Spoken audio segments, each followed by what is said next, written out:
Chapter 1. Where do immortals come from? Grand Xuan Kingdom, Xuanjing City, Imperial Advisor's Mansion. Lai Fan was holding his wine cup, looking at the civil and military officials who had come to celebrate his birthday in the hall. Even though he was now old, he could not help but feel smug in his heart. It should be noted that today, 9 out of 10 court officials packed the Imperial Advisor's residence. To think that Lai Fan was just a poor scholar when he first came into this world. Over the past 50 years, he had gone from having nothing to being an immensely powerful official. His story would be enough to write a novel with millions of words. When life is like this, what more could one ask for? Lai Fan stroked his beard and drank the wine in his cup. To the birthday of the Imperial Advisor. The crowd of officials present congratulated in unison. Lai Fan's pride swelled. Just then, a burst of discordant exclamations suddenly came from outside. Quickly look! What is that? Streams of fire are falling from the sky. This is auspicious. Quickly go tell the Imperial Master. How come it seems to be flying towards our Imperial Master's residence? Hearing the clamor outside the manor, Lai Fan frowned. The lobby, which was still somewhat lively, abruptly quieted down. Lai Fan got up and took the lead to walk out. However, before he had the chance to scold his subordinates and express the dissatisfaction in his heart, he was captivated by the scenery in the sky. Far away in the sky, 2 silver-colored lights, one after the other, like meteors, were speeding towards the manor. This is Lai Fan froze. The 2 meteors arrived above Xuanjing City in the blink of an eye and abruptly stopped. At the same time, a voice like thunder descended from the sky and exploded in everyone's ears. Dao Xuanzi, do not overstep your bounds. The people present were horrified. A few people even called out, "Immortal Master," and directly fell to the ground in obeisance. And a word that had been suppressed in the depths of his memories and was almost on the verge of being forgotten was suddenly popping out of Lai Fan's mind. Cultivator, mortal cultivator. Lai Fan was stunned and muttered, "How is this possible?" The 2 immortal cultivators in the sky obviously didn't care what the crowd of mortals below thought. Only another voice rang out, "Ku Hong, do you think I will let you go just because you escaped to this land of immortal extinction? Hand over the technique you obtained that day, or I won't rest until you're dead." Ridiculous. It's because of the lack of a golden core technique that I've been trapped in the foundation stage for nearly 100 years. I'm about to turn into withered bones. My end is approaching. However, I have now finally obtained a golden core technique. How could I possibly hand it over to others? Ku Hong snorted coldly, his tone full of disdain. Indeed. Dao Xuanzi sighed. A golden core technique with no other practitioners, an irreplaceable treasure. Although many golden core techniques exist, innumerable cultivators are stuck at the foundation establishment stage. Dao Xuanzi's tone suddenly turned ferocious. In that case, now that the gate to longevity is in front of me, how could I possibly let you off the hook, and how could I possibly not overstep my boundaries? Ku Hong laughed out loud. It's just a single technique. It's ridiculous that despite how you and I have been brothers for 100 years, we're now fighting to the death for a chance of survival. Dao Xuanzi laughed coldly and did not reply. Ku Hong suddenly said, "I know I'm no match for you, and I'm sure I won't be able to escape today. But there are so many mortals here, and I don't know if you can withstand such a concentration of mortal miasma." Dao Xuanzi immediately changed color. "Ku Hong, what do you want to do?" Ku Hong laughed madly, "I'm just seeking a ray of hope." Listening to the conversation between the 2 immortal cultivators above his head, Lai Fan felt dread in his heart. However, before he could react, he saw a crimson flame explode above Xuanjing City. Boom, boom, boom, boom! Deafening rumbles erupted in Lai Fan's ears and his sight instantly turned blood red. A moment later, he fainted. It took some time for Lai Fan to wake up. At first, he was a bit dizzy. It was only after a long time that he remembered what had happened. Lai Fan coughed and spat out a few mouthfuls of blood, trembling as he climbed up and looked towards his surroundings.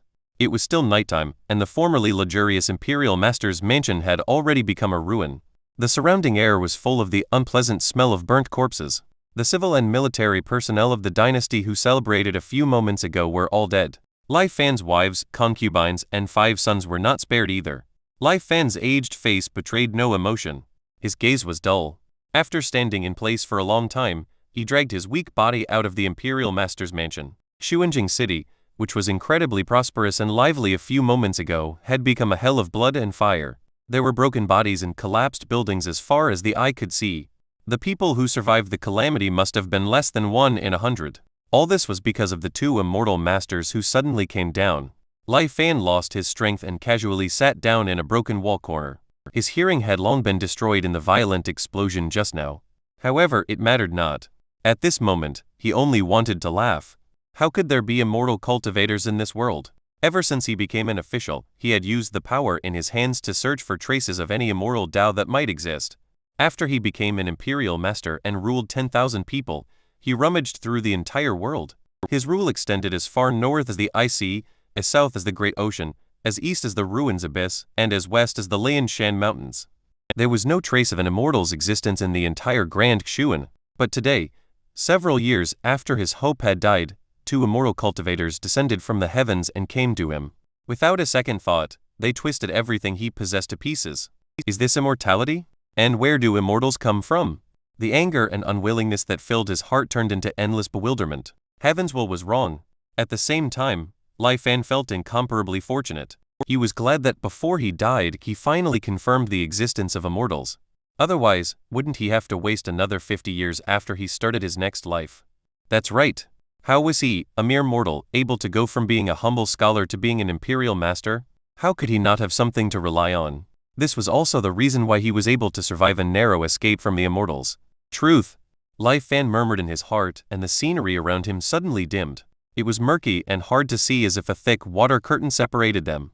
Truth to lies, reality to dream. 6 prominent words lit up in the darkness, then quickly dispersed, turning into a curtain of light. Charging complete. Virtualize the current scene and return to the initial anchor point. Small letters appeared one after another. At the same time, images appeared one after another, spreading over the entire light screen rapidly. It was the 50 years of Lai Fan's life in this world. Lai Fan froze for a long time as he looked at himself in the various images. Truth, that was the name Lai Fan gave to this rare treasure he carried with him. It had only one function: transforming truth into falsehood and reality into emptiness. The so-called transforming of the real into the imaginary meant transforming everything that Lai Fan had experienced into a simulated illusory experience, causing Lai Fan to return to the anchor point he had initially set up when he had just traveled to this world. In fact, this timeline was Lai Fan's second life. Although Lai Fan had great aspirations in his first life, he could not achieve them because of his lack of talent. After failing to pass the imperial exams repeatedly, he finally quit studying to become a merchant after turning 30. He ran a small business, became an ordinary rich man, married, had children, and lived a normal life. It was only when he was dying of old age that he finally awakened truth.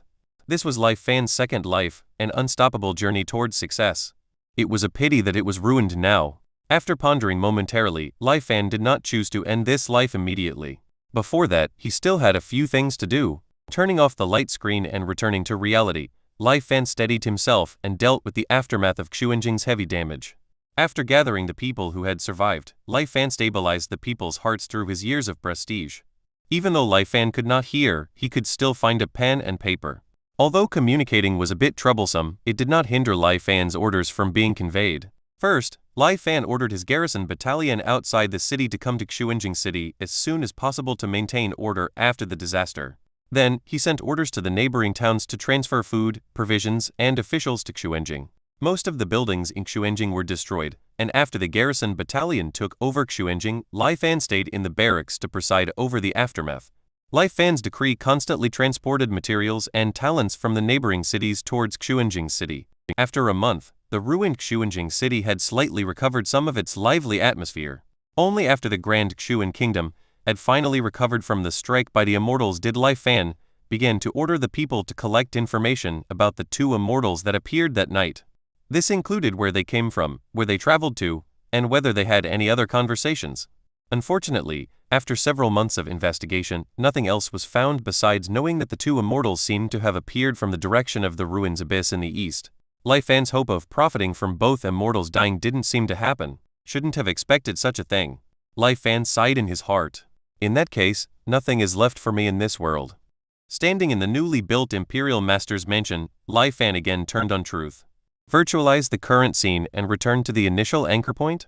Lai Fan no longer hesitated and chose yes. On the light screen, countless lifelike images stood still simultaneously.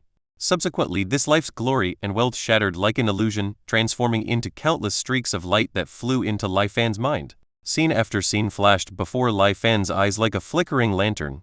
Finally, the stage was fixed on the 2 immortal cultivators facing each other on top of the Imperial Advisor's mansion. Dao Xuanzi, Ku Hong. Lai Fan softly recited the names of the 2. 50 years later, I will be waiting for you here in Xuanjing City. Riches and wealth are but meaningless pursuits to me. Lai Fan's consciousness gradually became blurry, but his will remain stronger than ever. In the next life, I will capture immortals. The light in his mind gradually disappeared, and Lai Fan slowly fell into a deep sleep. Chapter 2. Aspiring to seek eternal life. In the darkness, a line of small glowing words appeared on the screen. After returning to the year of anchoring, you acted abnormally due to your ecstasy. This led to you almost being drowned by your aunt in holy water from the village witch. When there was still half a year before the countryside examination, you studied hard at home from dawn to dusk. Since you already knew the questions, you were full of confidence. Although your aunt complained about you, she always supported you in your studies. The village chief's brother coveted your family's ancestral fertile fields and secretly plotted to take them. Your aunt attempted resistance but failed. You managed to solve this matter with a little trickery. Your aunt looked at you in a different light from then on. Half a year later, you took the provincial examination. Despite ranking below 30 others, you finally succeeded in becoming a scholar, honoring your ancestors. After being anchored for 2 years, you traveled to Xuanjing City to take part in the imperial examination. You were prepared for the test questions and naturally excelled. You performed admirably in the imperial examination and claimed the place of the second-class scholar. You traveled around Xuanjing City and finally achieved your goal by being assigned the post of the magistrate of Wen County in Jiangnan. In the 3rd year, you picked up your aunt at home and assumed the post of Wen County magistrate. You began to secretly develop a network of trusted subordinates. In the same year, you led your men to discover precious mineral deposits in the deep mountains that you remembered from your previous life. In the 4th year, you successfully made a batch of explosives and muskets. Your musketry team was able to eliminate a nearby mountain bandit camp with little effort. In the 5th year, there was a severe drought in Jiangnan province, displacing many people. Because of your earlier water conservation efforts, Wen County was relatively unaffected. In the same year, a group of migrants gathered to rebel and prepared to attack the Langya prince's residence. You provided crucial assistance and saved his family. The prince of Langya was very grateful to you. In the 6th year, you were promoted to the governor of Jiangnan province. In the same year, you married the daughter of the minister of personnel. In the 7th year, there was a locust plague in Jiangnan province, and the grain harvest was in short supply. Only those under your rule were minimally affected. In the same year, your wife gave birth to a son for you. In the 8th year, your men succeeded in making flintlock pistols. In the 10th year, Lady Langya gave birth to a son. You personally came to offer congratulations and presented a well-prepared gift. In the 15th year, the emperor was struck by a sudden illness. Before he died, he summoned the Prince of Langya to the capital and passed the throne to him. The Prince of Langya succeeded the throne and changed his name to Emperor Xuanjing. In the 16th year, Emperor Xuanjing summoned you to the capital and promoted you to Minister of War. In the same year, there were simultaneous rebellions of various sizes in various places. Emperor Xuanjing ordered you to lead the army to quell the rebellions. In the 18th year, you traveled all over the world and swept away the rebels. After returning to the capital, Emperor Xuanjing revoked your military power and granted you the position of tutor of the crown prince. In the 20th year, the empress was suddenly caught in a witchcraft case. Emperor Xuanjing was furious and exiled her to the Winter Palace. When the crown prince privately sought your help, you decisively agreed. After a private investigation, you found evidence that consort Zai Fei framed the empress, proving the empress's innocence. Emperor Xuanjing slaughtered consort Zai Fei and her family, but did not release the empress from the Winter Palace. In the 21st year, someone secretly accused you of treason and submitted evidence of your private mining and secret armed forces. You were anxious and wrote a letter of apology. Emperor Xuanjing dismissed you from the post of minister, but allowed you to still tutor the crown prince.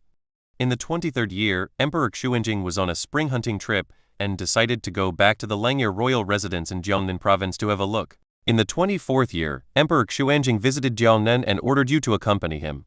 You also visited a few mines which you had previously secretly exploited. In the 25th year, Emperor Xuanjing went to Jiangnan for the 3rd time. This time, he did not bring you. 3 months later, you secretly received news that someone had denounced you for privately traveling to the Winter Palace to visit the empress. In the same year, Emperor Xuanjing was assassinated on his way back to the capital. When the news came back, the capital was shaken. The officials invited the empress out of the Winter Palace, and the crown prince succeeded to the throne with the name of Emperor Kangning. In the 26th year, you were appointed as the imperial advisor and became the chief minister of the parliamentary court, achieving the highest position. The young emperor was highly dependent on you. Taking this opportunity, you established your influence in the court. In the 27th year, your aunt passed away. You once again thought of seeking immortality, so you sent people to explore the traces of the existence of immortals in various places. In the 28th year, the emperor came of age. But your power never stopped growing, and the court became your own. In the 30th year, the world only acknowledged the imperial advisor and hardly knew the emperor. In the 31st year, the Empress Dowager became pregnant and urgently called you to the palace to discuss.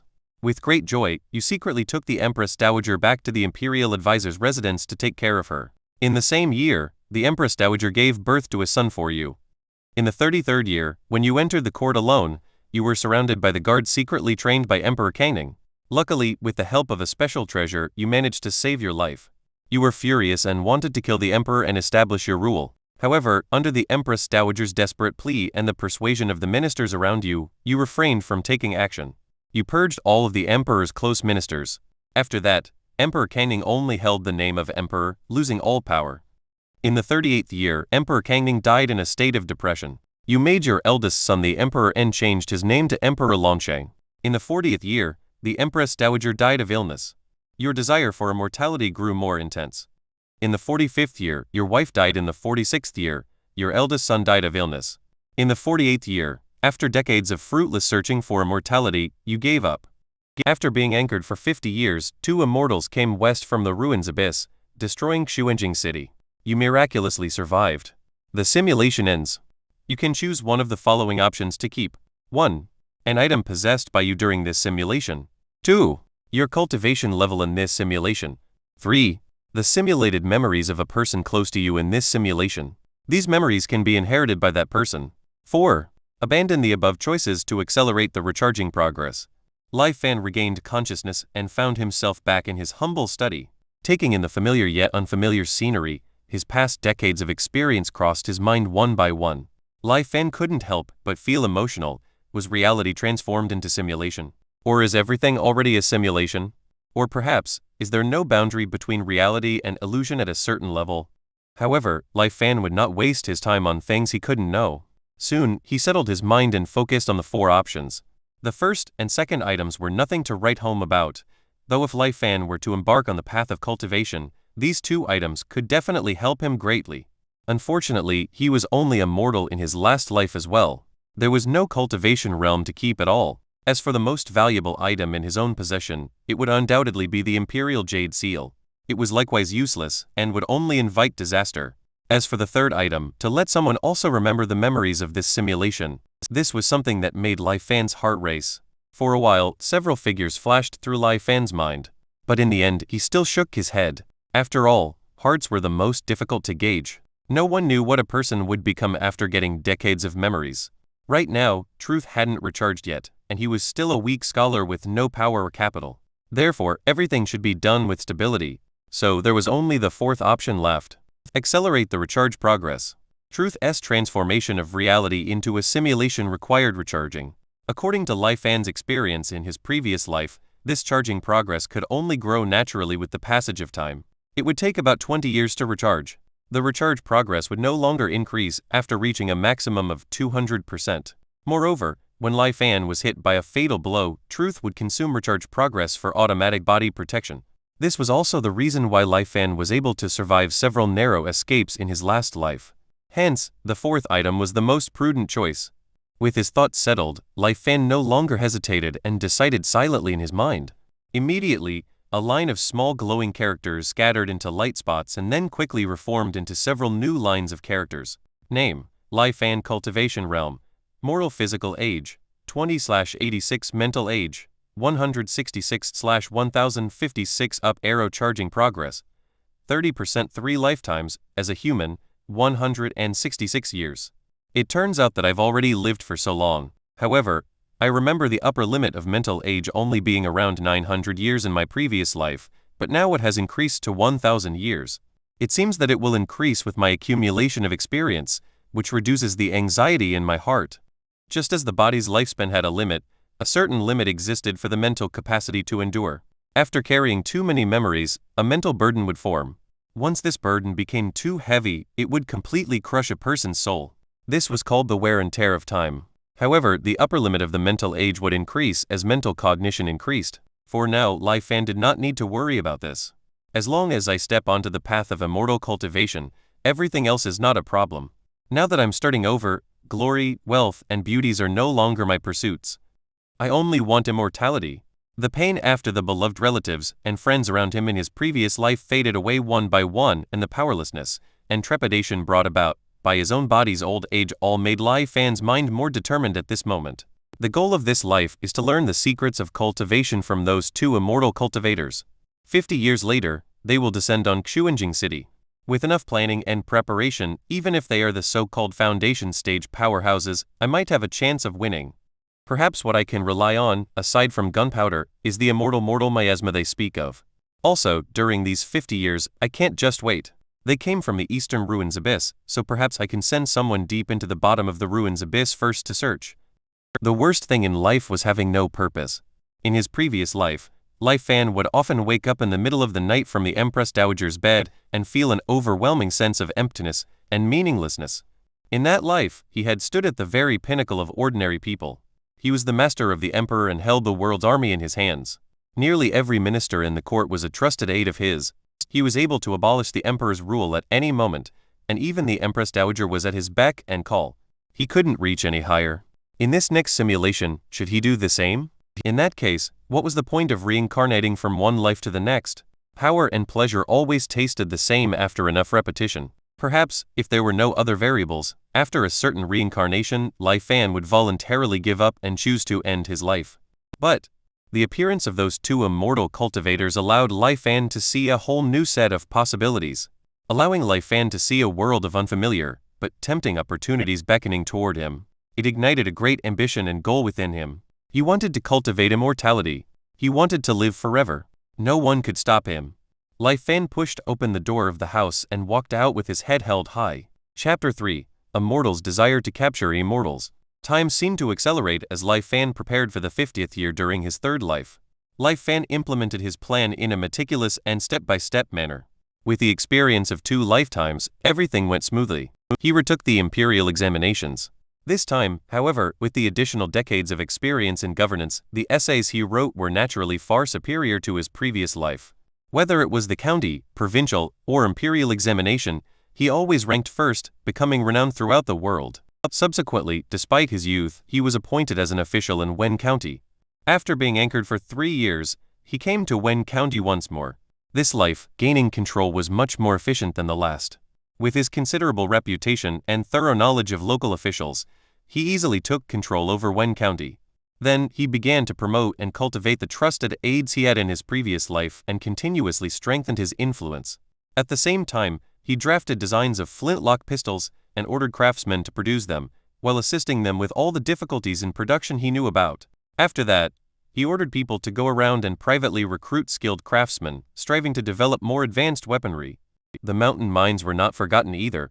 Lai Fan swept away all the mountain bandits near Wen County and forced them into work in the mines.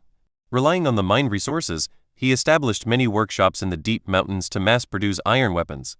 At the same time, he organized trade caravans to travel around the world and accumulate funds. After 4 years, Lai Fan secretly searched and finally found the body double of Emperor Xuanjing. It was the existence of this double that led to the near failure of his assassination plan in his previous life. Luckily, he had always been cautious, and with his many backup plans, he was able to avoid failing in his endeavors. Lai Fan personally trained the double to flawlessness in half a year. After 5 years, Jiangnan suffered a severe drought. Lai Fan ordered his subordinates to pose as refugees and attack the Langya prince's residence. On the surface, Lai Fan spearheaded the rescue attempt, but in secret, he commanded his people to kill the prince of Langya and his family. At the same time, he revealed his trained double. Since then, Lai Fan took control of the Langya prince's estate. The news of the killing of Langya prince's family, with the sole survivor being the Langya prince himself, shocked the whole country. The emperor was furious and sent troops to suppress the refugees. As a reward for his efforts, Lai Fan was promoted to governor of Jiangnan province. Lai Fan's power further expanded. However, after this, he became more cautious. Instead of continuing to expand, he kept a low profile and developed technology. In the 7th year, the locust plague came as predicted. Lai Fan had prepared for it, and naturally, Jiangnan province remained virtually unaffected. He also petitioned for the imperial court to open warehouses and release grain to assist the victims. The court agreed. With this opportunity, Lai Fan gained the support of a large number of people. Many victims settled down under Lai Fan's rule, and Lai Fan's strength was bolstered. In the 9th year, the wedding of the Prince of Langya and the granddaughter of the Chief Grand Secretary was held as scheduled. That night, Lai Fan broke into the bridal chamber at night, scaring the Langya prince's consort half to death. After learning that Lai Fan had killed the Prince of Langya and used a double to take over, she even angrily denounced Lai Fan as a traitor. Lai Fan instead laughed and asked her to write about this appalling incident in a letter. With this letter, Lai Fan posed as the Prince of Langya's messenger and secretly sneaked into the capital to see the Chief Grand Secretary. With a calm demeanor, Lai Fan revealed that he controlled the entire Langya estate. The Chief Grand Secretary, though shocked, remained calm and asked Lai Fan what he wanted to do. Lai Fan confidently explained that because the imperial advisor had held power for so many years, he had garnered many enemies. Furthermore, because his several sons were incompetent, it would be difficult for the imperial advisor's family to maintain its wealth and status after the death of the Chief Grand Secretary. As long as the Chief Grand Secretary could step in at a necessary time to help Lai Fan with a favor, Lai Fan would protect the future safety and prosperity of the Chief Grand Secretary's family. The Chief Grand Secretary pondered for a long time and finally asked what the favor would be. Lai Fan laughed and only said it would be known to him in time, and then left. After 10 years, Lady Langya gave birth to a son. Obviously this was Lai Fan's child. Lai Fan wrote a letter to the Chief Grand Secretary to report the success. After 15 years, the emperor finally became seriously ill. After receiving the decree summoning the Langya prince, Lai Fan took his trusted aides, traveled by night and day, and entered the capital. After the Prince of Langya succeeded the throne, Lai Fan borrowed the emperor's power to control the courts and develop his people. With the Chief Grand Secretary's secret cooperation, no concerns were raised as Lai Fan took complete control. After 16 years, rebellion rose everywhere. Lai Fan took the opportunity to integrate his trusted aides into the army and took advantage of their military success against the rebels to grant many promotions. In just 3 to 4 years, the army was firmly under Lai Fan's control. After 20 years, the world gradually recovered from the turmoil of the emperor's death. Lai Fan decisively poisoned the fake emperor at this time, killing the last possible threat. After supporting his own son to become the emperor, Lai Fan appointed himself as the imperial advisor, moving from behind the scenes to the limelight once more, holding immense dominion and influence. After this, the Grand Xuan Kingdom's technological development greatly accelerated due to Lai Fan's will. In the 35th year, the imperial advisor's mansion, Lai Fan looked at the secret letter handed over by his men. After reading it carefully for a moment, he could not help but frown. So, you're saying that the mists over the ruins abyss will disperse for half a day every 15 years? Reporting to the imperial advisor, this is exactly the case. Our immortal-seeking battalion was ordered to station beside the ruins abyss and observe it day and night. Finally, a few days ago there was a harvest. The immortal-seeking official kneeling on the ground recalled the scene at that time, a look of awe still remaining on his face. After the fog cleared, there was a faint light shining out from the bottom of the abyss. We used telescopes to observe it and discerned all sorts of wondrous sights. Although what each person saw was not the same, the sights included a mountain range with thousands of peaks rising and falling, with majestic buildings scattered throughout, vaguely visible. There were towering cities situated on the plains, with no less than 1 million people each. There is even a city in the sky enveloped in radiant light, and all kinds of rare birds and exotic beasts were flying in between. It was really the immortal-seeking official paused before expressing the feelings in his heart. It was truly incredible. They really were from the ruins abyss. Although he had suspected this for a long time, now that it had been personally confirmed by his subordinate, Lai Fan was still a little excited in his heart. However, his many years of experience had long since tempered his self-control. He asked indifferently, "Can you find a way to get down to the bottom of the abyss?" The immortal-seeking official's breath stuttered, and then his face turned a little white. He quickly kowtowed and said, "Subordinate is incompetent. We tried various methods, but as soon as we descended to a certain depth, we were cut to pieces by an astral wind. The astral wind is so powerful that even our toughest armor cannot resist it for a moment." Upon hearing this, Lai Fan did not look disappointed. After waving his hand and letting the immortal-seeking official leave, Lai Fan muttered to himself, "It seems that I still have to wait for you guys." 50th year, Grand Xuan Kingdom, Xuanjing. Xuanjing City, which used to be incomparably lively, was now silent and somewhat eerie. The vast majority of the people of Xuanjing had been forcibly relocated to the neighboring cities a month ago under the decree of the imperial advisor, who claimed that it was in order to avoid a calamity. This ridiculous excuse was met with heavy skepticism. However, the imperial advisor did not go too far and force those who didn't want to move, only suggesting that they build underground shelters to hide. These warnings were mostly treated as jokes. When Lai Fan got the report, he did not bother. He had already done his best. In the streets and alleys of Xuanjing City, ambushes were waiting in place consisting of the special troops that he had carefully prepared over the years to use against the two immortals. Now that everything was ready, all that was needed were the protagonists. At night, under the bright moon, the two immortal cultivators arrived as expected. Dao Xuanzi, don't you oppress people too much. Ku Hong's angry shouts spread throughout Xuanjing City. Rat-a-tat-tat, countless tongues of fire suddenly lit up, and tens of thousands of bullets poured forth like waterfalls, suddenly bombarding the two immortals in unison. Chapter 4. Immortal Spells and Swords.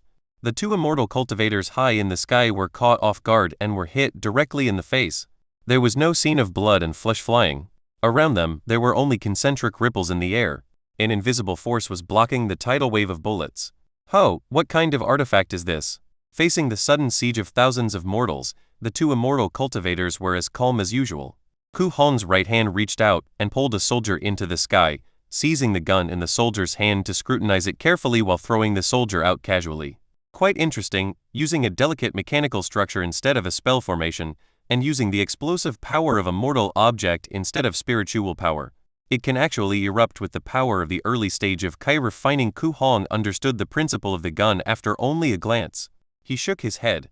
I didn't expect that after a few thousand years had passed, the mortals banished to the immortal extinction land would actually be able to research such a subtle object.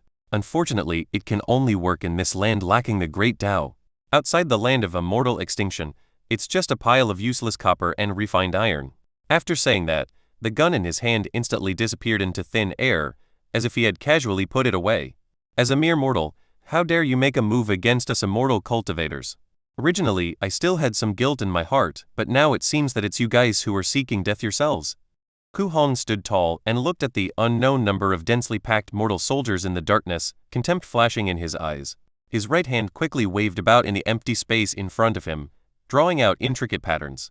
Countless sparks suddenly appeared from the darkness, like a prairie fire that had been condensed into huge fireballs. Tao Art! Fire Dragon's Roar! As Ku Hong shouted in a cold voice, more crimson flames spread from the huge fire clusters, which served as the nodes, and they burned outwards in unison. In just a few moments, the flames were like flesh and blood, connecting the fire clusters in the sky. A fearsome dragon composed of crimson flames appeared over Xuanjing City. The fiery dragon raised its head and let out a resounding roar as it stretched its body, and then slammed downwards. Boom! Violent explosions rang out incessantly. Buildings in Xuanjing City were like small toys, easily destroyed without the slightest resistance. And as if the red flames had a mind of their own, they devoured and burned everything they could touch after landing on the ground. In the blink of an eye, this Xuanjing City turned into a blazing inferno. However, Ku Hong, who had caused all of this, frowned, his face in disbelief, because he realized that although the Xuanjing City below looked miserable, the vast majority of the soldiers actually survived his strike. One had to know that the fire dragon's roar that he had unleashed in a fit of rage was already his full strength. The might of a Foundation establishment great perfection cultivator was not something that mortals could resist. Even if those soldiers were well trained and had taken out their protective gear and hid in the corners of the building for protection the moment they saw him casting the spell, they should have suffered many more casualties. What's going on? Ku Hong was shocked and skeptical, and in an instant, he seemed to have realized something. With a wave of his hand, Ku Hong examined one of the tiny metal objects that was previously fired at him, but was easily resisted by his body-protecting aura. This is Ku Hong's face changed dramatically, and he then alertly swept his gaze towards the surroundings, the contempt in his gaze turning into scorn. These concealed weapons have been soaked with mortal blood, contaminated with immortal miasma. Dao Xuanzi's voice also came over, his face ugly. We just arrived at this place and were ambushed. Moreover, the other party has utilized the immortal miasma, so it's obvious that they came prepared. Could it be that behind these mortals, there are immortal cultivators guiding them? The duo glanced at each other, and several thoughts immediately flashed through their minds. No matter what, this place is a trap, and we should not stay for long. Although Dao Xuanzi and Ku Hong were fighting to the death for the Golden Core technique, that was their private affair. Now that unexpected variables have arisen in the form of the ambush of thousands of mortals, with the 100 years of tacit understanding of the two, they both at the same time subconsciously chose to escape first. Perhaps discovering the duo's attempts, the gunfire that had stalled due to the fire dragon's roar resounded once again. However, this deepened the suspicions in Dao Xuanzi and Ku Hong's hearts. These mortals obviously had an agenda. Go! The two were about to flee when they heard a voice ring out from below. Dauk Xuanzi, Ku Hong, if the two of you flee, the news that you have obtained a golden core technique will spread throughout the cultivation world. The voice came from all directions of Xuanjing City, echoing continuously in this night with unending reverberations. The voice was somewhat old, but the tone was incomparably certain and cold. Ku Hong and Dauk Xuanzi's figures froze in their tracks as they looked shocked, their faces filled with disbelief. How is this possible? The matter of us obtaining the golden core technique was clearly known only to the two of us, so how could the news have leaked out? For a moment, the duo fell into a deep state of fear. The two of them ventured into a cave to explore its secrets, and then Ku Hong seized the technique and fled.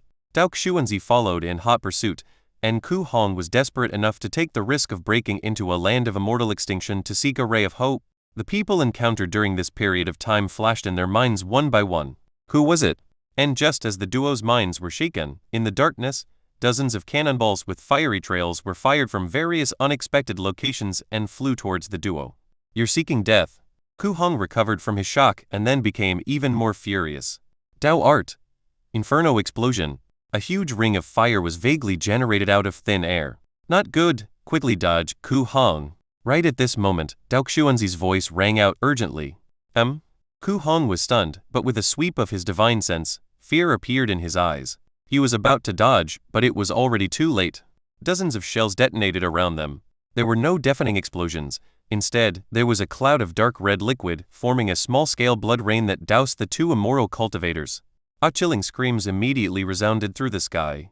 At the same time, the ominous aura emanating from the duo quickly diminished. After a moment's resistance, the duo could no longer support themselves and fell from the sky. Thousands of soldiers with guns surrounded them. At this moment, the current situation of the two immortals caused these specially trained death soldiers to feel chills in their hearts. Originally, Dauk Xuanzi and Ku Hong were in their 20s and 30s, but after being drenched by the rain of blood, their hair had actually turned snow white in an instant. Both of them became old in a few breaths, and their faces were covered in dense wrinkles.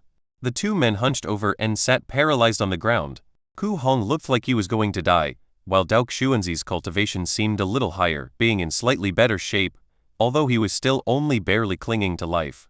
The original high and mighty immortals had actually turned into this. Even Lai Fan, who was hiding in the back and secretly commanding, heard the report from his men and felt an inexplicable chill at this moment. Two immortal masters, our imperial advisor has given an order. If the two of you surrender, you can save your lives. A soldier shouted from afar towards the duo. Surrender. The heavily injured Dauk Xuanzi looked at his dear friend whose eyes were full of unwillingness and wanted to say something, but was unable to speak. However, his friend's gesture made him suddenly let out a cold laugh. Seeing Dauk Xuanzi's movements, Ku Hong had already guessed what he was going to do. He faintly shook his head, then used his last ounce of strength to pass the storage ring in his hand to Dauk Xuanzi.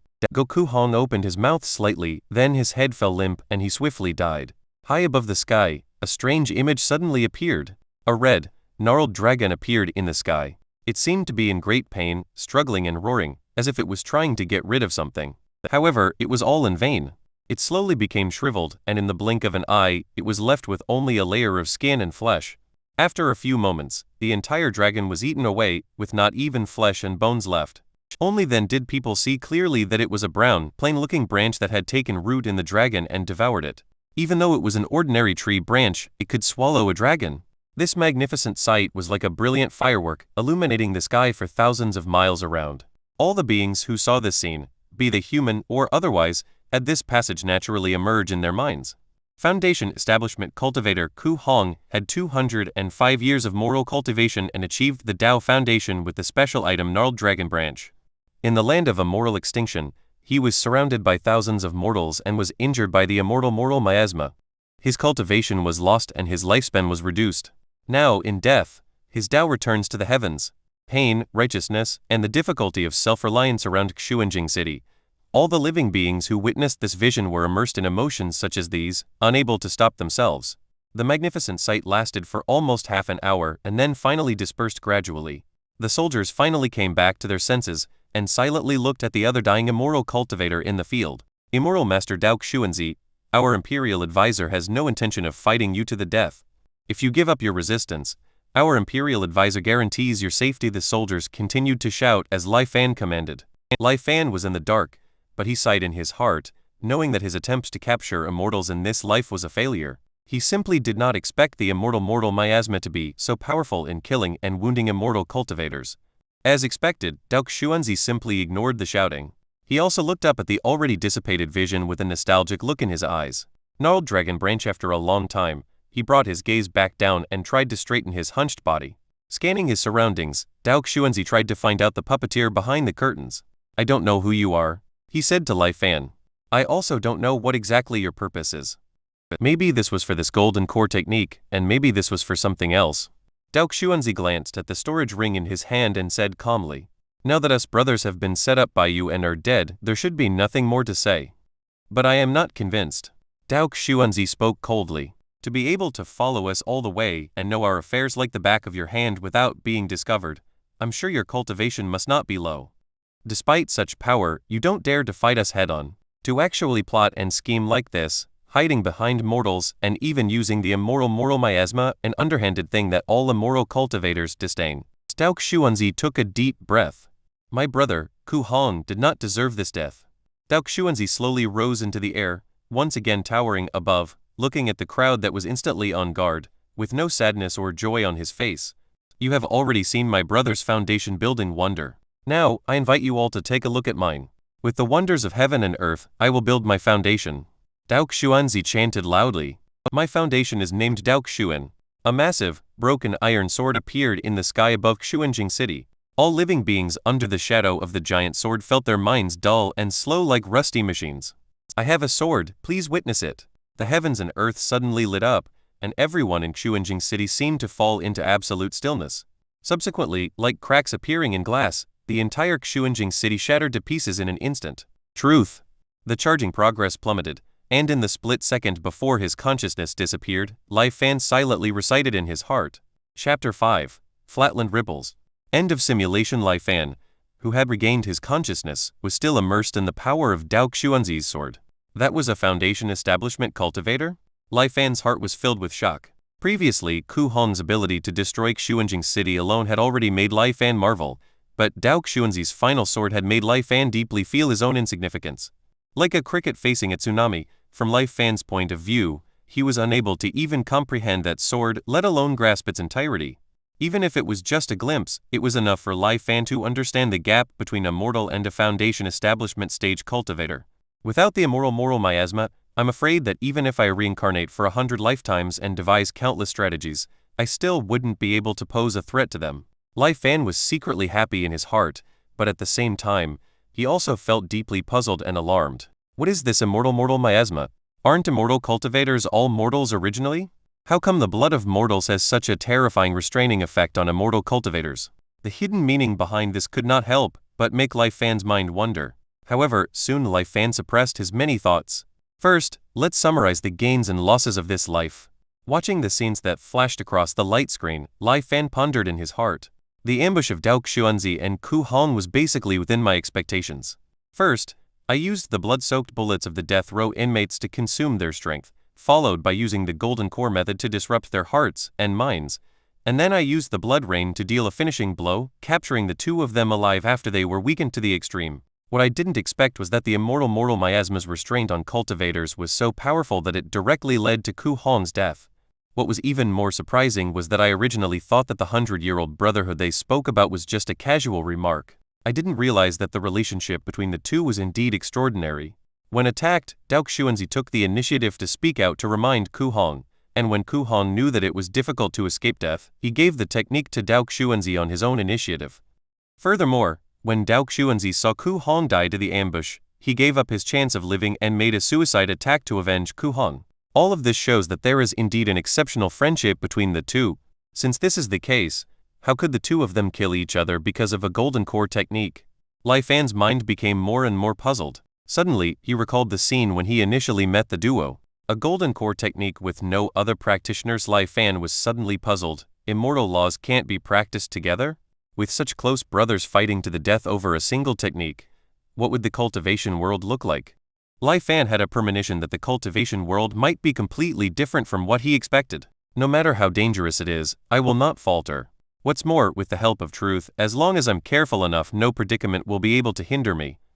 After faltering for a moment, Lai Fan's resolve was renewed. In this so-called land immortal extinction, if I want to seek the immortal Tao, I still have to find a way to do so through Ku Hong and Dao Xuanzi.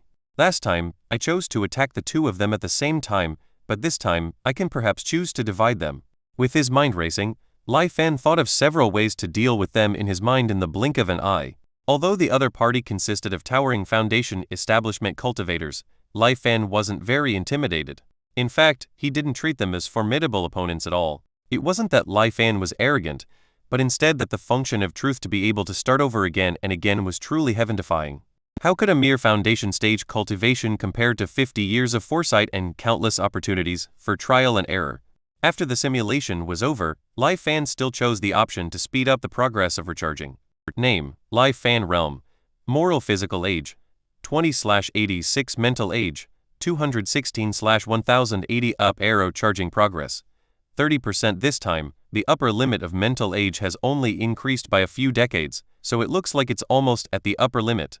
Lai Fan had also been mentally prepared for this, so he didn't particularly care.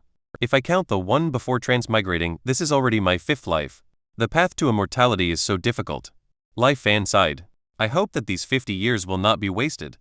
Lai Fan once again began the 50-year plan. As if following a set program, everything proceeded step by step. Take the imperial examination, win the examination, and become a scholar. Become the county magistrate, mine minerals, and make guns.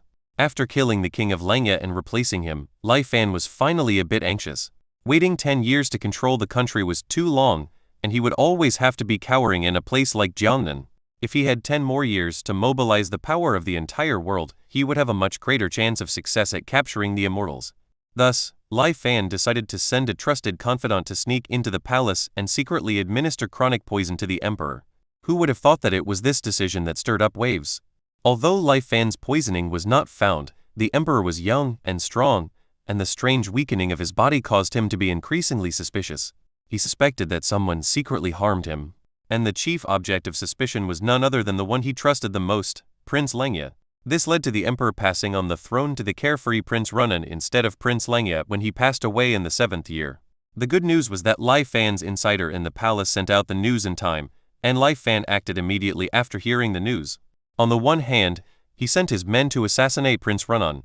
On the other hand, in the name of Prince Langya, he claimed that the courts had betrayed the emperor and ordered the assassination. Under the banner of Prince Langya, Lai Fan took his well-developed army to the capital, and before the people could react, he attacked, forcibly taking over the imperial court and declaring martial law. Such drastic means naturally had many consequences.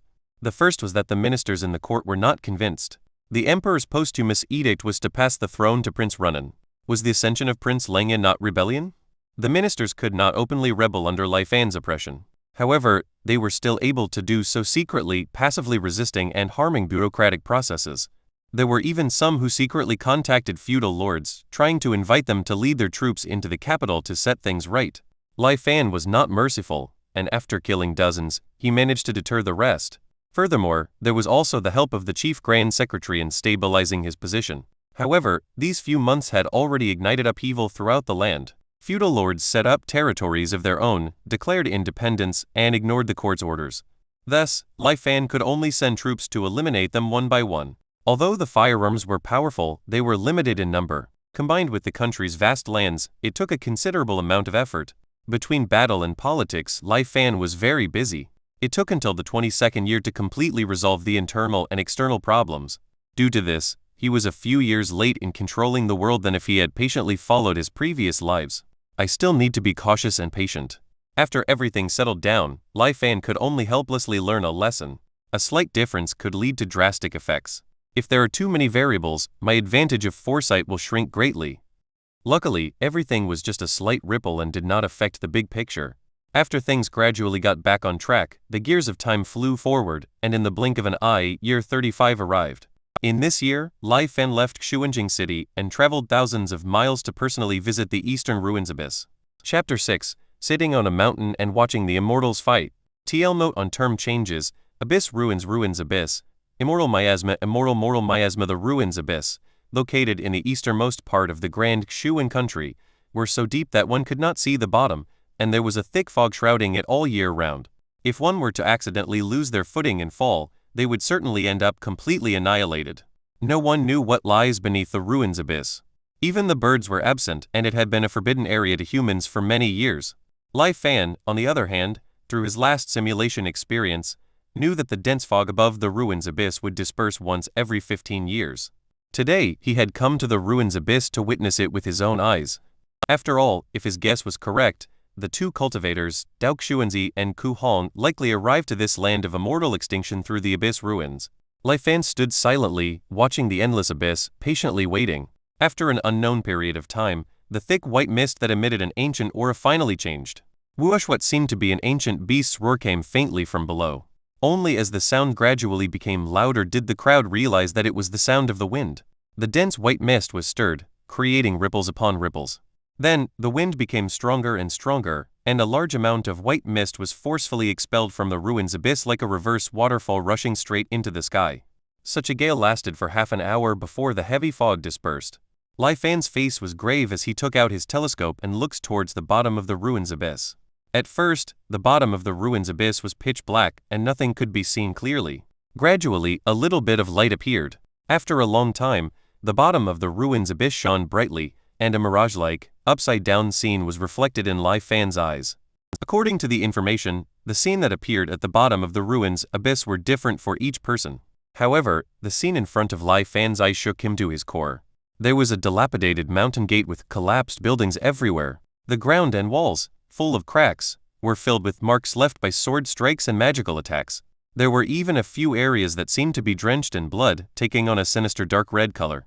The corpses and weapons scattered all over the place spoke of a catastrophe that had happened many years ago. Filled with shock, Lai Fan shifted his gaze and saw 5 large words engraved on the smooth wall of a cliff. The immortal Tao is dead. The 4 words were dark red, seemingly written in blood. Even from a distance, Lai Fan could feel the unspeakable fear and despair contained in these 5 words. The immortal Tao is dead. What on earth happened here? And what has happened in the entire cultivation world? Lai Fan was immersed in it for a long time. The fog only dispersed for half a day and began to coalesce again. Lai Fan returned to Xuanjing. After that, time flowed and soon it reached the 50-year mark. On this day, Lai Fan celebrated his 70th birthday while thousands of soldiers in Xuanjing city stood awaiting orders. Dao Xuanzi, don't you overstep your bounds. Ku Han turned around and shouted angrily, flying and stopping over Xuanjing city. However, before Dao Xuanzi could respond, a voice came from below first, resounding through Xuanjing. Ku Hong, we have been waiting here for a long time by order of Immortal Master Dao Xuanzi. Following the announcement came bullets that covered the sky. Caught off guard, Ku Hong was struck with a barrage of gunfire. How is this possible? Did Dao Xuanzi already know that I was going to escape here? When did he become so scheming? Ku Hong was shocked and furious. And immediately after, Ku Hong was aghast to realize that his spiritual energy was being consumed at a rapid pace as he resisted against the barrage, and with a sweep of his divine sense, Ku Hong instantly understood. Immortal miasma. Dao Xuanzi, you are so despicable. Ku Hong looked at Dao Xuanzi, who had subsequently arrived, with eyes filled with disbelief, as if it was the first time he had truly seen his dear friend of 100 years. At the moment, Dao Xuanzi was dumbfounded. What's with these mortals? Why did they attack Ku Hong under my banner? And they would use the immortal miasma? Caught off guard, Dao Xuanzi froze for a moment. However, looking at furious Ku Hong, Dao Xuanzi suddenly became alert. There is something wrong here. Ku Hong, these mortals were not instructed by me. Dao Xuanzi hurriedly explained. What? You dare to do it but don't dare to admit it? Ku Hong laughed mockingly. Or are you afraid that if word of your use of the immortal miasma gets out, you'll be hunted down and killed by all the cultivators in unison? Or are you more worried about tarnishing the good reputation you've built for over a century?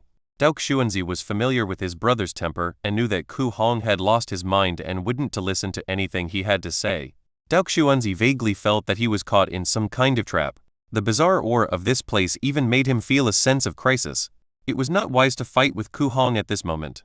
Thus, he still patiently explained to Ku Hong, you've known me for 100 years, when have you ever seen me lie? This is indeed not. However, before he could finish his sentence, an old voice suddenly came from all directions, cutting his words short. Immoral Master Dao Xuanzi, how can you go back on your word? Wasn't it agreed that as long as we assisted you in killing Ku Hong here and seizing his golden core technique, you would lead my clan out of this land of immortal extinction? The voice was aggrieved and also carried a touch of indignation. The golden core technique? Ku Hong and Dao Xuanzi's faces changed at the same time when they heard this. Still saying it's not you? Other than you and I, who else in this world knows about this matter? Ku Hong's hair stood on end, furious to the extreme. This person actually knows about the matter of the golden core technique. Dao Xuanzi's heart completely sank. The voice continued to speak from below. Consider that by using the immortal miasma for you, we have incurred widespread resentment. Now that the world is seething with public discontent, if Immortal Master doesn't his word and fails to lead us out, I'm afraid that it won't be long before my clan will die without a burial place. Being falsely accused, Dao Xuanzi only felt increasingly frustrated and shouted, "Shameless villain, shut up." He flew towards the source of the voice, trying to find the mastermind, but he only saw a strange rectangular object. It was the object from which that sound was emanating, and countless more of these objects were spread throughout the entire Xuanjing city. To actually be so cautious, Dao Xuanzi was helpless to the extreme. Could it be that Immortal Master wishes to kill and silence us now? Listening to the somewhat mocking words continue to come out from within, Dao Xuanzi clenched his teeth, crushing the object instantly. In Ku Hong's eyes, it looked as if Dao Xuanzi was infuriated after being exposed and wanted to kill to cover up his secrets. Ku Hong raised his voice and roared to the sky, "Dao Xuanzi, you and I have known each other for 100 years, but I seem to have completely misjudged you. Even if you wanted to get the golden core technique, why do you need to use so many underhanded tactics? I'm not going to run any longer, so come and get it if you have the ability." Dao technique. Fire Dragon's Roar. A furious fiery dragon surrounded Ku Hong and let out a heaven-shaking roar. The fire dragon then looked angrily ahead and spat out a crimson blaze from its mouth, which headed straight for Dao Xuanzi. Dao Xuanzi sighed helplessly, and with a soft chant, a flying sword appeared out of thin air from behind him, transforming into a white light that met the red flames head-on. Chapter 7. Blazing Dragon Swallows the Sword. The crimson flames clashed with the white sword aura, creating violent explosions that reverberated through the air. Xuanjing City below was caught in the aftermath, engulfed in a sea of fire. The battle between the two did not last long. Ku Hong's cultivation was originally inferior to Dao Xuanzi, and he was also weakened by the immortal miasma attack from before, so he quickly fell into a disadvantage. Dao Xuanzi showed no mercy despite this, as his sword techniques pressured Ku Hong relentlessly. Just then the old voice sounded once again. Dao Xuanzi is fickle and vindictive. If we let him win, there is no way for us to survive. Soldiers, obey my order and help Immortal Master Ku Hong deal with Dao Xuanzi. Ku Hong was overjoyed when he heard this. He hastily distanced himself away from Dao Xuanzi, watching as Dao Xuanzi was swarmed with bullets. Triumphant, he shouted, as the saying goes, "You reap what you sow." I never expected that despite your veneer of righteousness, you would resort to betrayal and suffer a tragic backlash. Dao Xuanzi was already frustrated by the scheming of the hidden puppeteer, and when he heard Ku Hong's words, he was infuriated to the point of spitting blood. "You stupid fool!" He couldn't stand it anymore and cursed at Ku Hong. "At last, your true colors are emerging." Ku Hong did not show any weakness and counterattacked. "You've always prided yourself as being particularly clever, but look at you now. You've been forsaken by the very mortals you controlled and manipulated. Your clever plan has backfired spectacularly." Dao Xuanzi heard this and was left speechless. Unable to argue any longer, he simply ignored Ku Hong and instead launched deadly sword attacks, weeping the lives of the mortal soldiers who dared to attack him. However, these mortals were like locusts, their numbers seemingly endless. No matter how many he slaughtered, more would swiftly take their place, putting tremendous pressure on Dao Xuanzi, especially since he also had to be wary of the immortal miasma.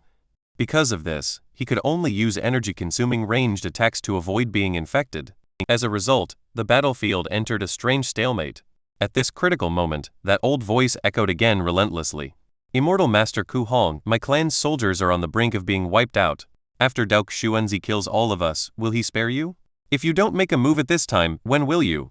The voice conveyed a tone of anxiousness and fear. Ku Hong was awakened by this voice and instantly came to his senses. He looked at Dao Xuanzi with a solemn expression. "You're right. Dao Xuanzi, you and I have been friends for 100 years.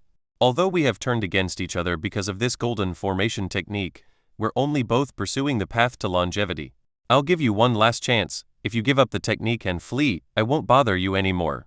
If not, I'm afraid that only one of us will survive." Dao Xuanzi sighed softly, but he did not say a word, responding by raising his sword and facing Ku Hong. "Very well. Recently, as I was fleeing, I comprehended a new Dao art. It's only fitting that I use it to end this," Ku Hong said sternly. He then performed a hand seal. "Dao art, imprisoning dragon. Flames formed into fiery shackles that surrounded Dao Xuanzi in all directions, forming an intricate formation that created a massive cage, trapping Dao Xuanzi within. Break for me. Dao Xuanzi, who felt an enormous pressure suddenly weighing on him, carried a grave expression. He took a deep breath, and the shadow of a rusty iron sword faintly emerged behind him. Under the sword's shadow, the sword aura he unleashed seemed to be empowered. As he struck the fiery cage, the originally blazing flames instantly came to a standstill before rapidly fading away. Ku Hong seemed to have anticipated this outcome as he laughed. Dao Xuanzi, you and I have been friends for 100 years, and we have fought together side by side countless times. Others say that my cultivation is inferior to yours, and that is indeed the case. However, cultivation is cultivation, and combat is combat. If we were to truly fight to the death, it is still uncertain who would win or lose between us. Since it's come to this, you don't have to hold back anymore. Let me see if your Dao Xuan sword is more formidable, or if my Dao arts are superior. In Ku Hong's eyes, endless battle intent erupted. Dao art, heaven-devouring dragon. The flames that had previously faded away suddenly went out completely. On the contrary, Dao Xuanzi's face changed drastically with the disappearance of the flame cage. It turned out that hidden behind the flame cage was a gnarled, dragon-shaped branch, waiting for the right moment to strike. After the flame suddenly extinguished, the branch shot towards Dao Xuanzi with a thunderous momentum as even darker flames began to grow around the branch. In an instant, the flames formed a massive, blazing dragon that was about to devour Dao Xuanzi. Dao Xuan! At the moment of life and death, Dao Xuanzi did not panic despite his shock. In the sky, the giant shadow of the rusty sword was completely revealed. The gnarled dragon branch paused momentarily as if it had encountered a formidable foe, but then, as if provoked, swept towards Dao Xuanzi in an increasingly ferocious manner. Dao Xuanzi swung his sword, and the shadow behind him mirrored his movement. The space ahead solidified like a water surface freezing. The fiery dragon collided with the enormous Dao Xuan sword for only a moment before being forced back. The heaven-devouring dragon shattered into crystalline fragments. Despite its appearance, it was no match for the Dao Xuan sword. The carefully prepared Dao art proved to be fragile in the face of the giant sword shadow flying towards Ku Hong, but he neither panicked nor dodged away. Dao art, dragon's rebirth. Under Ku Hong's furious shout, the crystalline fragments that had scattered upon the previous defeat instantly ignited once more. They then coalesced together, forming a brand new blazing dragon. Its flames burned brighter than ever before, and its prominent horns signified its proud heritage. Like a sharp sword, the newly formed dragon surged relentlessly towards Dao Xuanzi, accompanied by the sound of a dragon's roar. Dao Xuanzi's eyes flashed with a trace of appreciation, but the Dao Xuan sword above him showed no sign of retreating.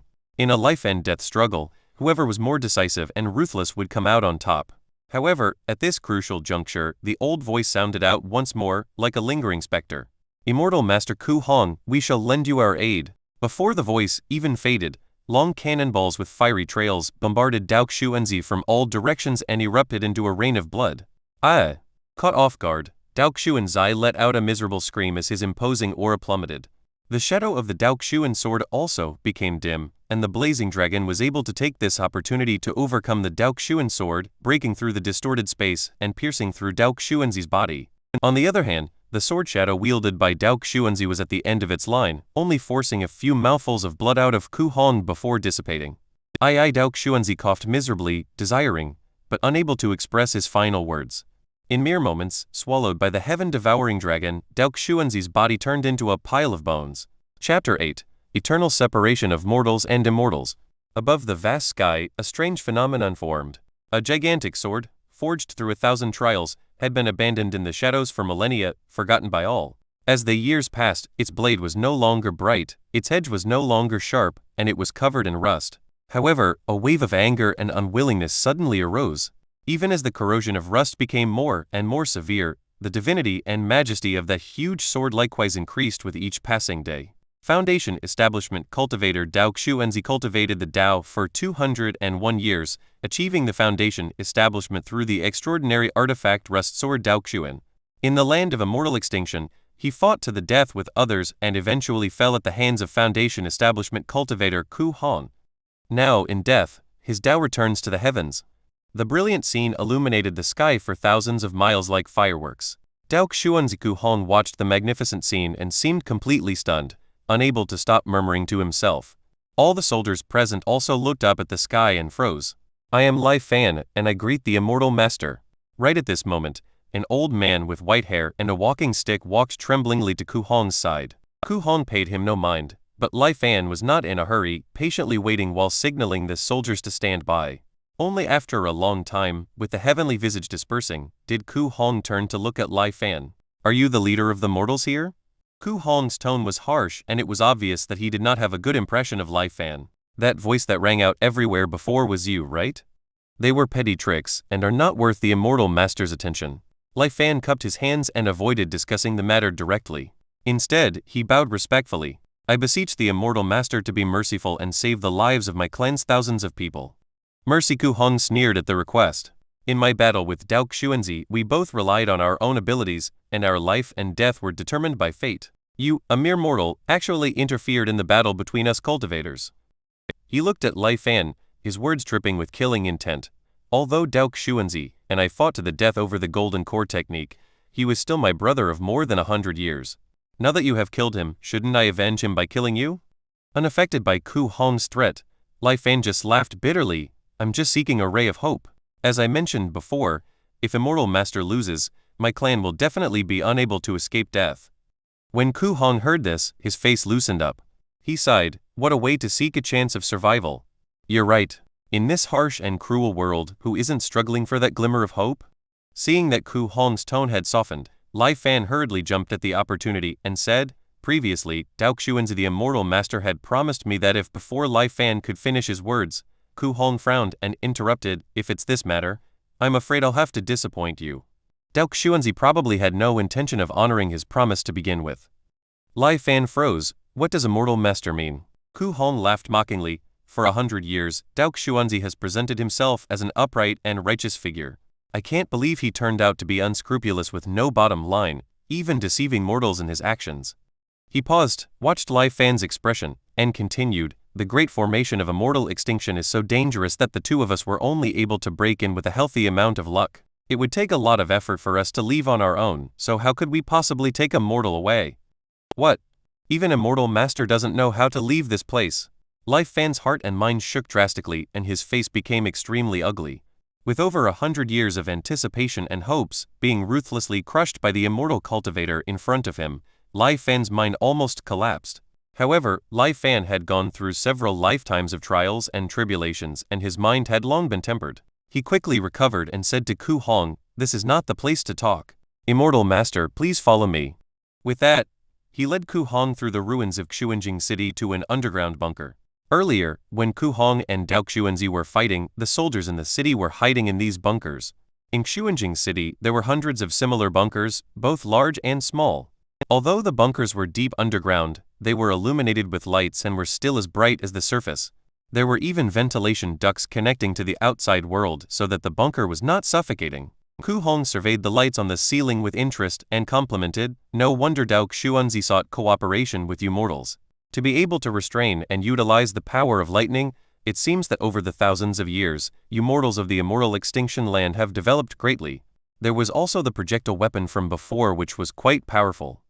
Immediately afterward, he shook his head again. It's a pity only in this land which lacks the great Tao are these magic artifacts somewhat useful. Outside of here, under the oppression of the laws of the great Tao, all of these things would be useless. Speaking of which, when did Dao Xuanzi find you and ask you to ambush me here? The timing doesn't match up. Could it be he mastered the art of existing in two places at the same time? Ku Hong suddenly remembered and asked suddenly. Lai Fan remained composed and was about to answer before being cut off by Ku Hong, who had immediately lost interest and waved his hand. Forget it. What's the point of dwelling on this matter? After death, all things are meaningless. Finishing his words, he collapsed onto a chair, his expression gloomy. He seemed to have been deeply affected by Dao Xuanzi's death. It is best not to continue this matter lest I reveal some inconsistencies, Lai Fan thought to himself. He then inquired with an anxious expression, before, Immortal Master said that he was unable to take mortals out of this immortal extinction land. Is this matter really true? Ku Hong snorted, you are just a mortal, so why would I lie to you? Perhaps a golden core stage cultivator could protect a mortal while breaking through the immortal extinction formation, but if it's just my foundation establishment stage cultivation, it's absolutely impossible. Of course, if you don't mind ending up as ashes, I am willing to give it a try. Ignoring Ku Hong's less than amusing jest, Lai Fan asked persistently, "Could it be that there is no hope for mortals like me to leave this world?" Ku Hong pondered for a moment before shaking his head. "If you want to leave the land of immortal extinction, you must break through the immortal extinction formation. A mere mortal body has no chance of breaking through. Any attempts would be akin to seeking death. Moreover, at your age, you already have one foot in the grave. Why are you so obsessed with leaving this place? Wouldn't it be nice to be a local ruler?" Ku Hong had a disdainful look on his face. "Even though I wouldn't mind dying, I still wish to leave some hope for my descendants." Lai Fan's persistence did not end, and he asked again, "If my descendants can cultivate to the foundation establishment realm like immortal master, would it be possible to leave this place?" Ku Hong burst into laughter, even ignoring the complete lack of spiritual energy in this place, making cultivation impossible. How could a mortal here, completely tainted in miasma, cultivate the immortal way? Ku Hong sneered, "I advise you to give up on such hopes. Immortals and mortals have been eternally separated. Even if you mortals wanted to cultivate, you'd have to reform your bodies and cleanse yourselves of immortal moral miasma in the outside world. Otherwise, even if the path of immortality was right in front of you, you wouldn't be able to even touch it." With each question, Ku Hong's denials grew stronger and Lai Fan seemed to finally give up. "Immortals and mortals are eternally separated. Eternal separation," Lai Fan muttered in a daze. "So, there is really no way?" "There really isn't." Watching Lai Fan's mood sink so far seemed to amuse Ku Hong. "There really isn't." Ku Hong repeated again. "As the immortal master said, immortals and mortals have been eternally separated." Lai Fan let out a long sigh. "Indeed." Ku Hong nodded repeatedly. As if he were defeated by this cruel fact, Lai Fan excused himself and left, his expression dazed. The moment he walked out of the bunker, the door slammed shut with a bang. Ku Hong's face changed, an uneasy premonition welling up in his heart. However, it was already too late. Rolls of mist containing the immortal mortal miasma gushed out from every corner of the room. "Ah!" Ku Hong let out a miserable scream before he was drowned in the dense fog. Outside the bunker, Lai Fan's gaze turned deep as he slowly said, "Since immortals and mortals cannot coexist, then how could I, a mere mortal, dare to fully believe what you say?" Chapter 9. Fate has unforeseen paths. Lai Fan gazed at the confession on the table, feeling disheartened. Ku Hong hadn't lied to him. He truly didn't know how to help mortals leave this isolated realm, the land of immortal extinction. After 5 cycles of reincarnation and 300 years of anticipation, all his hopes had turned into unachievable dreams. With his hopes of immortality shattered, Lai Fan seemed to have aged overnight both physically and psychologically. Land of immortal extinction. He once again recited the name in his mind. An endless unwillingness welled up in his heart. Why did I have to be reborn in such a place? If I had been reborn in the cultivation realm outside, with the power of truth, I would have had a genuine chance at immortality. But fate had to place me in this land of immortal extinction. The information in Ku Hong's confession once again crossed Lai Fan's mind. The so-called land immortal extinction, as the name suggests, is a place where immortals are extinct. Thousands of years ago, the ancient immortal cultivation world suffered a great change. At first, it was just a plague that swept through the mortal realm, and no cultivators paid it much heed. However, after a cultivator was accidentally infected by this mysterious plague, things began to spiral out of control. After infecting the immortal cultivator, the plague seemed to have been inexplicably strengthened, becoming able to spread amongst cultivators. The medium of transmission was none other than the spiritual energy that cultivators relied on for their cultivation. Through the spiritual energy of heaven and earth, the plague quickly spread throughout the entire cultivation world. Cultivators infected with the plague would regress in their cultivation, while the less fortunate would lose their cultivation overnight and become no different from mortals. Within only a few days, they would die and return to heaven. With the deaths of a large number of cultivators, a wave of despair began to spread among the cultivator community. In desperation, some cultivators vented their anger on the source of it all, the mortals. Thus, a mass slaughter began. Facing the towering cultivators, the mortals had little power to resist and could only be slaughtered. But it wasn't long before this slaughtering was forcibly terminated, not out of a guilty conscience, but because of the horrific discovery that the plague didn't dissipate with the deaths of the mortals. Instead, the plague was released into the world, infecting the currents of spiritual energy that pervaded heaven and earth. For a while, the concentration of the plague within the cultivation world skyrocketed. This led to the fall of even more cultivators. Helpless, cultivators gave up their slaughters of mortals. However, sitting back and waiting for death was obviously not cultivators' style of action. On the one hand, a group of cultivators began to develop treatments to resist this plague, and on the other hand, cultivators came up with the infamous Great Migration Plan.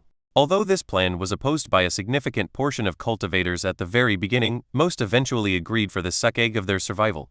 The so-called Great Migration Plan was based on the following considerations. Since mortals couldn't be killed and cures were nowhere in sight, the plague would only spread more and more as mortals reproduced. But because the plague relied on spiritual energy for transmission, a logical solution was formed: banish all mortals in the cultivation realm to small realms, broken pocket dimensions, and other places without spiritual energy. Then, formations would be used to isolate them forever, forbidding the mortals from returning. In this way, the plague of mortals would be contained, allowing cultivators to slowly study cures for the plague. Moreover, the world was filled with countless undeveloped pocket dimensions, so there were no concerns about running out of space for the exiled mortals. Thus, under the arrangement of the unified will of the entire cultivation world, all mortals began their centuries-long migration. The question of how many mortals would die during this century-long migration was not within the consideration of the cultivators. In the face of the strength of cultivators, mortals had no room for resistance. In this way, after hundreds of years of migration, the mortals of the entire cultivation realm were dispersed across various small worlds. It took nearly 1,000 more years for the plague's concentration to finally decrease to a manageable level. During these 1,000 years, cultivators finally found a way to purify this plague after continuous research. However, despite purification, the plague would still remain latent within mortal bloodlines, much to the dismay of cultivators. Even if there were no more mortals in the world at that time, not every offspring between cultivators had the aptitude for cultivation, and more mortals would be born over time. Inside these mortals lay the threat of the plague. Furthermore, because the plague was especially lethal to immortal cultivators, mortal offspring wishing to cultivate had to first purify themselves of the plague. Over time, this plague became synonymous with the divide between immortals and mortals, so it was named the immortal miasma. In order to prevent the resurgence of the immortal miasma, cultivators agreed to avoid places where mortals had been banished.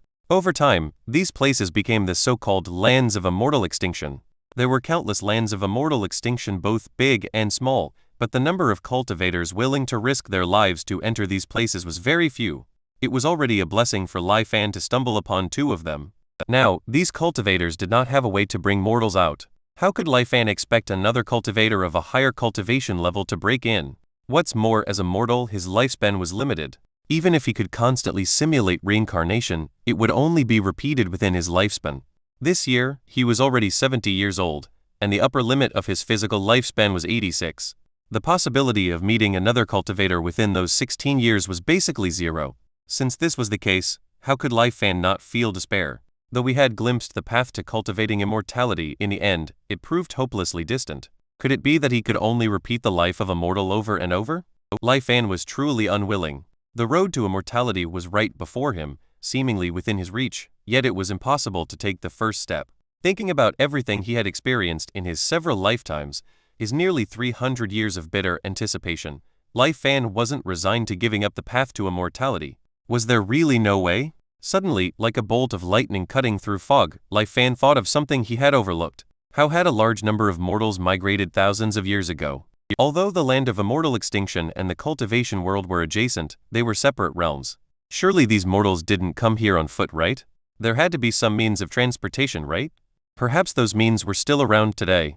If he could find those means, could he use them to travel to the cultivation world?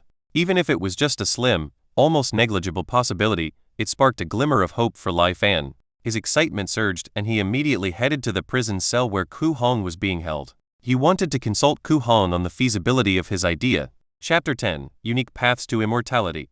How did the mortals during the Great Migration Plan come to the land of immortal extinction? Perhaps he had never thought about this before, as Ku Hong directly froze after hearing Lai Fan ask this.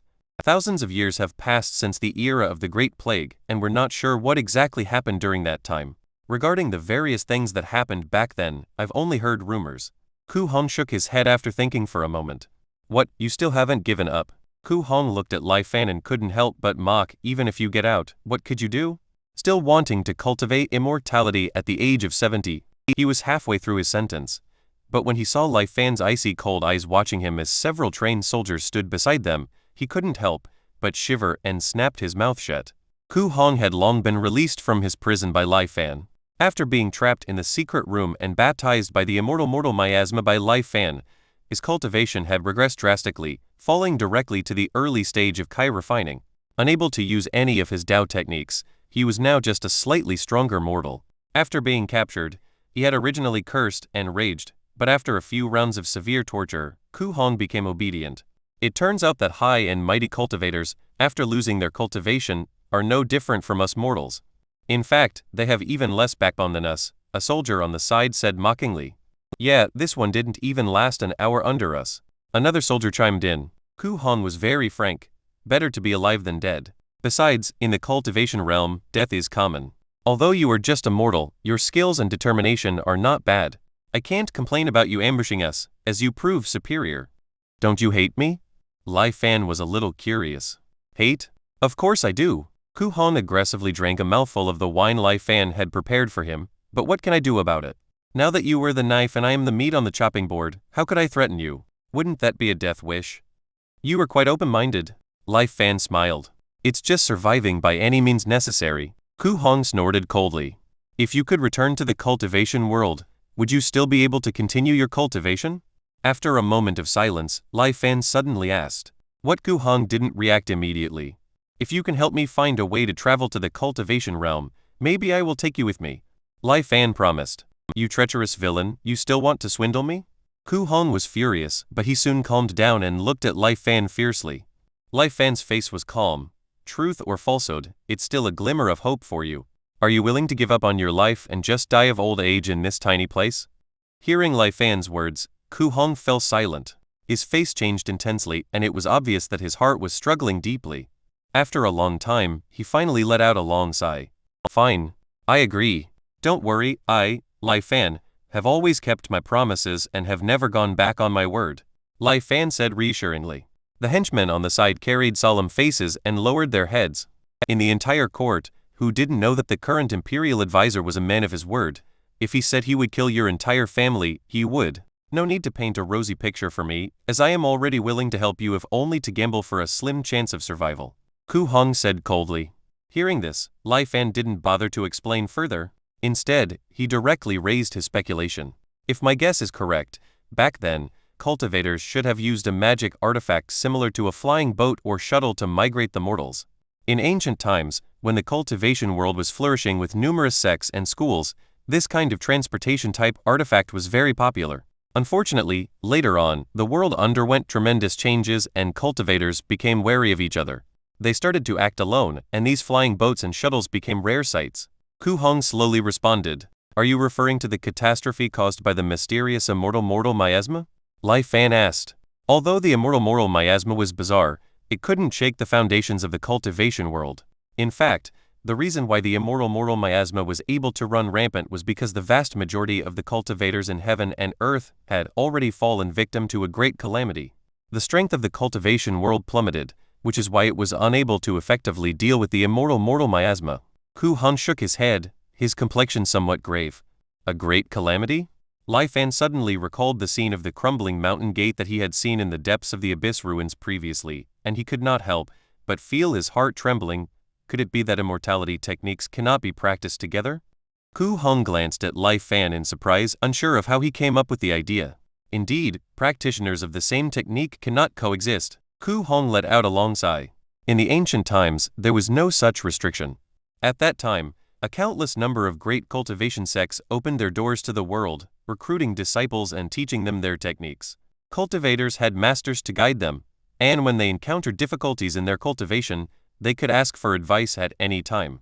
They could also spar and learn from their fellow disciples who practiced the same techniques. Back then, the entire cultivation world flourished vibrantly. Ku Hong said, unable to hide his longing. Unfortunately, the heavens and earth changed drastically. Immortal cultivators suddenly realized one day the efficiency of their cultivation was greatly reduced. While cultivating, they would know in their minds how many people in the entire cultivation world were practicing the same techniques as them. They discovered to their horror that the more people that practiced the same techniques simultaneously, the lower the cultivation efficiency would be for everyone. Ku Hong spoke slowly in a dark voice, a hint of fear flashing in his eyes. In the beginning, everyone maintained restraint, trying to find a solution to the problem. However, in the following decades, countless cultivators were stuck in place, unable to advance their cultivation. Eventually, they reached their limits and could no longer hide the killing intent within their hearts. A catastrophe that swept through the entire cultivation world began. Anyone who practiced the same technique became an obstacle to all the others. Former masters and disciples, senior brothers and junior sisters, all became mortal enemies in an instant. Even if someone's heart was not willing to kill, how could they be sure all other parties thought the same? Who could guarantee that the other party would not eventually ambush them? All cultivators were plunged into endless suspicion, and the only people they could trust were themselves. At that time, all sects became hell overnight. Those scattered cultivators hiding in deep mountains and secret realms trying to take refuge were not spared either, because cultivators who practiced the same technique would also sense each other's location. Massacre, endless massacre. I don't know how long it lasted before it gradually subsided. By then, the once thriving cultivation realm had become incredibly desolate, with all the sects ceasing to exist, leaving behind only solitary cultivators. Ku Han narrated this ancient calamity in the cultivation world with great detail. Lai Fan listened intently, his emotions rising and falling as more questions formed in his heart. Since immortal practitioners of the same technique could not coexist, how did cultivators practice now? What did the cultivation world look like today? Chapter 11. Labor tirelessly in the pursuit of immortality. In today's world, a mortal who wants to cultivate immortality has no more than a few options. Ku Han patiently explained. One is to join the 10,000 Immortals Alliance. The 10,000 Immortals Alliance is a loose alliance formed by many cultivators, where one can earn contribution points by taking on and completing quests or trading with others. With the contribution points, one can then exchange for cultivation techniques and resources from the alliance. Second is the Five Elders Association. The Five Elders Association is an organization created by 5 top-tier powerhouses, and it wields significant influence. As long as one has the qualifications to cultivate, one can voluntarily join and choose a cultivation technique. The price is that one needs to sign a soul contract and serve the Five Elders Association for a certain amount of time. The third is to choose to join the local forces around the world. Although these forces can't be compared to the previous two, the local forces tend to be more cohesive and generally don't involve dangerous missions, which is more suitable for those with laid-back dispositions. As for certain other chaotic organizations, they are not very reliable, so let's not mention them. Ku Han slowly explained the general situation of today's cultivation world. Lai Fan frowned at his words and was a bit puzzled. From your description, why does it seem like cultivation techniques are not that scarce in the cultivation world? Ku Han snorted coldly. That's because the techniques obtained through these organizations are all incomplete. Incomplete? Lai Fan stared blankly, then suddenly realized. If you want to obtain a higher level technique, you have to continue to sell your life for them? Not bad. Ku Han replied bitterly. All techniques have been crippled by major factions in recent years, and cultivating them to the peak of foundation establishment is the limit. If you want to break through to the next realm, you have to switch to a higher level technique every further realm you reach. Switching techniques? If one has to replace their cultivation technique and cultivate from the beginning every realm breakthrough, wouldn't that mean that all the previous efforts were in vain? Lai Fan was shocked. That won't be the case. Ku Han shook his head. Ordinary cultivators must cultivate the Taisheng primordial scripture. It is rumored that this sutra was the highest scripture of the Taisheng sect and served as the foundation of their sect. After the Great Catastrophe, the Taisheng sect was annihilated, leaving behind only fragments of the Taisheng primordial true scripture in the world. This scripture isn't a cultivation technique, it's instead more like a secret art. It allows the person practicing it to freely convert their spiritual energy without significant loss, and be able to quickly catch up to the original realm after dispersing his or her original technique and switching to a new one. There is actually such a miraculous method, Lai Fan marveled.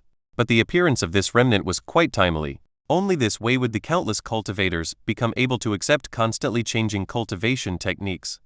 Lai Fan laughed coldly. In my opinion, this Taisheng primordial scripture has likely been preserved as far more than just remnants. I'm afraid it's just that the person behind the scenes is only willing to release this part to control the cycle of changing techniques. Ku Han sighed longingly. Who doesn't understand this logic? But what can be done? True techniques are hard to come by, and although being exploited is regrettable, at least there is a visible goal and means to achieve it. I'm not willing to be controlled by others for the rest of my life, but I'm not willing to risk my life. Those who despise control and are willing to risk their life to search for opportunities in the various secret realms and ancient sects are only a minority. Lai Fan nodded, gaining a rough understanding of the situation of the cultivation world today. It was completely different from the carefree, single-minded pursuit of immortality he had imagined. Instead, it had become slightly similar to his previous world. Thinking about all this, Lai Fan couldn't help but sneer. Ku Hong didn't notice the difference in Lai Fan's mind. He sighed involuntarily. Dao Xuanzi never knew that the reason why I grabbed the technique and ran away was not because it was a golden core technique, but because it was a genuine technique that could lead to the realm of nascent soul. If it really was a golden core technique, I still would have been able to control myself. But it was, after all, a true nascent soul technique, Ku Hong lamented repeatedly.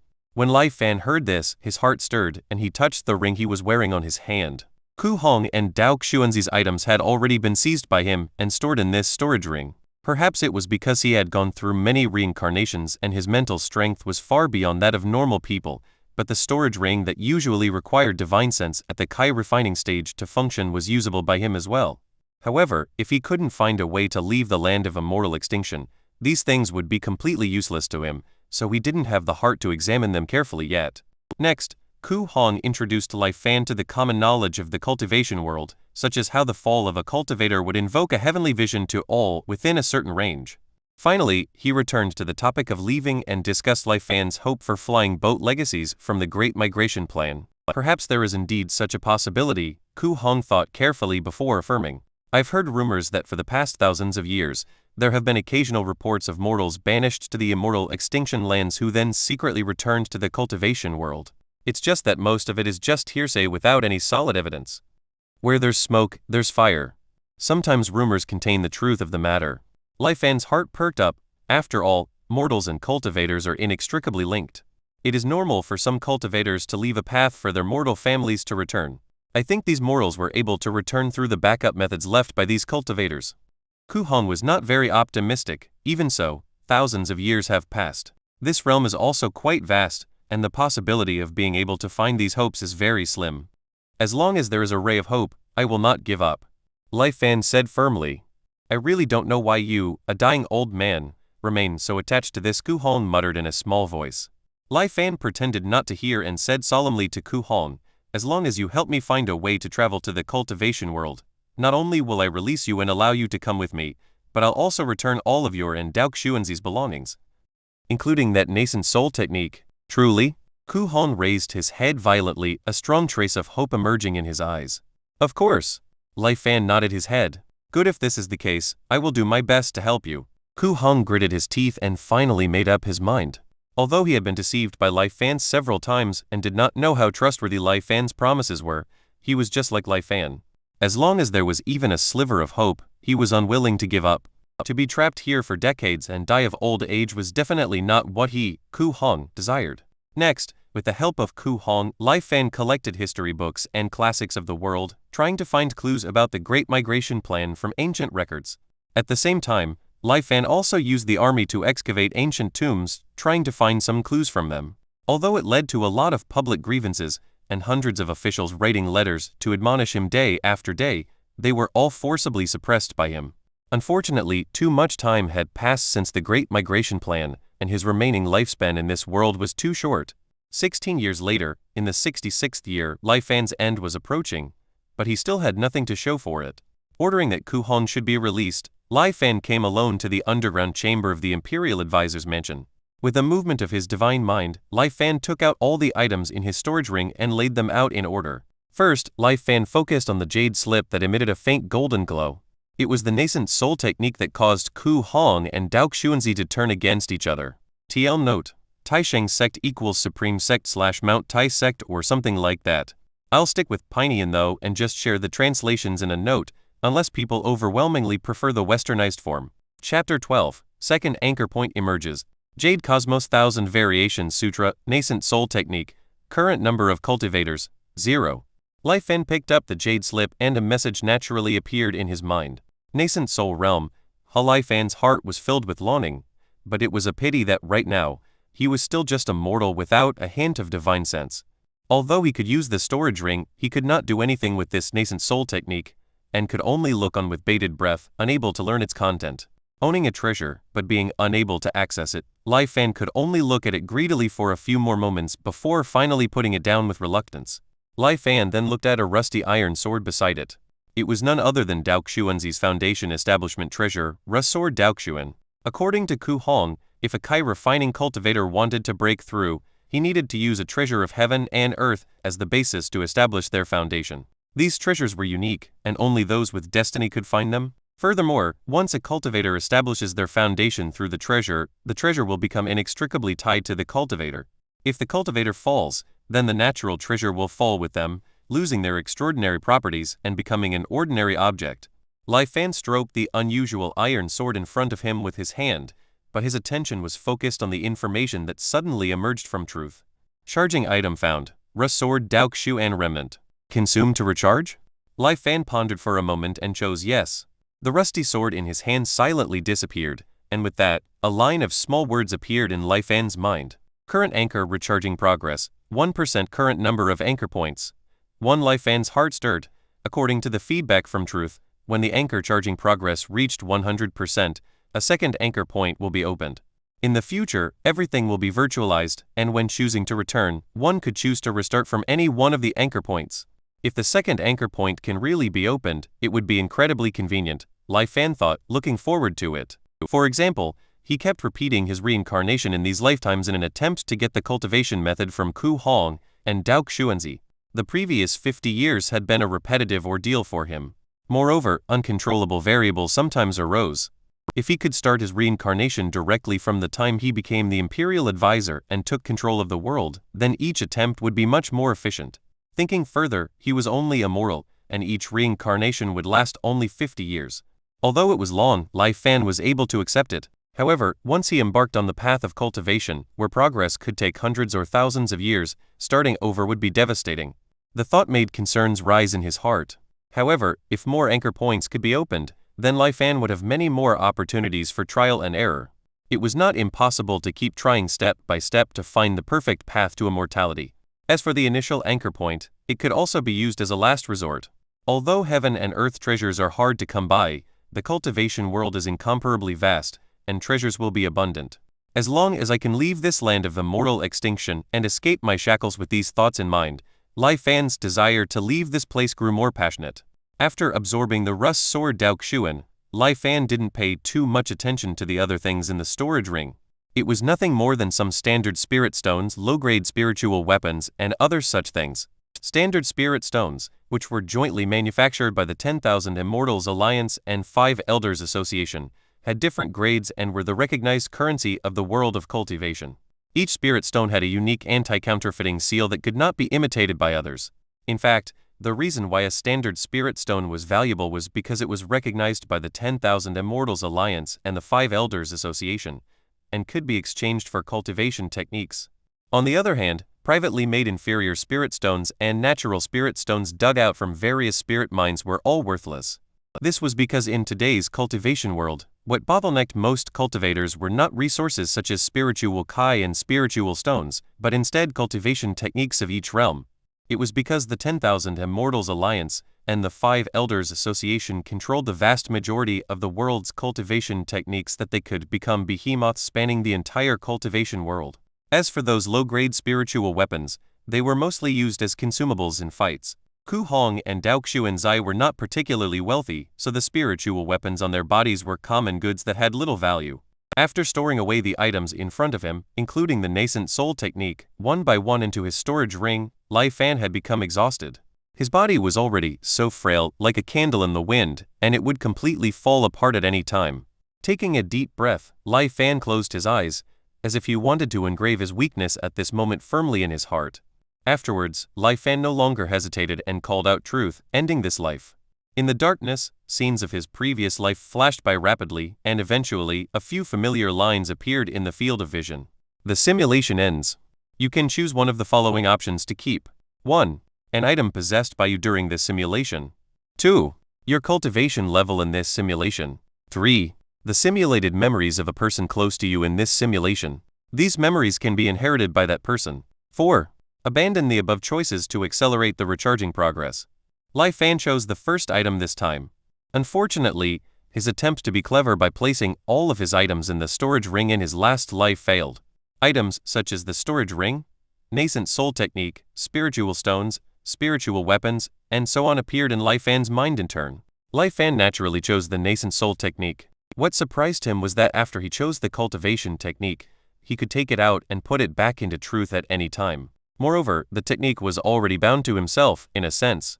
This technique already completely belonged to him, and even if he did not choose to bring it back in the next life simulation, it would still exist in truth, ready to be brought out at any time. With this, many more plans have become available. Lai Fan took out the golden jade slip and played with it in his hands while pondering over his course of action in this lifetime. Thousands of years have passed since the Great Migration era, and the relevant clues have long been buried deep underground. Mass excavation of ancient tombs is too sensational, and despite the strong control I had over the court in the previous life, this matter sparked significant opposition. With such little preparation, such a matter would undoubtedly be difficult to sustain. However, if I start laying out the groundwork from the beginning and spend 20 years, it may not be impossible to transform the mindsets of people in the world. Name: Lai Fan. Cultivation realm: moral physical age 20/86, mental age 282/1109. Up arrow. Recharge progress 0%, anchoring charge progress 1%, current number of anchor points 1, bound items Jade Cosmos 1000 variations Sutra. As time passed, Lai Fan's sixth life began. Everything progressed according to the established trajectory, but under Lai Fan's discreet influence, many subtle changes occurred in the world. After 3 years, rumors that immortals were descending into the world spread out one after another all over the Grand Xuan Kingdom.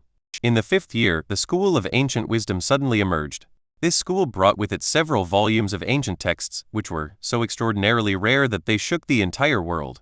The names of the ancient scrolls were Yi Jing, Dao De Jing, Nan Hue, Lun Yu, and Daxu.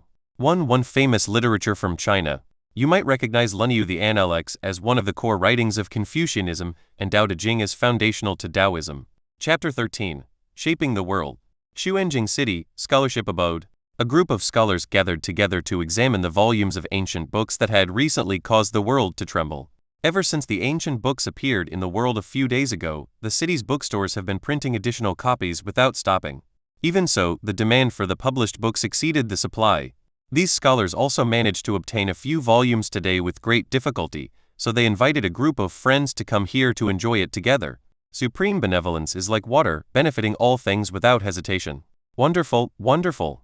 Tao begets 1, 1 begets 2, 2 begets 3, and 3 begets all things. In just a few words, it instantly feels infinitely profound. This scripture is truly extraordinary. In my opinion, these 3,000 words are worth more than all the literature I've read before. I feel the same way. No, in my opinion, the subtlety of that volume of Yi Jing is even higher than that of Dao De Jing. Although the words are obscure and cryptic, they are so well written that they seem to contain the supreme principles of heaven and earth. Precisely, the way of heaven is to benefit others, and the gentleman is unceasing in his self-improvement. It speaks to the heart of my generation. The scholars were discussing enthusiastically, looking mesmerized.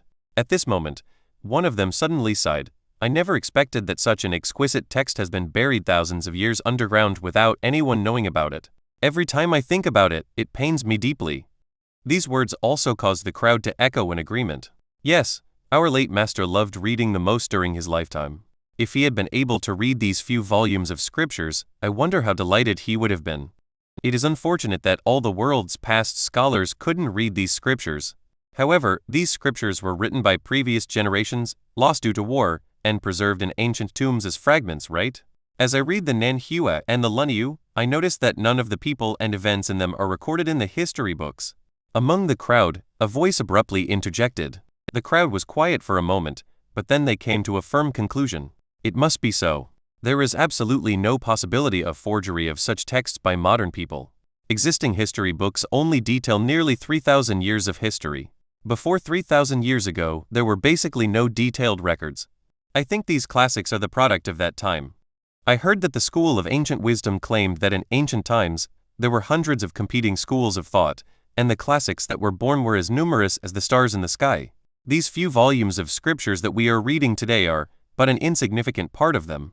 This statement immediately caused a gasp of surprise in the restaurant. There is actually such a thing. The thought that there are still so many classic texts buried deep underground, unknown to the world, makes me incomparably heartbroken and unable to sleep at night. I wonder what the rest of the classics are like. But after all, these ancient texts are deeply hidden in various ancient tombs. What the School of Ancient Visitors has said about the massive excavation of ancient tombs in search of the lost classics is really against human decency. The crowd of scholars instinctively wanted to speak out in agreement, but once they thought of the countless classic texts still waiting to be unearthed underground, their tone became less resolute. Didn't the leader of the School of Ancient Wisdom say that what they are doing is a matter of protection and rescue of classics, and not tomb robbing? That's right, I heard that every time they excavate an ancient tomb, they don't wreak havoc like previous grave robbers who only take gold and silver. Instead, they carefully take out all of the objects and keep them properly. If there is any damage, there is also someone responsible for repairing it. Indeed, one cannot simply compare them to grave robbers. However, there were still quite a few people in the crowd who held opposing views. But that's just a nice way of putting it. What's the difference? Who here doesn't have an ancestor? If your family's ancestor's tomb was excavated like this, how would you feel? The precedent of this matter is absolutely unacceptable, or else the consequences will be endless. We must do our best to dissuade it. Exactly. There were still some people who did not voice their opinions, acting as peacemakers. The emperor and the ministers in the court will definitely have made their decision on this matter, so we don't need to worry too much about it. Let's wait and see. As the Tao Te Ching spread throughout the world, heated debates erupted all over the Grand Xuan Kingdom. There were countless scenes similar to the one in the scholarship abode today. Lai Fan knew that wanting to change the minds of the people of the world in such a short period of time would definitely not work. Right now, it was just the beginning. But Lai Fan wasn't worried at all that things wouldn't work out. In the current world, it was the scholars who held the power of speech. With countless classics as bait, Lai Fan was not afraid that these scholars would not fall into line. What's more, Lai Fan didn't need these people's support. As long as they didn't oppose him, it was enough. While secretly plotting to control the world, Lai Fan was also gradually increasing the influence of the School of Ancient Wisdom in the secular world. In the 6th year, the emperor was suddenly stricken with a serious illness and was bedridden. All the doctors were at their wits' end. At this time, the School of Ancient Wisdom brought forth a pill, claiming that this elixir was found in an ancient tomb and was suspected to be left by an immortal, with the power to revive the dead. The emperor did not pay attention at first, but with his body slowly withering away, he reluctantly took it as a last resort. Surprisingly, the pill worked wonders, and the emperor returned to full health after only a few days. The court was shocked, and the ministers discussed. The emperor even sent out an edict to summon the leader of the School of Ancient Wisdom into the palace, and ask about the immortal. For a few days, he did not go to court. Since then, the emperor wholeheartedly believed in the existence of immortals. He secretly authorized his army to cooperate with the School of Ancient Wisdom to look for traces of immortals in the ancient tombs. In the 9th year, the School of Ancient Wisdom held an exhibition in the city of Xuanjing, inviting the ministers of the imperial court and the princes and nobles of the capital to watch. Although these people were very rich and knowledgeable, after seeing the rare treasures in the exhibition, they were all stunned and could not extricate themselves from the wonders. After this, the School of Ancient Wisdom even loosened its restrictions so that ordinary people could enter the exhibition as long as they purchased a ticket. Xuanjing City was suddenly in an uproar. Countless people lined up, wanting to enter the exhibition to get a glimpse of the treasures. The number of people was so large that it caused the roads in the capital to be blocked. Fortunately, the emperor issued an order to have the garrison battalion hold formation to maintain order, and only then was the excitement gradually suppressed. The spectacle lasted for more than half a month. After this, instead of closing, the exhibition began to tour around, visiting each part of the Grand Xuan Kingdom. In the 11th year, Jiangnan Prefecture uncovered a vicious grave robbing case and captured a grave robbing group of hundreds of people. This group had gone on a rampage, excavating ancient tombs in the deep mountains and causing incalculable damage. According to the law, all of them should be sentenced to death. However, the number of people involved in the case was so large that the governor of Jianghuai Prefecture did not dare to make the decision on his own, and sent a letter over 800 miles to Xuanjing City to ask the emperor to make a decision. Some ministers were outraged and wrote a letter asking for the death penalty. However, surprisingly, the vast majority of court officials remained silent at this time. The emperor also ignored all the memorials that were sent and did not take a position. It was only after a month that the emperor's decree arrived. Instead of capital punishment, they were only sentenced to slavery and were to be brought to the capital. Few ministers in the court wrote a letter of opposition. Lai Fan looked at the edict and smiled slightly, knowing that the situation had already been decided. Chapter 14, Light Emerging from the Darkness. After 13 years, ancient texts such as the Shengshu Qi and Lai One emerged, and scholars across the world yearned for that lost history more and more. In the 15th year, the emperor became seriously ill. In a desperate attempt to renew his life, he sent more than 100,000 troops to excavate ancient tombs and look for traces of the elixir of immortality. Although some ministers gave many criticisms, the court did not submit a large-scale petition against it. Unfortunately, the elixir remained elusive. Even though hundreds of tombs were excavated, no trace of it could be found. At the end of the year, the emperor died with regret. Before he died, he passed on his throne to the Prince of Lenya. At this point, Lai Fan finally regained control of the world. Under the influence of Lai Fan, the trend of exploring ancient tombs continued to grow. After 17 years, a mountain hunter stumbled upon an ancient tomb, pleasing the imperial advisor and receiving a noble title as a reward. Since then, the people of the world have become even more enthusiastic and obsessed with exploring ancient tombs. No matter how remote the mountains and forests were, one could see groups of tomb explorers. Time flowed and we arrived at the 23rd year. Lai Fan stood in the imperial advisor's mansion, reviewing the summary of clues obtained from official and private tomb explorers over the past few years. Before this, there were only 3,000 years of historical records in this world, totaling 23 dynasties. With the excavation of ancient tombs, the previously lost history was also gradually filled in. Before these 23 dynasties, there were 16 more dynasties, dating back to about 6 or 7,000 years ago. The earliest one that could be found was named the Kai dynasty. 6 or 7,000 years, it almost matches the Great Migration era, Lai Fan thought to himself. With that, he ordered his men to focus on excavating the ancient tombs of the Kai dynasty. He even offered a reward to the world, claiming that anyone who could find the ancient tombs of the Kai dynasty would be granted a noble title. As soon as the news came out, people all over the world rushed to share the news. Countless young people embarked on the road of tomb exploration. No matter how obscure history was, it couldn't withstand such enthusiastic excavation by people from all over the world. After 25 years, the tomb of the first emperor of the Kai dynasty, Yizing, was finally found. Upon hearing the news, Lai Fan led his trusted advisors to the scene in person and blocked off the perimeter. In the past 10 years or so, the techniques for excavating ancient tombs in the Grand Chuan Kingdom had developed by leaps and bounds, leading to a set of extremely effective plans for opening tombs. Even though the tomb of the first emperor of this realm was huge in scale and had countless mechanisms, with the efforts of all the people from the Tomb Exploration Battalion, a passageway leading to the main chamber was chiseled through in just over a month. After all obstacles were removed, Lai Fan entered the interior of the tomb while surrounded by a crowd. The main tomb passage stretched for hundreds of meters, and the walls on both sides were filled with lifelike murals. Although thousands of years had passed, they were still clearly visible. Lai Fan paced slowly, glancing over the murals along the way. The murals were divided into several parts. In the first part, the main character in the painting, the first emperor of the Kai dynasty, Yizing, was sitting on top of a mountain. Above the wispy white clouds, several immortal trails were leading to him. In the second part, a dark calamity descended. The red color of blood spilled over the earth.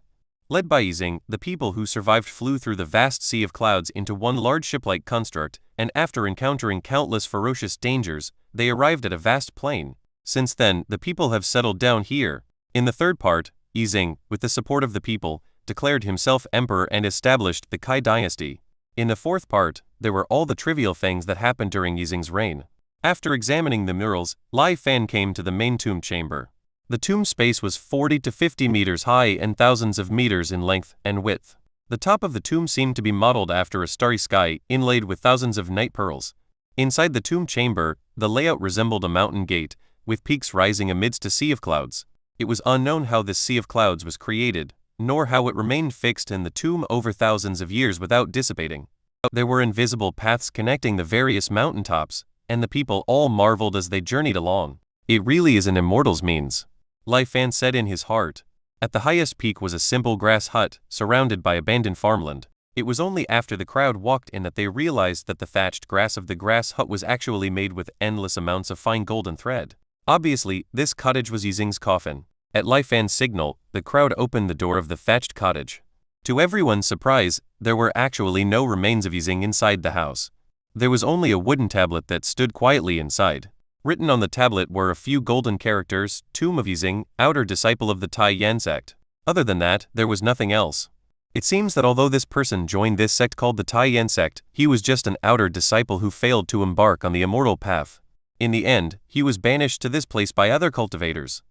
Before he died, he still couldn't forget about his sect, and instead of his position as emperor, he referred to himself as an outer disciple of the Tai Yan sect. It's just that according to Ku Hong's previous statement, the world sects should have been dispersed in the calamity before the Great Migration era. Now, it seems that there may be hidden secrets. Lai Fan kept pondering in his mind. This Yixing should have been entrusted by the cultivators of the Tai Yan sect to take charge of the great migration to this realm. I wonder if I can find the flying boat that was used for the migration. The search in the main chamber was fruitless, so Lai Fan ordered the tomb exploring battalion to excavate the perimeter, trying to find clues from the surrounding accompanying tombs. A few days later, a piece of bad news came that made Lai Fan both furious and helpless. It turned out that the people of the Tomb Explorer battalion had found a record of the flying boat in the list of burial items in one of the surrounding burial chambers. Unfortunately, this burial chamber was actually stolen from earlier, and based on the traces of destruction, the theft was also 1,000 years ago. It's like this again and again. Every time I see hope, it ends up escaping my grasp. Lai Fan seethed with fury. The people around him remained silent.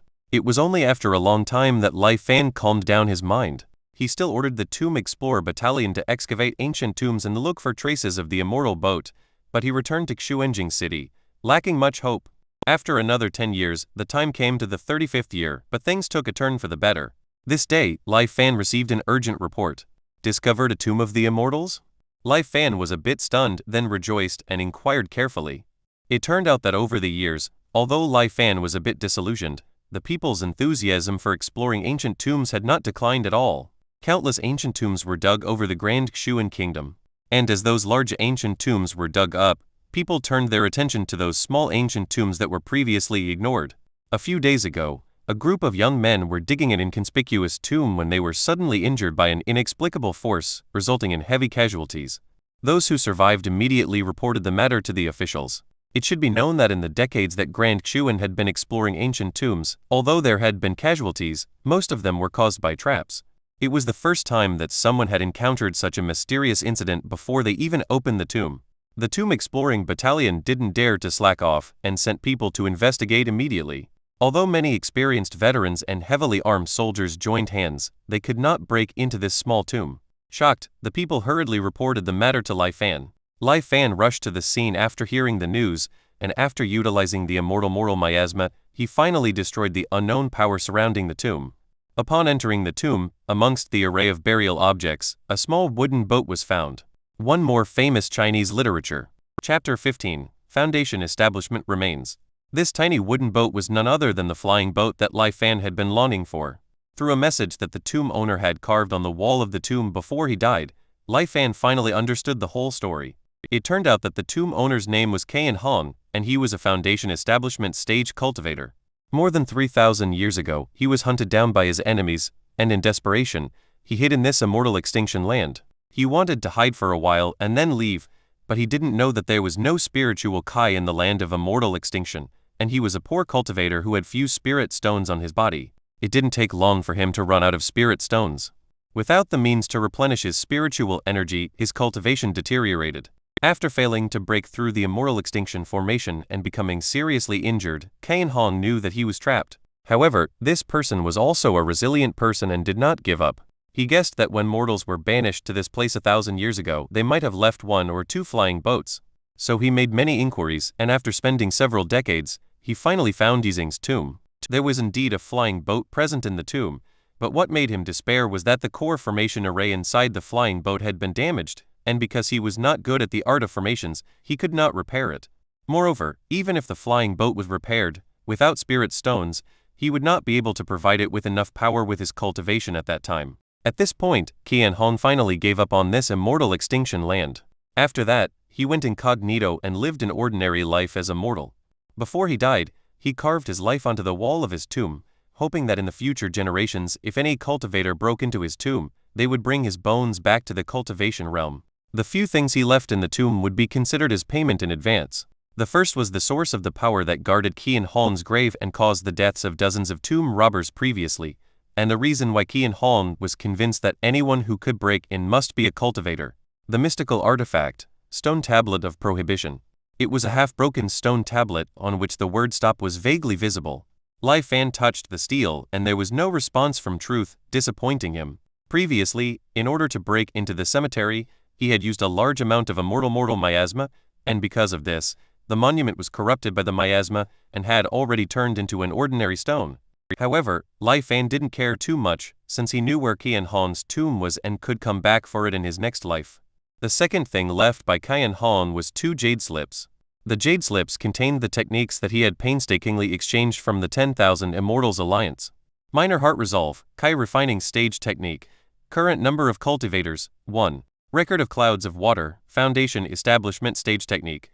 Current number of cultivators, 1. Picking up the jade slip and receiving the information coming from it, Lai Fan's heart jumped violently, thinking that Qian Hong was not dead and that this place was a trap set by him. But a moment later, Lai Fan realized the truth. Over 3,000 years had passed, and even a golden core cultivator would have turned into dust. As for why these techniques were being practiced today, Lai Fan understood after a little thought. The 10,000 Immortals Alliance must have the original archives of the techniques. If they saw the number of people practicing the techniques change to 0, they would know that the cultivator who exchanged the techniques before had already died. After this, it was natural to take these techniques out and let people redeem them again. In these 3,000 years, these 2 techniques likely had changed owners numerous times. How profiteering! Lai Fan was speechless for a moment. After some lamentation, Lai Fan turned his gaze to the third item, the Taiyan boat. This item was exactly the tool that the Taiyan sect used to migrate mortals. Or perhaps it was because this flying boat was broken that it was left behind. After thousands of years of twists and turns, it had finally fallen into Lai Fan's hands, becoming his hope to jump out of this immortal extinction land. Holding the Taiyan boat in his hands, Lai Fan's heart surged. After hundreds of years of anticipation, he had finally achieved his goal. As for the Taiyan boat being damaged, Lai Fan was not worried at all. Qian Hong could not repair it, and neither could he, but someone else could. 15 years later, the 50th year after the anchor point arrived, and Ku Hong and Dao Xuanzi visited Xuanjing City once more. Dao Xuanzi, do not overstep your bounds. Ku Hong, do you think I will let you go just because you escaped to this land of immortal extinction? Hand over the technique you obtained that day, or I won't rest until you're dead. Ridiculous. It's because of the lack of a golden core technique that I've been trapped in the foundation stage for nearly 100 years. I'm about to turn into withered bones, my end is approaching. However, I have now finally obtained a golden core technique. How could I possibly hand it over to others? Indeed, a golden core technique with no other practitioners, an irreplaceable treasure. Although many golden core techniques exist, innumerable cultivators are stuck at the foundation establishment stage. It's just a single technique. It's ridiculous that despite how you and I have been brothers for 100 years, we're now fighting to the death for a chance of survival. The 2 of them were about to fight to the death, but they heard a burst of bold laughter coming from Xuanjing City below. Is a mere golden core technique worth the 2 of you fighting to the death? Ku Hong and Dao Xuanzi simultaneously changed expressions and looked downwards. Who are you? How presumptuous. Arrogant. The 2 both spoke, but their expressions were on guard at the same time. The 2 of you might as well come down for a moment. They saw a silver-haired elder shouting loudly from the Imperial Advisor's mansion below. Ku Hong and Dao Xuanzi exchanged glances, and while staying on guard, landed in the Imperial Advisor's mansion. Haha, please. The silver-haired elder seemed to be very happy as he led the 2 of them to the lobby and sat down. After ordering his subordinates to prepare wine and food to entertain them, he said with some emotion, back then, when my ancestor was on his deathbed, he had said that in the future, there might be 2 people who would come from the Abyss ruins and fly to the capital, and that would be the opportunity for my clan to escape this place. For thousands of years, the people of my clan have been both believing and doubting it. Now I have finally found confirmation. The old man laughed out loud and drank from the wine cup in front of him. Ku Hong and Dao Xuanzi, on the other hand, looked at each other in disbelief. I don't know what the elder's name is? Ku Hong asked, his tone much more polite. Lai Fan, he replied with a smile. According to your words, your ancestor had foreseen that the 2 of us would come here thousands of years ago? What did he mean by the opportunity to escape this place? Dao Xuanzi frowned and sized up Lai Fan. Lai Fan seemed to be a bit unhappy at his words. What? You 2 don't believe me? Ku Hong laughed and shook his head. This matter is too mysterious. The 2 of us have traveled the cultivation world for 100 years, and we have never heard of any deduction technique that can predict thousands of years into the future. Dao Xuanzi followed suit and shook his head. Lai Fan straightened up, looked disdainfully with his head held high, and asked, I wonder if the 2 of you have ever heard of the Taiyan sect? Ku Hong and Dao Xuanzi looked at each other with some shock. Could it be that this was the sect that was famous for its art of deduction in ancient times? Lai Fan secretly breathed a sigh of relief and nodded his head lightly. My ancestor was a member of the Taiyan sect. Chapter 16. Grasping Immortals Within One's Palm. Lai Fan's eyes narrowed slightly as he gazed into the distance with a nostalgic expression. In the beginning, when my ancestor entered the Taiyan sect, he did not like to cultivate and was instead obsessed with the art of deduction and calculation. Originally, this wouldn't have been a problem, but who would have thought that the world would go through great turmoil and mortals had to be migrated? With my ancestor's Kai refinement cultivation, he would not be forced to migrate. However, my ancestor's worldly affairs were not yet settled, and seeing the panic spreading among his family, he took responsibility for the migration of mortals. After that, he stayed here with my family. Lai Fan spoke eloquently with great emotion. Ku Hong and Dao Xuanzi both nodded slowly, finding that Lai Fan's words seemed to align with the legends they had heard before. Ku Hong even wondered, the Taiyan sect still existed during the Great Migration era? I heard earlier that all the ancient sects were destroyed in the previous upheaval of the world. Lai Fan was first stunned, then shook his head. It's just a rumor.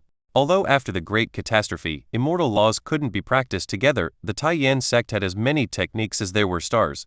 Distributing one technique to each person was not a difficult task. At first, the sect suffered a small loss, but it was far from being destroyed. Lai Fan's words were filled with pride, especially with the claim that the Taiyan sect had as many techniques as there were stars. His words left Ku Hong and Dao Xuanzi in awe. Immediately after, Lai Fan suddenly asked, judging from your words, it seems that the Taiyan sect has not been active for a long time in the main world? Dao Xuanzi shook his head. Not only the Taiyan sect, but even the Taishang sect, Da Dao sect, the Heavenly Sword sect, and all the rest of these ancient sects are nowhere to be found today. Lai Fan smiled and said to himself, the path of immortality is truly difficult. As my ancestor said, the sects have chosen to hide from the world to avoid calamity. Dao Xuanzi and Ku Hong glanced at each other and privately transmitted their voices. I had my doubts about the extinction of the ancient sects previously. On further thought, it is increasingly suspicious. With how deep the foundations of the ancient sects were, how could they disappear in a matter of moments? It's no wonder that they would choose to stay hidden. If the news that these sects still existed were to spread out, even if they were strong, I'm afraid that numerous challengers would arrive. The two of them exchanged several sentences in a matter of moments, and then Dao Xuanzi questioned, I wonder what you stopped the two of us for? Lai Fan sighed, this place hasn't had any cultivators set foot in it for thousands of years. When I saw you two today, I knew that you were the people my ancestor predicted before he died, and that the opportunity for my clan to escape had come. When I saw you were going to fight to the death over a golden core technique, I hastened to speak out to dissuade you. Dao Xuanzi said frankly, I apologize for the misunderstanding. However, you may not know that cultivation techniques are hard to come by in the outside world, and it is common to fight over one. Lai Fan shook his head repeatedly, is it really worth it to fight to the death over such matters? Dao Xuanzi asked tentatively, listening to your words it seems that… Exactly. My ancestor passed down a technique before his death which directly leads to the Golden Core realm. Lai Fan proudly said. Dao Xuanzi took a deep breath, I wonder what you are asking for. Ku Hong was even more delighted, great. If you Dao Xuanzi can obtain this technique, we brothers will not need to fight anymore. My ancestor's lifelong wish was to be able to return to the world of cultivation and reunite with the Taiyan sect. Before he died, in addition to this golden core technique, he also passed down an artifact called the Taiyan boat. Although it has been damaged, the ancestor had used the art of Taiyan to calculate that after a number of years, there would be two cultivators that would come to this place, one skilled in swordsmanship, and one skilled in refining. They would help future descendants repair the Taiyan boat and escape from this place. Lai Fan sipped his wine and said slowly. Ku Hong and Dao Xuanzi were both astonished. My brother, Ku Hong, is intoxicated with the way of refining, while my specialty is precisely swordplay. This art of Taiyan is truly incredible. Dao Xuanzi was shocked beyond words, and it took a long time before he came back to his senses. To have such inexplicable might with only a Kai refining stage cultivation is unimaginable. Ku Hong was also stunned. Lai Fan smiled, and after a moment, he added, words alone are not enough. I would like to invite Dao Xuanzi to take a look at my ancestor's cultivation technique. Dao Xuanzi was pleased and he got up to follow. Seeing that Ku Hong also wanted to follow over, he immediately became a bit wary. Brother, you have already obtained a golden core technique, so why would you be interested in another? Ku Hong awkwardly responded, all right, I won't go over. Dao Xuanzi snorted coldly and caught up with Lai Fan. Seeing that Ku Hong did not follow him as expected, Lai Fan finally sighed in relief, knowing that this lifetime's plot was already half successful. He led Dao Xuanzi down to the underground secret room of the Imperial Advisor's mansion. Dao Xuanzi was about to enter the secret room when he suddenly felt a bone-chilling sensation, causing him to halt. After carefully scanning the surroundings with divine sense, he said in shock, Immortal miasma. Along every side of the chamber ran mechanisms filled with immortal miasma. Its thick presence made Dao Xuanzi's heart tremble with fear. Lai Fan laughed. One must always be cautious. For mortals like us, we can only act in such a way in order to guard the family's greatest treasure. Dao Xuanzi managed a strained smile, but refused to take a step forward. Instead, he retreated a half step. Lai Fan did not say anything and walked into the secret room. From a box, he took out a jade slip. He didn't leave the secret room and only held it up so that Dao Xuanzi could see it. This jade slip was none other than the Jade Cosmos Thousand Variations Sutra that he had obtained from Ku Hong in his previous life. That's right, Lai Fan was gambling. According to Ku Hong's description in his previous life, Dao Xuanzi had never seen the true form of this technique. Lai Fan used it as bait, hoping that both Dao Xuanzi and Ku Hong would help him repair the Tai Yan boat. And if his gamble was incorrect, several suicide soldiers had long been arranged within the Imperial Advisor's mansion. Even if they were defeated, Lai Fan just had to change his approach in the next life. Lai Fan smiled in his heart when he realized that Dao Xuanzi had been completely captivated by the golden jade slip in his hand. The Jade Cosmos Thousand Variations Sutra Nascent Soul Technique. It's actually a nascent soul technique. Dao Xuanzi's breathing became heavy, and a dangerous look even flashed in his eyes. However, Lai Fan's smiling appearance and the faint sense of crisis coming from the immortal miasma made Dao Xuanzi instantly sober up. Well, is what my ancestor said true? Lai Fan asked with a smile. Earlier, in front of your brother Ku Hong, I only said that my ancestor had passed down a golden core technique to prevent any malicious intentions. Your cautiousness is admirable. Dao Xuanzi looked deeply impressed. He then added in excitement, don't worry, fellow Taoist, Ku Hong is proficient in the art of refining. I will definitely persuade him to do his best to help you repair the Tai Yan boat. Lai Fan laughed. In that case, I will count on you. After this is accomplished, I will definitely hand over this technique to you. With the prospect of longevity in sight, Dao Xuanzi couldn't wait to enlist Ku Hong and start working right away. Watching reluctantly as Lai Fan stored the nascent soul technique and closed the secret room, Dao Xuanzi couldn't wait to find Ku Hong immediately. Chapter 17. Everything is ready. In that case, Lai Fan's words are true, and he really does have a golden core technique. In the Imperial Advisor's mansion, Ku Hong and Dao Xuanzi transmitted their voices to each other. That's right, I saw it with my own eyes. Dao Xuanzi nodded. Can we take it by force? He's only immortal. Ku Hong's face turned ferocious. Dao Xuanzi hastened to dissuade him. Although this Lai Fan is only immortal, he belongs to the Tai Yan sect. You have also seen that terrifying prophecy technique he used before. If we forcefully rob him, we can't guarantee that he will have any more tricks up his sleeve. We're just helping him repair a Tai Yan boat. It's not like it's a difficult task. Why bother with any more complications? Of course, Dao Xuanzi was mainly afraid that if they robbed Lai Fan by force, Lai Fan would be forced to reveal that the cultivation technique was actually a nascent soul technique. Only after Dao Xuanzi's discouragement did Ku Hong extinguish the idea of theft. The two of them secretly discussed the distribution of benefits for a while before finally agreeing to help repair the Tai Yan boat. On the second day, the two of them saw the Tai Yan boat that Lai Fan was talking about. Ku Hong was delighted at the sight of it and hurriedly took it over for a closer look. A true Tai Yan sect artifact. The skillful craftsmanship and the intricate formations are far beyond what I have learned. The more Ku Hong looked at it, the more he rejoiced. If I can restore it, my path of artifact refinement will surely improve. In that case, I'll leave you two to it. Feel free to mention whatever needs you have, and I will definitely fulfill them. Lai Fan said solemnly. You may go, don't disturb me. Ku Hong waved his hand, already immersed in studying the Tai Yan boat. Time was of little consequence to cultivators. Despite its seemingly small size, it took Ku Hong nearly a year to repair the Tai Yan boat. On this day, after hearing that the Tai Yan boat had been repaired, Lai Fan hurriedly found the two of them. After taking the Tai Yan boat from Ku Hong, he was overjoyed. Ku Hong said with some pride, the core power array, psi-shifting array, and purification array of the Tai Yan boat have been completely repaired, and only the defense and attack arrays had to be simplistically repaired due to material limitations.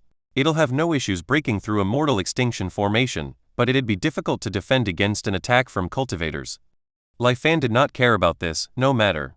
As long as we escape the immortal extinction formation and return to the cultivation world, my ancestor's token will guide us to the Tai Yan sect.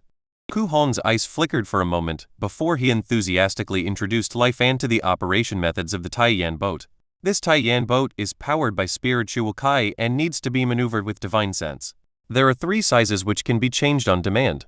The smallest is only 10 meters long and 2 or 3 meters wide and can carry about 10 people.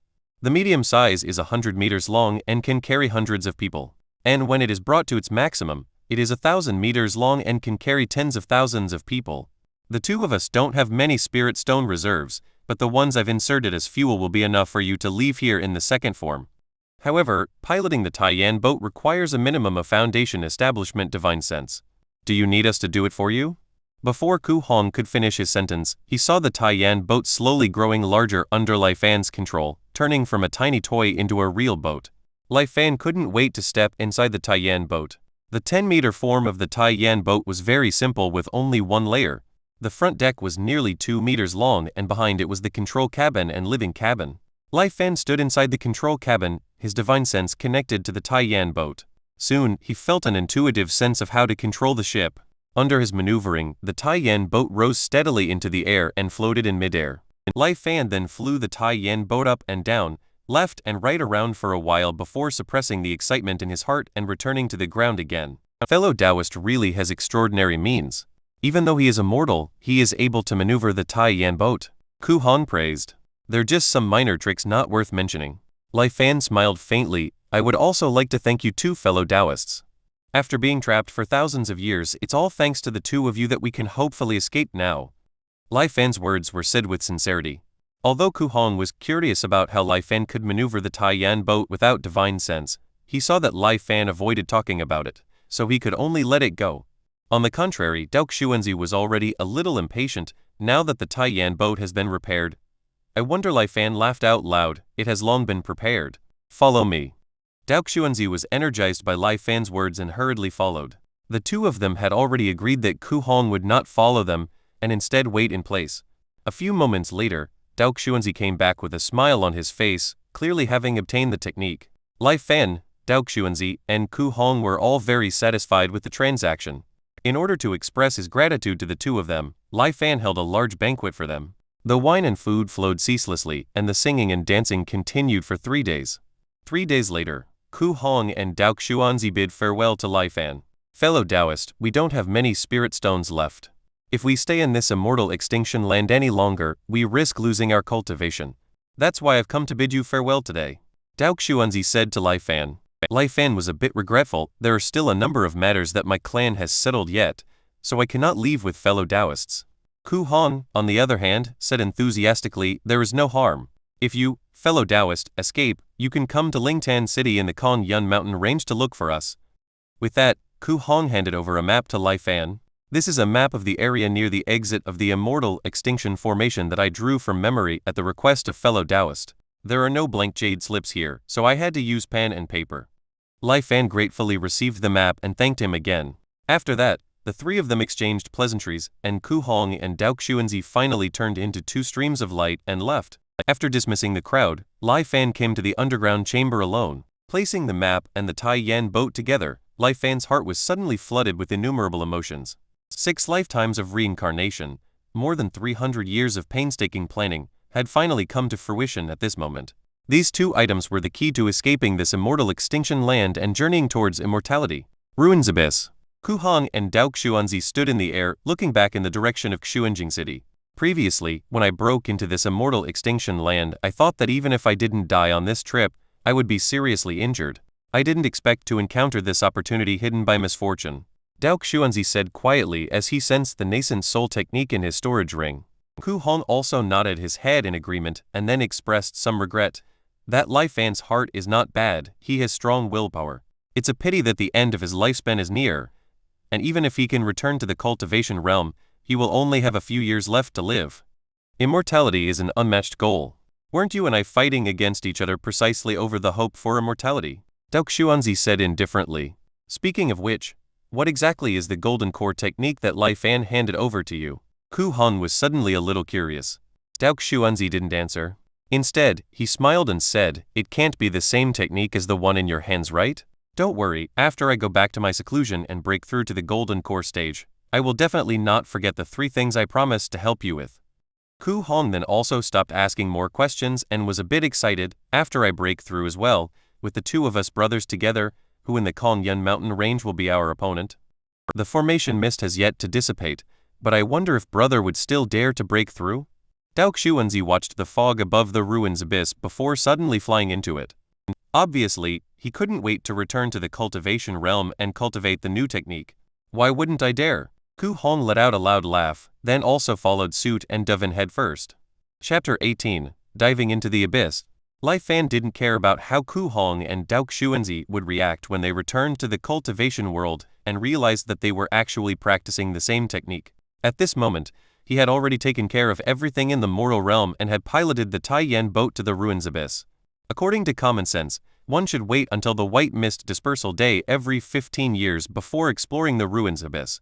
However, Lai Fan was already 71 years old, and he would have to wait another 14 years until the next clearing of the white mist. By that time, he would be 85 years old and would be at the end of his life. It would be hard for him to even walk at that point, not to mention piloting the Tai Yan boat. It would therefore be better to explore the immortal extinction formation earlier. Anyway, there was nothing left for him in this life and he could start the next life at any time. Maneuvering the Tai Yan boat, Lai Fan slowly descended towards the bottom of the ruins abyss. Without any divine sense to probe the path ahead, he could only use his sight to navigate. The thick fog shrouded everything, creating an extremely surreal sensation. The surroundings were also extremely silent, and only the sound of his own breathing could be heard. With his attention highly focused, he continued to fly downwards. Suddenly, as if he had collided with something, the body of the Tai Yan boat began to shake violently. Lai Fan instantly tensed up.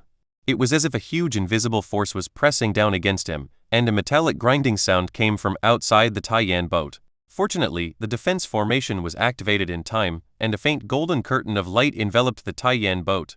The body of the boat gradually became smooth and that somewhat creepy noise also disappeared. However, the constantly distorting protective light screen indicated the horrifying pressure coming from the outside world. After the astral wind layer would be the illusory light layer. Lai Fan recalled Ku Hong's introduction to this immortal extinction formation. The immortal extinction formation was mainly designed to prevent banished mortals from returning to the cultivation realm. The astral wind layer was strewn with strong winds. The wind blades could easily tear apart a mortal's body, and even foundation stage cultivators had to protect themselves with their spiritual energy and deal with it carefully. Below the astral wind layer was the illusory light layer. Iridescent lights flowed like satin at this layer of the abyss. When mortals saw it, they would fall into endless illusions. Under the illusory light layer was the inversion layer. Upon entering this layer, one would feel that the heavens and earth would reverse, leaving them unable to distinguish between up and down or left and right. In addition, the surrounding area was shrouded by fog.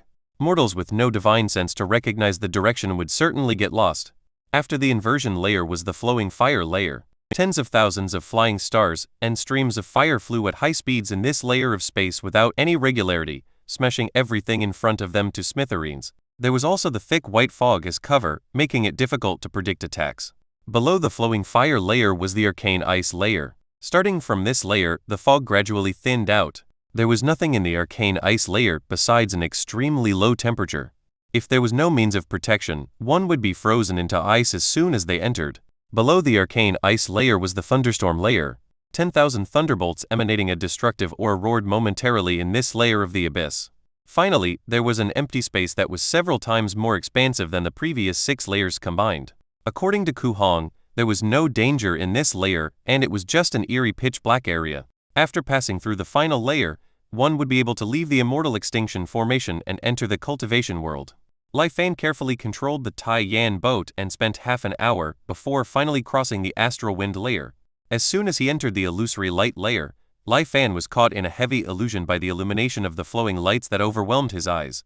In the illusion, he had successfully escaped the immortal extinction formation, and after arriving at the cultivation world, he coincidentally obtained a rare cultivation technique in a fortuitous encounter. In only 100 years, he was able to cultivate into the Golden Core realm. After that, his cultivation journey was smooth. After 1,000 years, he was able to achieve the realm of Dao Ascension. In the world of cultivation, Lai Fan started as the lowest-ranking immortal official and eventually became an immortal emperor who dominated the immortal world. Afterwards, Lai Fan broke through the spatial barrier of the immortal realm and ascended to the divine realm. He started out as a minor in the divine realm, and after 10,000 years, Lai Fan became a god king, becoming the most powerful existence in the divine realm. After that, Lai Fan cultivated for thousands of years and ascended to the supreme god realm, becoming a low-level gatekeeper. And again, he painstakingly started from scratch. Such was the nested reality that Lai Fan experienced countless times. Finally, the illusion collapsed. Lai Fan came to his senses, and all of his previous experiences quickly faded from his mind like an ebbing tide, leaving only some shallow traces. A little speechless about his previous encounters in the illusion realm, Lai Fan stabilized his mind and continued on. His brain suddenly felt dizzy, and Lai Fan knew that he had come to the inversion layer at that moment. Surrounded by endless white mist, the Taiyan boat was like a drop of water in the ocean, with no way to distinguish directions. Originally, he thought that his journey of exploring the formation in this lifetime would end here, but Lai Fan was pleasantly surprised to find that a guidance system appeared in the Taiyan boat, telling him where to go. Lai Fan followed the guidance of the Taiyan boat, and it didn't take long for him to leave the inversion layer. Next, having tasted the ease of the guidance system, Lai Fan did not deliberately maneuver at all and only provided the power for the Taiyan boat to fly through this immortal extinction formation on its own. Flowing fire, arcane ice, thunderstorm layer, these places seemed vicious and dangerous, but the Taiyan boat's unhurried flight always managed to narrowly avoid one destructive crisis after another. With little danger along the way, Lai Fan arrived at the last layer, the void of darkness, very smoothly. Of course, this Taiyan boat was specialized in migrating mortals 1,000 years ago. The Great Migration era lasted for hundreds of years, and this flying boat surely wouldn't have made only one trip. Judging from how broken it is, perhaps the migration work didn't stop for 100 years. It must be that the cultivator in charge of this matter felt that it was a laborious thing to personally maneuver every time. So he left an automation system inside this Taiyan boat, allowing it to automatically pass through the immortal extinction array. Lai Fan suddenly realized why his trip had gone so smoothly. The Taiyan boat quietly moved forward through the total darkness. Thinking of the cultivation world that he had been looking forward to for hundreds of years, Lai Fan couldn't help but be excited, despite his usually composed demeanor.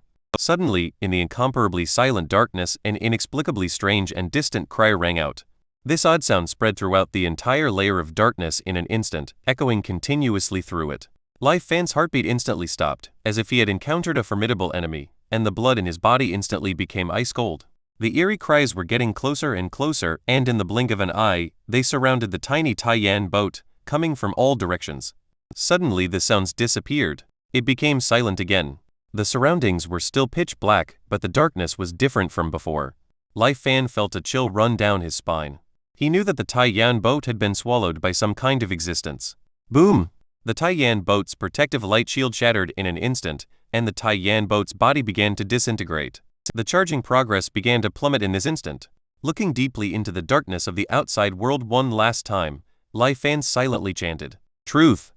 Chapter 19. The Abyss Wants to Devour. End of simulation. Lai Fan regained consciousness. He stared intently at the scene of the Taiyan boat shattering on the screen, a thick fear lingering in his heart, refusing to dissipate. What exactly was that? Lai Fan was puzzled.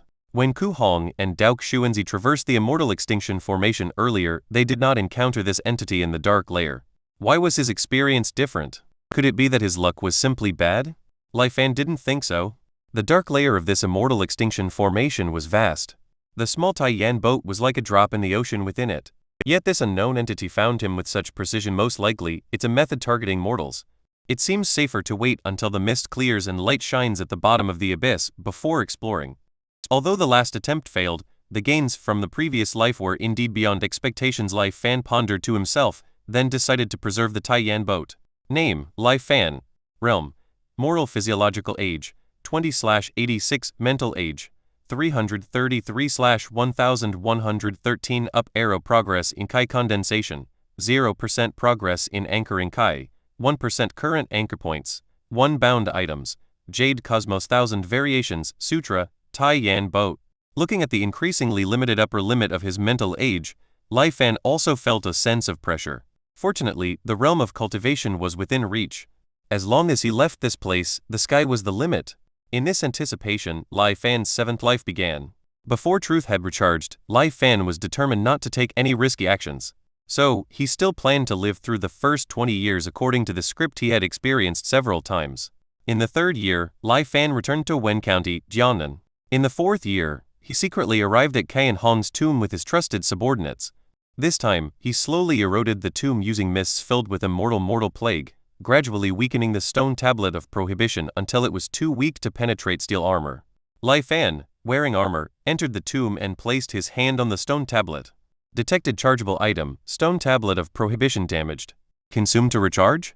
The prompt from Truth popped up as expected. Unfortunately, it's a bit damaged. Lai Fan sighed, choosing yes. The stone tablet of prohibition gradually turned into nothingness and disappeared. And after absorbing the halting script, the progress of anchor creation in Truth directly increased by 25%. Just 3 more times, and I can unlock the second anchor point? Lai Fan rejoiced, but also had a vague feeling it wouldn't be so simple. Speculating too much is useless. I'll know in the next life. The other things in Qian Hong's tomb were of no value to Lai Fan now. After instructing someone to seal the tomb again, Lai Fan left. After 5 years, Lai Fan finally couldn't hold back and went to the ruins abyss. Let's just take a look and not go down, Lai Fan told himself. Gazing at the endless sea of mist, his vision seemed to penetrate the infinite space barriers, reaching the bottom of the ruins abyss.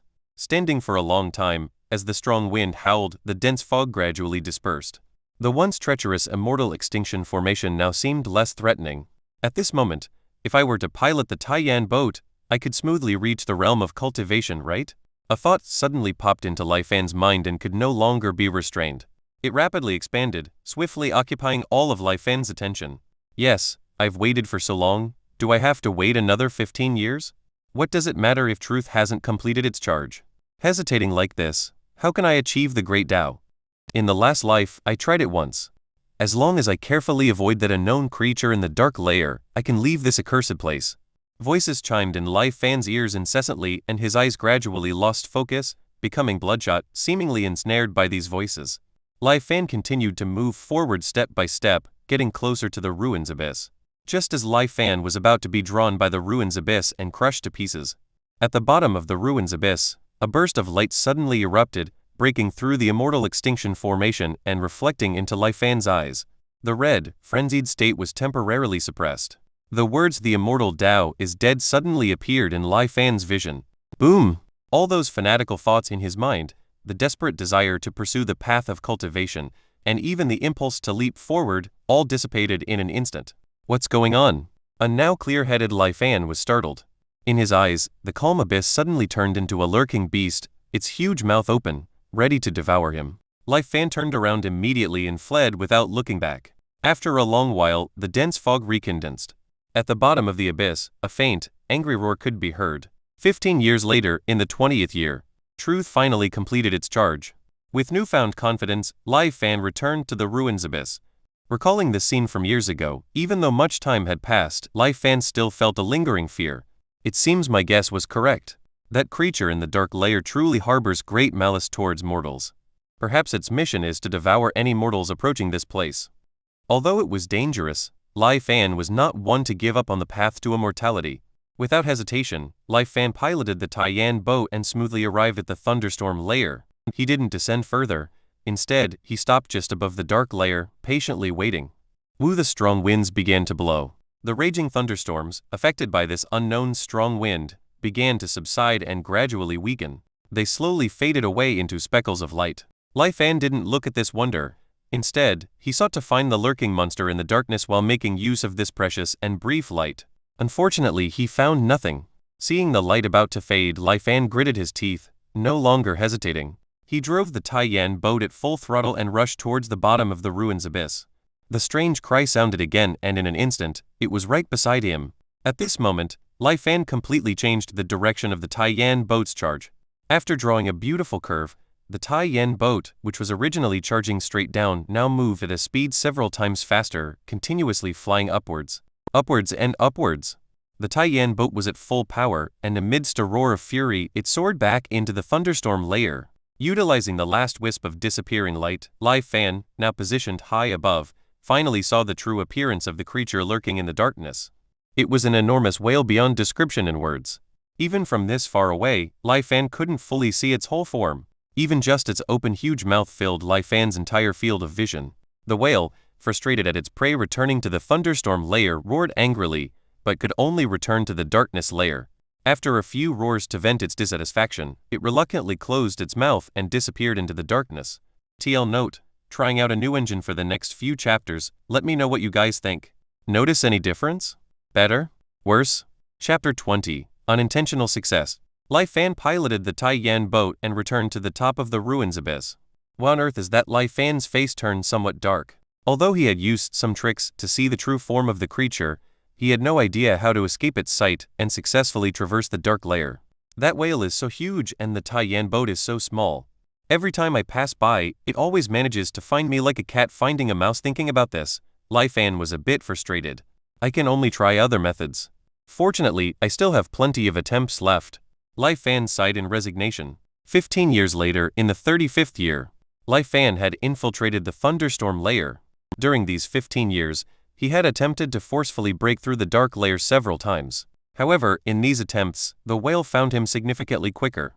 Considering the Tai Yan boat's flight speed, he was unable to escape. He could only return in a sorry state after struggling to evade the whale each time.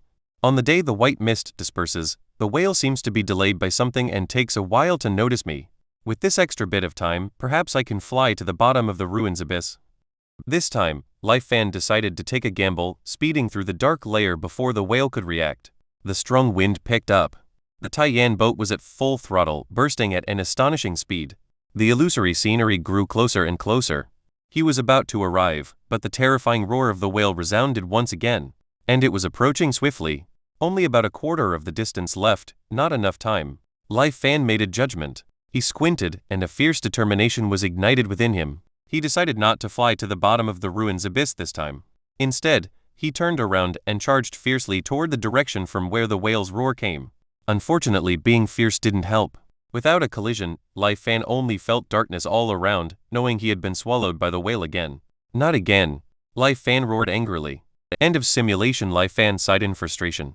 Taking a long time to calm his emotions, this time Lai Fan chose to accelerate the charging progress. Name, Lai Fan. Realm, mortal physical age, 20/86 mental age, 368/1116 mental age had reached its limit and would not increase further. Fortunately, I still have 748 years to spare. Lai Fan could only console himself this way. The 8th life. After 4 years, Lai Fan once again opened Qian Hong's tomb in this life. Detected chargeable item, stone tablet of prohibition damaged. Consumed to recharge? Seeing truth as prompt, Lai Fan's mood finally improved a bit. At this moment, the charging progress for the anchored charge had reached 51%. At least I haven't come to this life in vain, Lai Fan said somewhat self-deprecatingly. In the 5th year, the white mist dispersed. The charging progress for the virtual absorption was approaching 90%. However, if it wasn't 100%, it didn't make much difference for Lai Fan. He could only choose to wait patiently. In the 20th year, Lai Fan tried and failed. In the 35th year, Lai Fan tried again, but still failed. However, these attempts were not completely in vain. At the very least, he became more proficient in controlling the Tai Yan boat and began enduring longer under the whale's pursuit. In the 50th year, Lai Fan didn't choose to forcefully break through the dark layer again. He had grown old, and his reactions and spirit had significantly declined.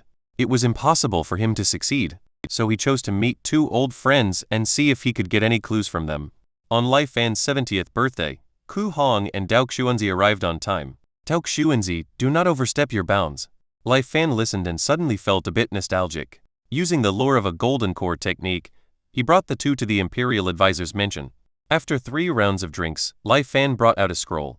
The painting seemed to have some age, describing a terrifying and huge whale hidden behind the darkness, only revealing its fierce mouth, ready to devour people. Have you 2 seen such a monster? Our ancestors said before his death that if we have a chance to escape this perilous place in the future, we need not worry about the rest. With our sex Tai Yan boat guarding us, we'll be safe. Only in the last layer, there is a lurking whale. We should be cautious. Lai Fan asked. Such a fierce beast in that pitch-black vast space? Ku Hong looked at the painting and frowned slightly, showing disbelief. Why haven't I seen it? Could it be Dao Xuanzi seemed to remember something? Oh, fellow Taoist friend seems to know about this beast? Lai Fan asked expectantly. Dao Xuanzi shook his head. I've only read some related records in an ancient book. It is said that in ancient times, there was a sect called the Beast Control Sect.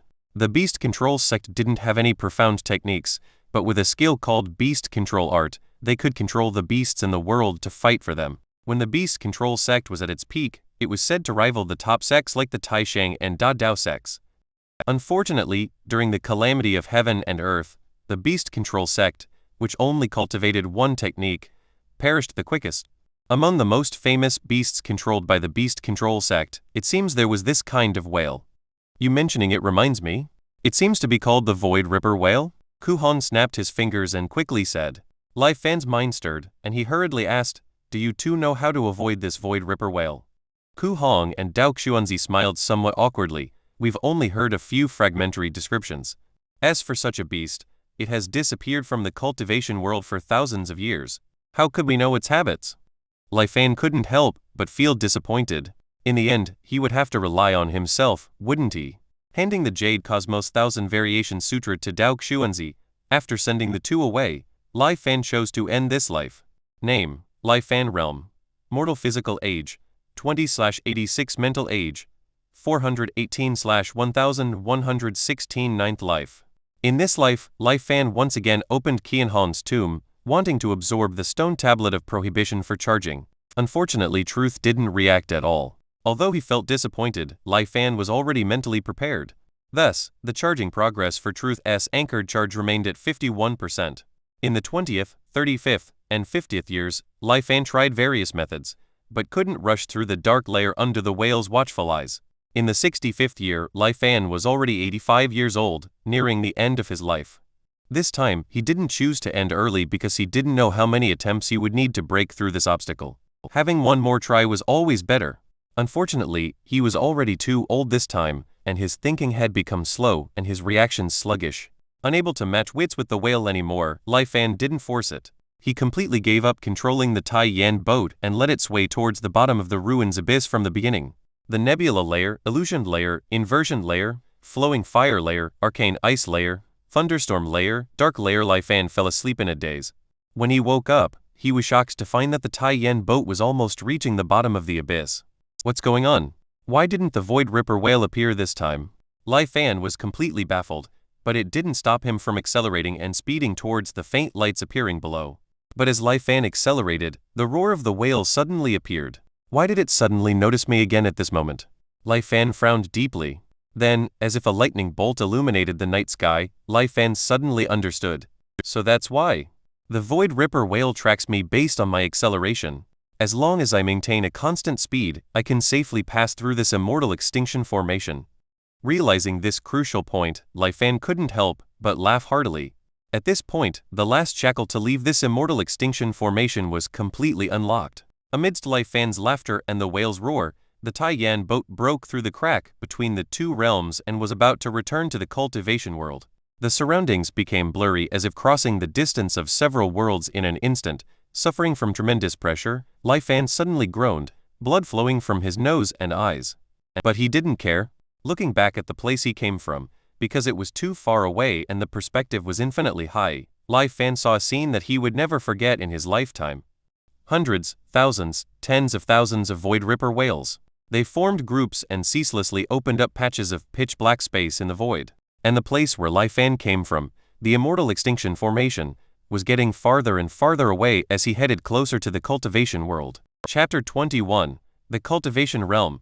This is the cultivation realm. After breaking through the immortal extinction formation, the Tai Yan boat appeared within a continuous mountain range.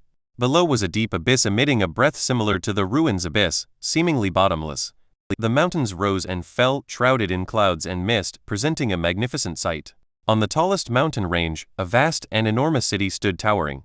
Lai Fan wanted to laugh heartily, but he couldn't help but cough, continuously spitting out blood. He was already too old. Originally, he was already at the edge of life and death, and the pressure brought about by traversing the immortal extinction formation completely destroyed his vitality. However, being able to glimpse the cultivation realm before dying, this life was not lived in vain. Truth. The simulation ends.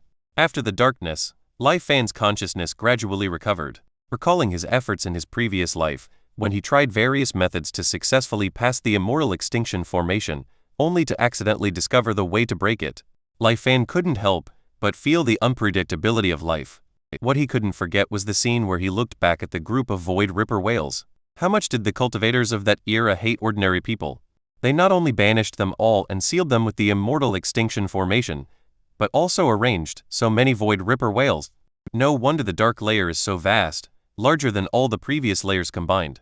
It seems that over the thousands of years, it has been opened up by these void ripper whales. The distance is getting farther and farther. In the future, the land of immortal extinction might completely detach from the cultivation realm. Various thoughts surged in Lai Fan's mind, but he suppressed them one by one. Replacing them was an uncontrollable joy. After 9 reincarnations, nearly 500 years, he finally touched the threshold of cultivation.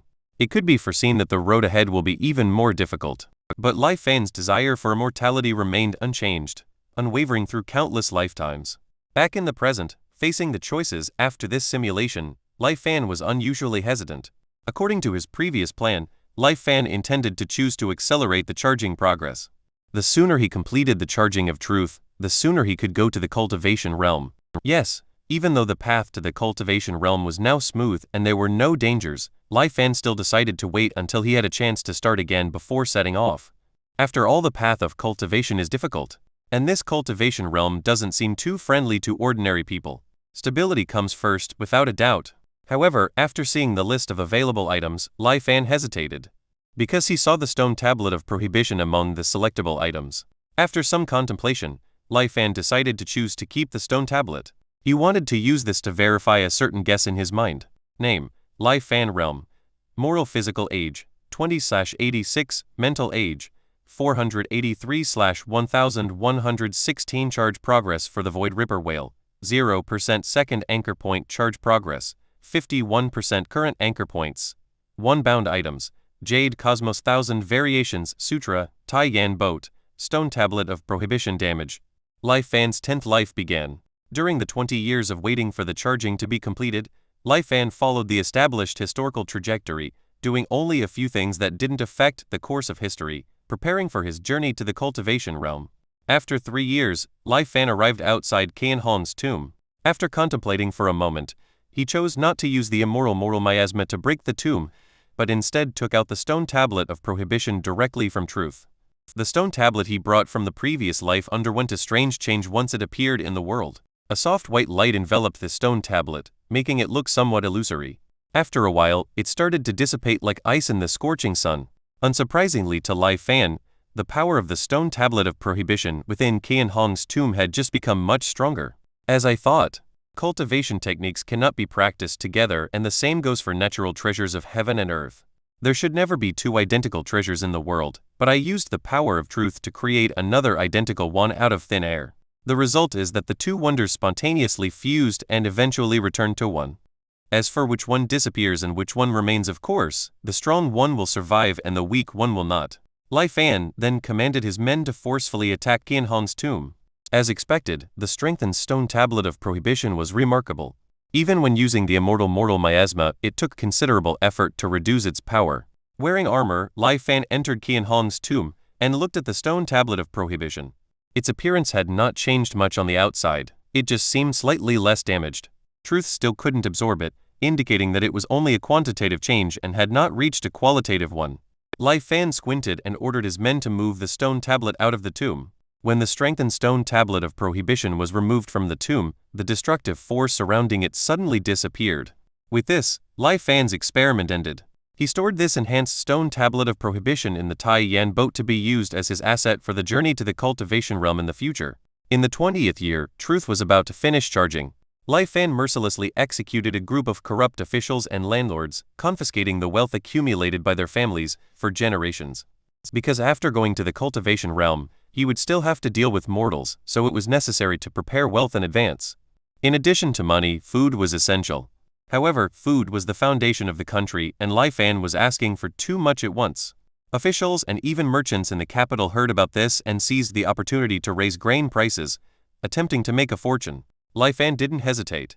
During the morning court, he controlled the Tai Yan boat at its largest size and hung it in the sky above the imperial palace. The huge Tai Yan boat floated over the capital like a dark cloud. Countless citizens, upon seeing this, knelt down and kowtowed. The civil and military officials, witnessing such supernatural means from Lai Fan, changed their expressions and showed enthusiasm, even actively helping Lai Fan prepare food. With the active assistance of the officials, combined with the elimination of a group of corrupt merchants, the Tai Yan boat was finally filled to the brim. With everything prepared for millennia, Lai Fan had no more concerns in the mortal world. He steered the Taiyan boat and once again arrived above the ruins abyss, freeing his mind and allowing the Taiyan boat to drift automatically at a constant speed. Although it only took a few hours in total, to Lai Fan, it felt longer than the hundreds of years he had experienced before. After a long wait, Lai Fan finally traversed the immortal extinction formation and arrived in the cultivation realm. Getting used to the tearing sensation brought by crossing two realms, Lai Fan looked excitedly outside the Taiyan boat. However, after seeing the surrounding scenery clearly, Lai Fan became somewhat dumbfounded. TL note, thoughts on the new translation style? Chapter 22. Fellow escapees. TL note, decided to stick with the new style. Reception was mixed, but I think most would prefer faster translation over better stylization. In contrast to the continuous mountain ranges seen in the previous life, Lai Fan found himself currently situated over a vast, endless expanse of ocean. What's going on? Why is this place different from before? Lai Fan was somewhat stunned. He took out a map he had drawn based on memory from his pocket and attempted to find the location of the ocean on it. But after a thorough comparison, he couldn't find it at all. Never mind, I'll just take one step at a time. Not knowing where the mistake occurred, Lai Fan put away the map and sighed. Fortunately, I have the Taiyan boat for transportation. Otherwise, I might have been stranded here. I just don't know if I can find a place where people reside before the spirit stones in the Taiyan boat run out. He wasn't one to blame himself. Lai Fan quickly sprang into action. Choosing a direction, he piloted the Taiyan boat while searching for traces of a city in the surroundings. The ocean was truly boundless. Lai Fan flew for 7 days and nights, yet saw no signs of human activity. Fortunately, the Taiyan boat was well stocked with food, so he didn't have to worry about survival. After more than 10 days passed, the speed of the Taiyan boat began to slow down, indicating that its energy was nearly depleted. At this desperate moment, Lai Fan finally spotted a faint silhouette of a ship on the ocean's surface. Lai Fan was overjoyed and slowly lowered the Taiyan boat's altitude to approach.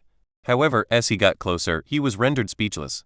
It was indeed a ship, but it was a ship that was on the verge of sinking. It seemed to have suffered some kind of attack, with a large hole in the hull, and 2/3 of it submerged in water. Around the ship, dozens of people struggled in the water who were obviously the ship's crew. Most of them were not skilled swimmers and were barely clinging to pieces of wreckage, preventing themselves from sinking. Lai Fan was hesitant about releasing the Taiyan boat to save them, but then he heard one of the survivors, a man, struggling to shout, "Don't be afraid, I've sent a signal to the Immortal Master. He will come to rescue us soon. Everyone, hold on a little longer." Hearing this, Lai Fan was moved. He stored the Taiyan boat and jumped into the sea, quietly swimming towards these people. Silently blending into the crowd, Lai Fan pretended to be struggling for survival, gasping for breath and barely keeping himself afloat. After a while, a streak of light flew over from a distance and stopped above the group. "Immortal Master, save us! Immortal Master, save us!" The people saw hope and began calling for help. Noisy. The voice belonged to a man, but his attire and features were obscured as if by a veil, making it hard to discern. With a disdainful snort, the man seemed to cast some spell, and Lai Fan suddenly found himself unable to produce sound. The crowd fell silent instantly. The Immortal Master then flew to the side of the sinking ship and effortlessly lifted it from the water, repairing the gaping hole in the hull with a burst of light. He then looked at the struggling people in the water and snorted, lightly waving his hand forward. Lai Fan and the others felt themselves lifted by an invisible force and flown towards the repaired ship. Bang! Bang! Bang! In an instant, the rescued people were thrown onto the ship like dumplings by the Immortal Master's rough handling. Unable to speak, they could only emit muffled sounds. But all of them had expressions of awe and joy for being saved, not daring to show the slightest complaint. Once everyone was rescued, the Immortal Master flew above them. In a stern tone, he said, "Who sent the distress signal?" The man who had comforted the others earlier immediately knelt down. The Immortal Master waved his hand, removing the spell from the man. While kowtowing, the man said, "This humble one is Su Changyu." The Immortal Master interrupted him directly, "You know the rules, right? After arriving, everything is unrelated to me. I have never seen you, nor do I know who you are. Understand?" Su Changyu nodded repeatedly. "This humble one understands. When we came, our family elders had already instructed." He stopped speaking halfway, his voice silenced. It turned out that the Immortal Master was satisfied and had silenced Su Changyu. The Immortal Master paid no attention to these mortals and flew to the bow of the ship. He cast a spell, and the ship swiftly sailed in a certain direction. Witnessing this scene, most of the people on board were filled with awe. Some seemed to have not recovered from the previous disaster, sitting on the deck trembling, curling up as if silently weeping. The ship fell into an eerie silence. This lasted for most of the day until it was dark. Finally, in the distance, a faint shimmer of light became visible. It was an island that appeared quite prosperous. Though it was still some distance away, faint sounds of human activity could be heard. Docked at the island's pier were hundreds of large ships, a magnificent sight. However, the ship Lai Fan was on did not head towards the main dock, but circled around the island, arriving at a less populated area at the back. Quietly, the ship entered a natural cave. After maneuvering through the narrow cave for a while, it finally came to a stop. Once the ship was anchored, several robust men in black attire came up to assist. However, they seemed to completely ignore the immortal master, merely using weapons to drive the people off the ship. Not a word was spoken. They escorted the people to a spacious hall. A black-clad man finally spoke. "You will rest here tonight. Food has already been prepared in the hall, help yourselves. Tomorrow, someone will take you to arrange your identities. Also, no unnecessary noise." He glanced around threateningly before turning and leaving. The hall fell into silence. After a long while, the immortal master's silencing spell wore off. Subsequently, the people in the hall began to discuss in groups. This time, our luck was really bad. We were actually attacked by sea monsters. There were nearly 100 of us when we set out, but now less than half remain. What's the use of seeking the Tao and cultivating as immortals? Sigh, I don't know what my father was thinking, insisting on sending me to this vast world for cultivation. If you ask me, cultivating immortality isn't as enjoyable as listening to music. That's right. Back home, at least I was the son of the Southern King. I could enjoy all kinds of wealth and splendor. What's good about this place? He was interrupted halfway. Only the sound of sobbing remained, as his quick-witted companion quickly covered his mouth. At this point, Su Changyu, the man who had spoken earlier, said, "At this juncture, what's the point of saying these things? Didn't every family spend a great price to send you here? Instead of complaining, why not be patient and cultivate from now on? If you can truly become a cultivator, not only is there hope for a long life, but there's also a chance to return to our hometown and bring our family members out." Hiding in the shadows, Lai Fan listened to the people's conversation, and he vaguely understood their identities. These people were probably like him, ordinary mortals banished to a land of immortal extinction. However, it seemed that in the places they were in, the existence of the cultivation realm was not a secret. Moreover, they had even developed a mature smuggling route. Lai Fan stroked his chin and fell into thought. Chapter 23, Registering on Lialai Island. While Lai Fan was lost in thought, a slightly chubby young man approached him not far away. The young man patted Lai Fan's shoulder. "Somewhat familiar. Brother, you seem unfamiliar. May I ask what position you hold in the Great Lai? Or are you a wealthy merchant from another region?" Lai Fan swatted the young man's hand off his shoulder and looked at him coldly, saying nothing. The chubby youth felt like he was being stared at by a venomous snake and shivered. Though he felt a bit embarrassed for being scared by just a gaze, the chubby youth was quite perceptive. Lai Fan seemed ordinary, but there was an aura of authority about him, and it was obvious he had been in a high position for many years. He's no ordinary person. The chubby youth quickly reached this conclusion and wisely left. Others saw this and understood that Lai Fan wasn't very approachable. From then on, nobody tried to strike up a conversation with him. In the flickering light, the voices of the crowd gradually faded and everyone fell asleep. A quiet night passed. On the second day, before dawn, everyone was awakened. A middle-aged man with a long beard, dressed in a green robe and hands behind his back, walked up to the crowd. "I will take you to register in a moment. After obtaining the registration, you will officially become a member of Lialai Island," the middle-aged man said coldly, surveying the surroundings. Upon hearing the middle-aged man's words, the crowd showed excitement. "Remember, don't speak what you shouldn't. Otherwise, I can't guarantee your safety," the man squinted his eyes, adding. The crowd understood that what they were doing was clandestine, and they all nodded. Then, following the middle-aged man's orders, Lai Fan and the others changed into shabby clothes. Later, they were taught a unified script. "You are all residents of the Western Great Gorge Island. Due to a natural disaster, the island was destroyed, so you fled here. If anyone asks, this is what you say." Everyone agreed. Afterwards, led by the middle-aged man and monitored by 4 or 5 black-clad men, they left the cave through a secret passage and arrived on the surface. After traversing through the residential area of the city, circling around for an unknown duration, they finally arrived at a mansion. Lai Fan noticed that although their group of several dozen was not small, most of the island's residents only glanced at them casually and didn't pay much attention. It was clear that they were used to such occurrences. They didn't enter through the mansion's main gate. After a servant entered to report, he quickly returned and led the group through a side door on the left to a hall. The hall was quite spacious. Even before Lai Fan and the others arrived, there were already 2 or 3 groups totaling over 100 people gathered. However, it didn't seem crowded. The middle-aged man gestured for everyone to wait patiently. Soon, it was Lai Fan's group's turn. Steward Zhao. The middle-aged man called out. Are these the disaster victims who have come to register? Steward Zhao, who looks to be in his 50s or 60s, appeared somewhat aged. However, his eyes were exceptionally sharp. After sweeping his gaze across the crowd, he said with a half-smile, Sun Zheng, these disaster victims seem to be of high status. Sun Zheng remained calm and sighed. Yes, they were all from wealthy families on the Great Gorge Island. Unfortunately, without the protection of a cultivator, a natural disaster struck and all their wealth and glory turned to nothing. Now they have come far and wide to seek refuge on our Lialai Island. Having said that, Sun Zheng took something from his pocket and handed it to Steward Zhao without a word. Steward Zhao glanced at it, accepted it, and sighed again. The recent storm wreaked havoc, and even our Lialai Island was affected. The islands in the west suffered even more. It is said that over 200 islands were razed to the ground, and countless mortal souls returned to the sea. Thanks to the compassion of the Immortal Master, we were able to rescue the victims. It's a good thing that your heavenly treasure house is so concerned. Rest assured, I will definitely report to the Island Master truthfully. When the Immortal Master's reward comes, you will not be left out. Sun Zheng was delighted and began to flatter him. Steward Zhao listened and then started to handle the registration for everyone.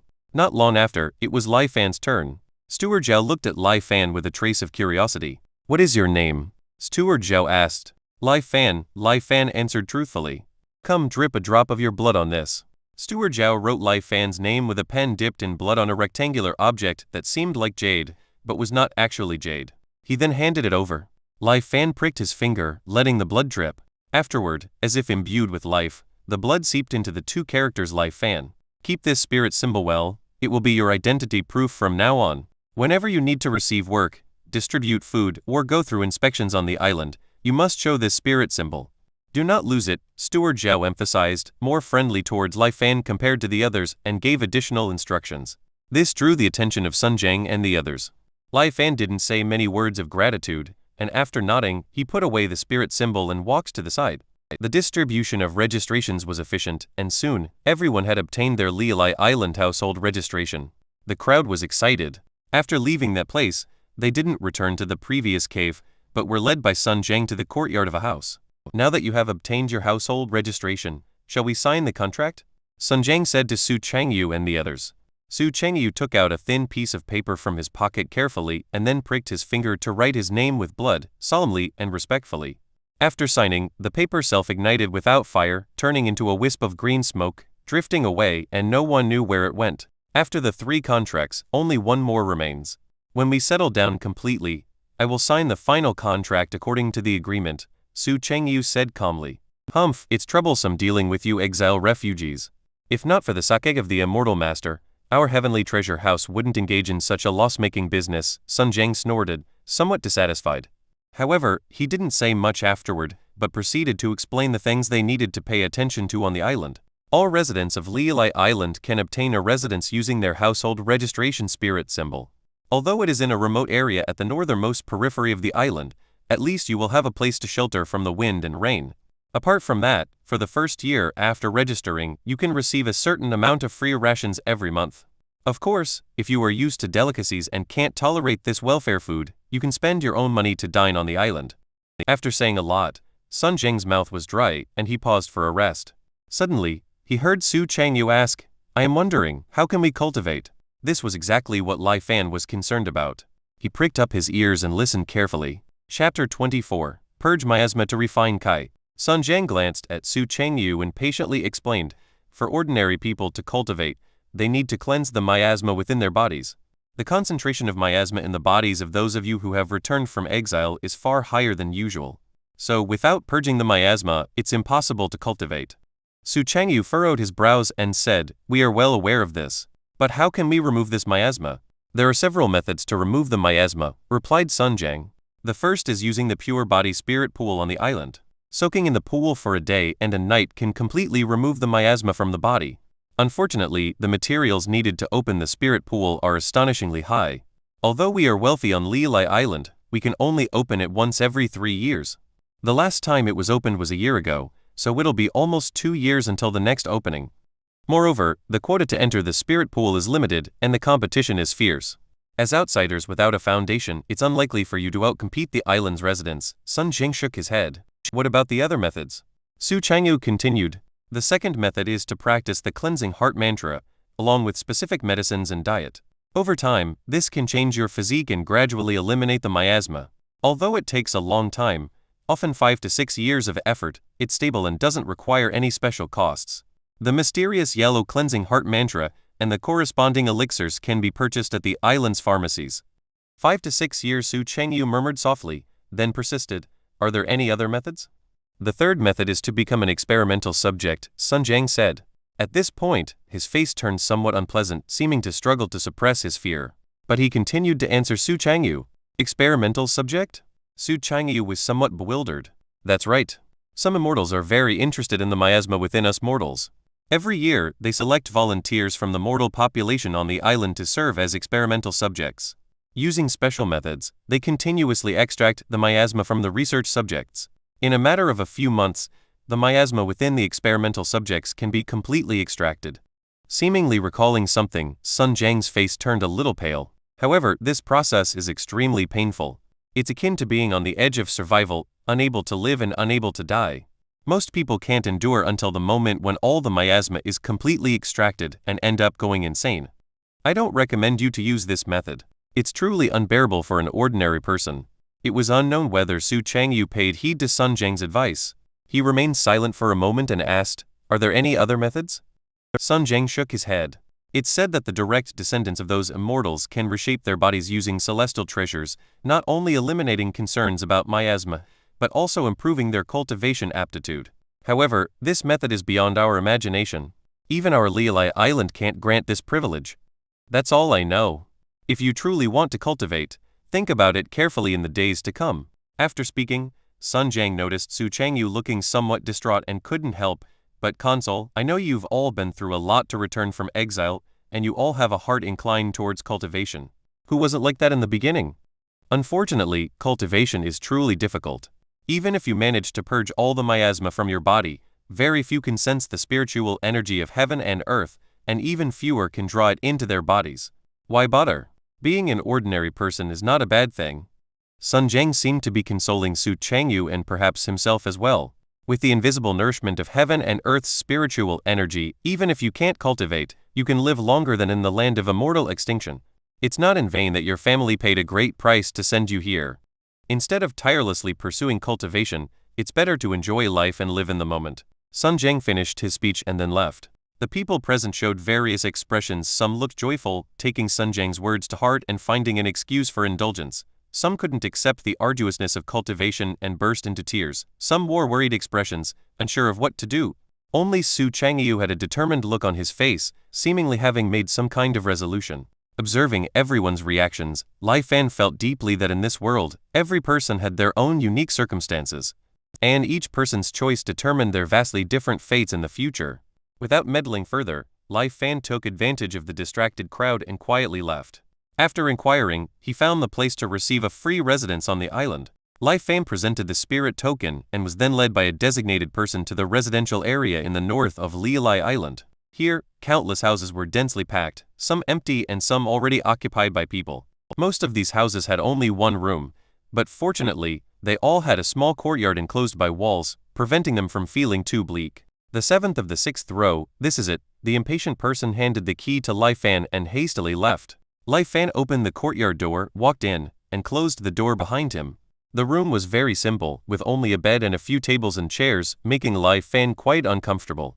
However, he didn't care much about these external things. After a simple cleanup, Lai Fan rested and contemplated his future plans. With this lucky start, settling down didn't require much effort. I have to thank those exiles for this. Unfortunately, this group, except for Su Changyu, seems to be ordinary individuals without the heart for cultivation, unlikely to become great talents. This place of residence is a bit simple, but the safety is guaranteed. I inquired earlier, there's an immortal overseeing Lialai Island, and troublemakers have not dared to act out for a long time. The primary goal now is to purge the miasma from my body. Although the quota for the pure body spirit pool is precious, I've stored countless treasures in the Tai Yan boat. It shouldn't be difficult to obtain a spot. The downside is drawing too much attention. Concealing one's wealth is essential. As an outsider with no foundation, suddenly displaying so much wealth will surely attract prying eyes. I need to plan carefully. Suddenly, a knocking interrupted Lai Fan's contemplation. Who is it? Lai Fan was instantly on guard. It's me. The voice was somewhat deep and sounded familiar. Lai Fan remained calm, took out a sharp dagger from the Tai Yan boat, and hid it in his sleeve. He opened the door slightly and saw the person clearly. It was the fat man who had tried to strike up a conversation with him before. Lai Fan made a decisive choice and closed the door. Wait, the fat man quickly blocked it and whispered, "You're not one of us from the land of immortal extinction, right?" "What?" Lai Fan was puzzled. The fat man took the opportunity to slip in. He observed Lai Fan with malicious intent and said, "What kind of person are you?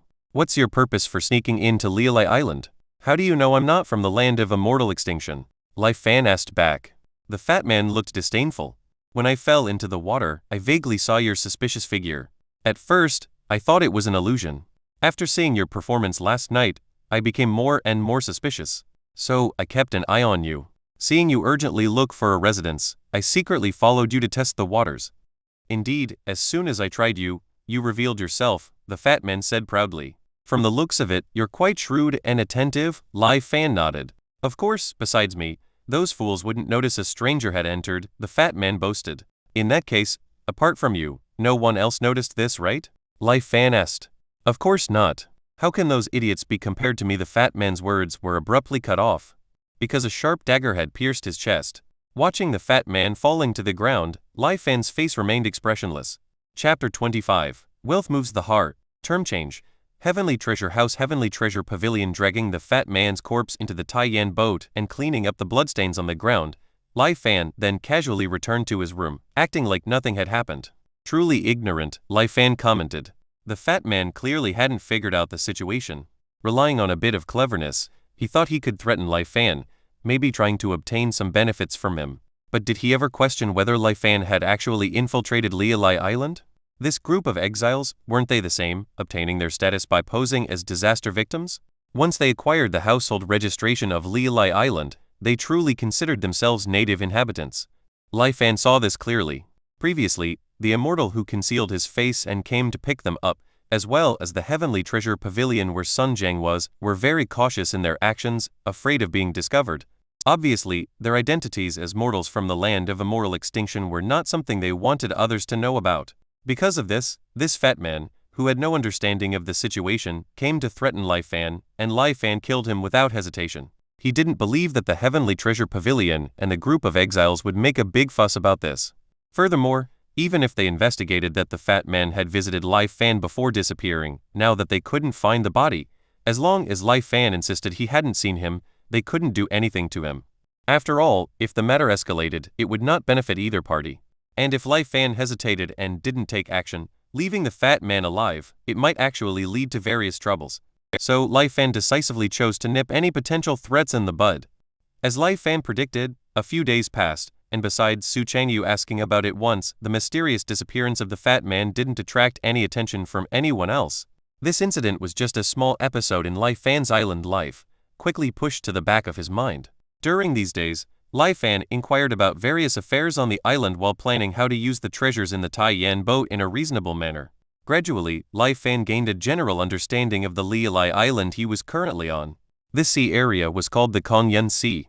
The Kongyun Sea was vast and scattered with tens of thousands of islands of various sizes. Lialai Island was located in the central southern part of the Kongyun Sea and was of medium size. The island was named after the delicious and tender liulai fish one abundant in the surrounding waters. The liulai fish was not only popular among the common folk of the surrounding islands, but was also occasionally used by some immortals to refine elixirs due to the liulai pearl that would occasionally form in the fish's body. Hence, the island needed an immortal to oversee it, and a certain amount of liulai pearls had to be collected annually. Immortals generally did not intervene in worldly matters, making it difficult for ordinary people to see them. The day-to-day affairs of Lialai Island were usually managed by the Lialai Mansion established by the island master. Island residents could obtain a job within the Lialai Mansion. The higher the risk of the job, the higher the reward. Among these jobs, fishing for liulai fish was the most popular. Apart from being relatively safe, the rewards were considerable. Moreover, when the harvested liulai fish were handed over, only 70% of them needed to be turned in. while the remaining 30% could be sold privately. So, this fishing job was quite appealing. However, fishing required a large ship, and the schools of liu fish were elusive. Specific spirit guides from the island were needed to locate them. These spirit guides were only issued by the liu mentioned during fishing expeditions and had to be returned after returning to the island. Private fishing was impossible. If caught, the penalty was direct execution. Therefore, this fishing for liu fish was only allowed under the permission of the liu mention. Those who could go fishing were highly regarded by the island's residents. A few days ago, a fleet that had gone fishing not only had a great catch of liu fish, but also encountered a sunken ship. This ship was said to have escaped with the family to avoid a disaster, so it carried more than a dozen boxes of gold, silver, and jewels. At this moment, the fleet had made a fortune. Regarding the salvaged items from the sunken ship, the island's rules were the same as for liu fish. They could keep 30% for themselves. So, when the fleet returned to the port, half the island was buzzing with excitement. Even the island's treasurer and money manager personally came to inspect. Seeing the fleet members almost grinning from ear to ear, many people on the island were envious. They began to privately seek connections, wanting to obtain the qualification for the next fishing trip. In Lai Fan's view, he could slowly launder the countless treasures on the Taiyan boat using a similar method, with relatively low risk. The only difficulty lay in how to obtain the qualification for a solo fishing trip. The existence of the Taiyan boat must never be exposed. Too many people on the island wanted to join the fishing fleet. After inquiring casually, Lai Fan learned the key information. Among the 3 trusted subordinates of the island master, Zhao, in charge of personnel matters, Qian, in charge of financial matters, and Zhu, in charge of public security, most of the fishing fleet quotas were in Qian's hands. Zhao and Zhu had always wanted to intervene, but the quotas were firmly controlled by Qian, and they only controlled 1 or 2 fishing fleets. Where there were people, there was conflict. Lai Fan remembered Zhao's reaction when he saw him on the day of registration. He thought maybe he could meet this Zhao. However, Zhao wasn't someone Lai Fan could easily meet now. Lai Fan decided to follow Sun Jiang's approach with the Heavenly Treasure Pavilion. After inquiring about the location, Lai Fan arrived at the door of the Heavenly Treasure Pavilion, wanting to meet Sun Jiang. However, he was turned away. Go away. Our senior son has a distinguished status. Do you think you can just see him whenever you want? Hurry off. Several big, intimidating men at the door looked at Lai Fan malevolently, as if they were ready to act. Seeing this, Lai Fan had no choice but to leave for now. He found it somewhat strange. The Heavenly Treasure Pavilion was a place of business after all. How could they just turn people away without seeing them? Moreover, these big men made decisions without seeking approval, as if they already knew who Lai Fan was. It must be that they received orders and intentionally avoided me, Lai Fan concluded. He guessed that something had happened on the exiles' side that made Sun Jiang turn hostile and not recognize them. After some inquiries, Lai Fan finally learned what had transpired. It turned out that Su Changyu, in order to quickly get rid of the miasma in his body, chose to become an experimental subject for the immortals. Before leaving, Su Chengyu signed his name on the final contract. Now, the 3 contracts were completed and the final contract had completely dissipated. There was no longer any connection between the exile group and the Heavenly Treasure Pavilion. No wonder they suddenly turned hostile and deliberately avoided us. I just didn't expect Su Chengyu to be so determined, Lai Fan sighed. We tried to advise him, telling him not to be in such a hurry. But he wouldn't listen. The person who spoke was also familiar to Lai Fan. It was Xiao Hang, who had claimed to be the son of the Southern King in the Heavenly Treasure Pavilion cave. Xiao Hang seemed to have a very good relationship with Su Changyu and was extremely dejected at the moment. If it weren't for his terminally ill sister, Brother Su wouldn't have fought so desperately. Hearing this, Lai Fan was lost in thought. Chapter 26, Skillful Persuasion. Although Sun Jiang chose to avoid seeing him, Lai Fan wouldn't give up so easily. Judging from the day, he couldn't help but console Su Changyu. This person was at least not treacherous. The reason for his cold attitude was probably to avoid too much involvement with mortals from the immortal extinction land. Compared to ignorant people, Lai Fan preferred dealing with the knowledgeable. So Lai Fan came back to the Heavenly Treasure Pavilion. Why are you back again? Are you looking for trouble? The black-clad man at the door looked at Lai Fan warily and said menacingly. Lai Fan smiled slightly. I'm here to do business with your Heavenly Treasure Pavilion. You won't even talk and just want to drive people away. Is this how you treat guests at the Heavenly Treasure Pavilion? Lai Fan intentionally raised his voice, drawing the attention of the people around him. The big man was instantly enraged and was about to attack, but was stopped by the person beside him. After consulting for a while, the big man reluctantly led Lai Fan inside. Arriving at a guest room, a maidservant brought in a cup of tea. Lai Fan tasted it unhurriedly. As the tea went down, he felt a warm stream flowing from his stomach throughout his body. In just a moment, Lai Fan felt as warm as if he had basked in the sun for half the day in winter, even feeling a bit feverish. Good tea.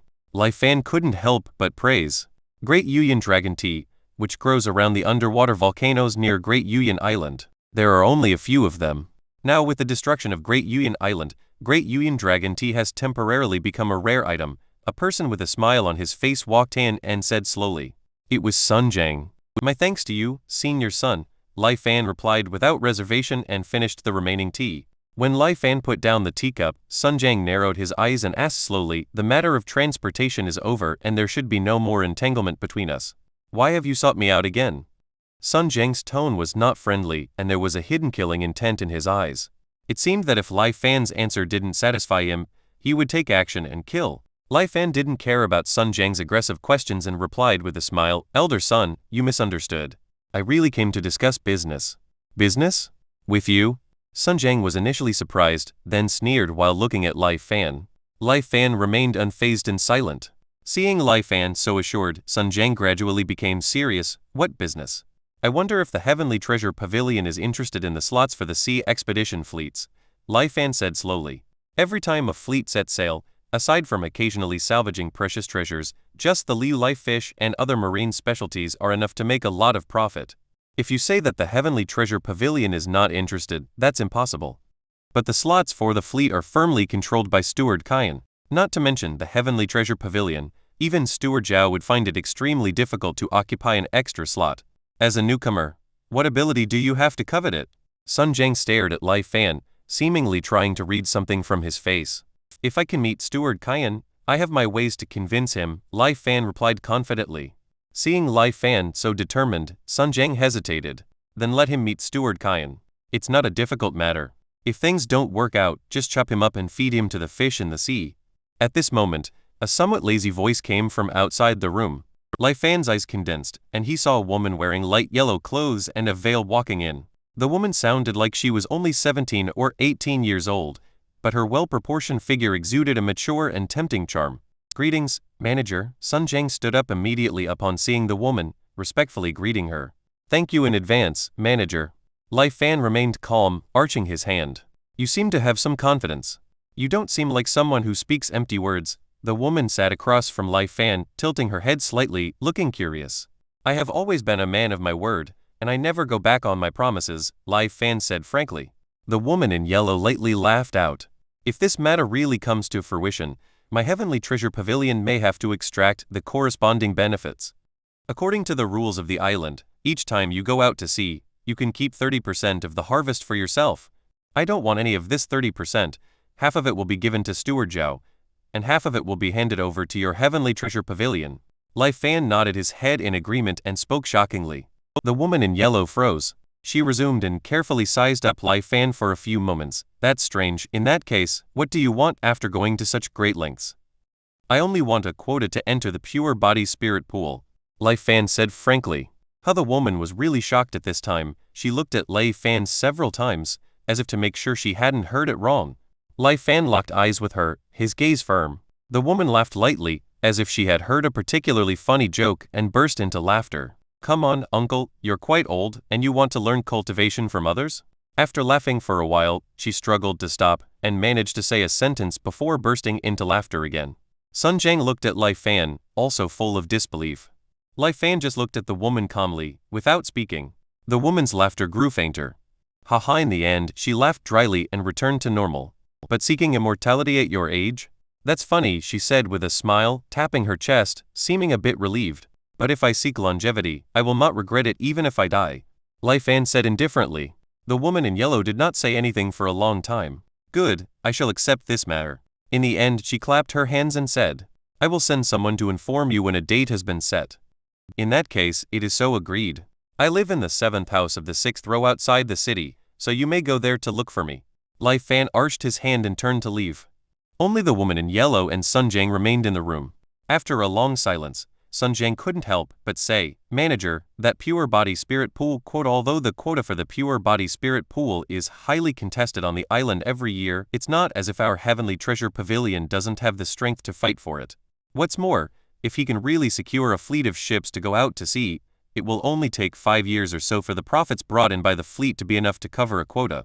This matter is a steady investment. The woman in yellow was unperturbed. Rather, she frowned her eyebrows, looking in the direction Lai Fan had left, and muttered to herself. What? Sun Jiang couldn't help but ask. That person's eyes were a little frightening. The yellow-clothed woman patted her chest, seemingly a little shaken. Sun Jiang was stunned for a moment. On the way back, Lai Fan stopped at a pharmacy and bought the clear heart mantra and the corresponding medicinal ingredients. Even if everything went smoothly, it would still take 2 years for the net body-spirit pool to open. Such a long time couldn't be wasted. Why not cultivate the clear heart mantra first and see its effects?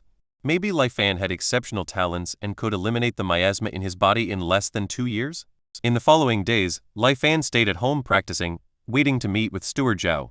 Little did he know that before he could meet Steward Zhao, Lai Fan heard some shocking news. Su Changyu was dead. Chapter 27. The Wise Recognized Talents. Su Changyu didn't make it in the end. In just 7 or 8 days, Su Changyu couldn't hold on any longer and passed away. When his body was brought back, Lai Fan went to take a look. Only a twisted mass of flesh remained, no longer resembling a person, looking rather horrifying. Occasionally, the flesh would twitch inexplicably, sending shivers down one's spine. These people who arrived on Lialai Island were newcomers, struggling even to gather enough money to buy a plot of land for burial. Originally, they planned for a sea burial, but Lai Fan couldn't bear to see it and used some money to arrange a proper burial for Su Changyu. Everyone was very saddened. Among them, Xiao Hang cried the most miserably. Lai Fan didn't have any particular feelings, just a sense of sorrow. After nearly 300 years of reincarnation in the mortal world, Lai Fan had a set of skills for judging people. In his view, Su Changyu behaved decently and had a rather firm determination. Although he couldn't be considered an exceptional talent, he was definitely not an ordinary person. Among the people who came to Lialai Island, he thought Su Changyu was the most likely to make a name for himself. This person couldn't even pass the prerequisite of cultivation, the dispelling of miasma, and silently passed away. The path of immortality was difficult. Lai Fan sighed even more. During the process of practicing the cleansing heart mantra in the following days, Lai Fan's perception of this deepened. As it turned out, Lai Fan was not talented. For nearly a month, Lai Fan stayed in seclusion every day. Besides receiving a job to conceal his activities, he hid at home, practicing the cleansing heart mantra. Generally, after half a month of practice, ordinary people would experience obvious effects such as improved energy and faster thinking. But a month passed and Lai Fan felt no change at all. Lai Fan guessed that it might be because his mental strength, after several reincarnations and hundreds of years of tempering with truth, had far surpassed that of an ordinary person. Therefore, the cleansing heart mantra didn't have much of an effect on him. However, Lai Fan wasn't in a hurry. He treated it as a daily practice routine. After another half-month, Lai Fan finally was contacted by the Heavenly Treasure Pavilion. After following a messenger, Lai Fan saw Steward Zhao in a courtyard owned by the Heavenly Treasure Pavilion. Steward Zhao, long time no see, Lai Fan greeted, arching his hand. Steward Zhao glanced at Lai Fan and went straight to the point. I've heard from the people of the Heavenly Treasure Pavilion that you want to request a spot for an expedition fleet. Quite ambitious. What do you rely on? You know, I have only 2 quotas available. I don't even have enough for my subordinates. Why should I give one to you? Fleet expeditions are for profit. I wonder, Steward Zhao, how does the profit from catching Liu Lai fish compare to the direct loot from shipwrecks at the bottom of the sea? Lai Fan smiled slightly. It seemed that Zhao, the steward, didn't think Lai Fan was bragging. He seriously considered it for a moment and asked, some days ago, the fleet unexpectedly obtained dozens of boxes of jewelry. According to the calculation by the government, the gains were enough to offset several routine fishing expeditions. But how could such good luck happen every time? In my more than 10 years on this island, I remember only a few major gains. He paused and continued, listening to your words. Lai Fan nodded. If I take charge of a fleet, I can guarantee that every time the fleet goes out to sea, it will bring back a certain amount of treasure. Gao, the steward, had a strange light in his eyes and stared at Lai Fan for a few moments before saying, you surprisingly didn't lie. Now it was Lai Fan's turn to be surprised. I indeed spoke the truth. But I wonder, how did Steward Zhao figure that out? Gao, the steward, chuckled. I was born with peculiar eyes that can recognize capable people and distinguish truth from falsehood. When you spoke just now, I only saw a soft white light emanating from you, proving that what you said was true and without any ill intent. If there were dark clouds, it would indicate you had other motives. Is there such a strange ability? Lai Fan was suddenly astonished. On the day you joined, the attitude of Steward Zhao seemed slightly different from others. But what did you see? He asked. I can only see a general idea, not everything. I only saw that you will be very wealthy and have shed much blood. Clearly, you are not an ordinary person. That's why I treated you more politely, Steward Zhao explained with a smile. The will of heaven is unpredictable. Who knows how many rich and noble people like you end up stranded on our Lialai Island? Some people only lurk for a few years and then rise again. Some just fade into the crowd and eventually rot away. Lai Fan listened and thought of something. So when we joined that day, did Steward Zhao realize that what Heavenly Treasure Pavilion's Sun Zhang said was untrue? So what if it's true or false? Sometimes being too honest may not be a good thing. My duty is only to ensure that there are no traitorous individuals on the island.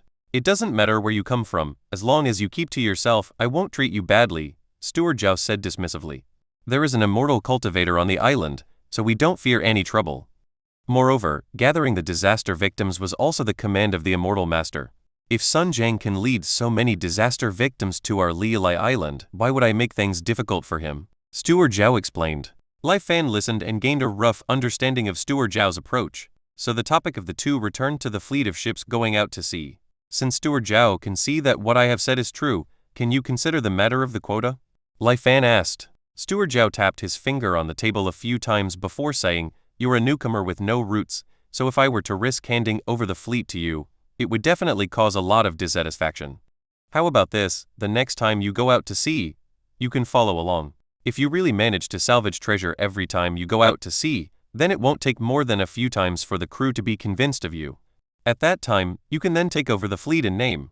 Even if your harvest is large enough, it's not impossible for me to persuade the island master to distribute a quota from Steward Qian over to you. Steward Zhao is considerate. Lai Fan had no objection. So the conversation between the two of them proceeded smoothly. The details of their conversation were unknown to the Heavenly Treasure Pavilion, but when they heard that Lai Fan had convinced Steward Zhao and obtained a spot for the next sea expedition, they were shocked. Could it be that the men didn't lie and he really has the confidence to command a fleet? In the Heavenly Treasure Pavilion, the manager muttered, her eyes flickering. I wonder what he relies on. Sun Zhang was also very puzzled. No matter how he looked at Lai Fan, he was an ordinary middle-aged man. Send the land deed of the vacant small courtyard on the eastern street of the city to him, the manager suddenly said. Ah? Sun Zhang did not react for a moment. Chapter 28. Tempest ravages the sky. Manager, this doesn't seem good, Sun Zhang lamented, feeling a pang of sorrow. We acquired that yard with a hefty sum, intending to bribe Steward Zhao. We can't just give it away so easily to this lad, can we? If we are to give it to him, we should wait until he helps us seize the fleet. The woman in yellow garments replied, Do what you're told. If we wait too long, I'm afraid the gift will be much bigger than a courtyard.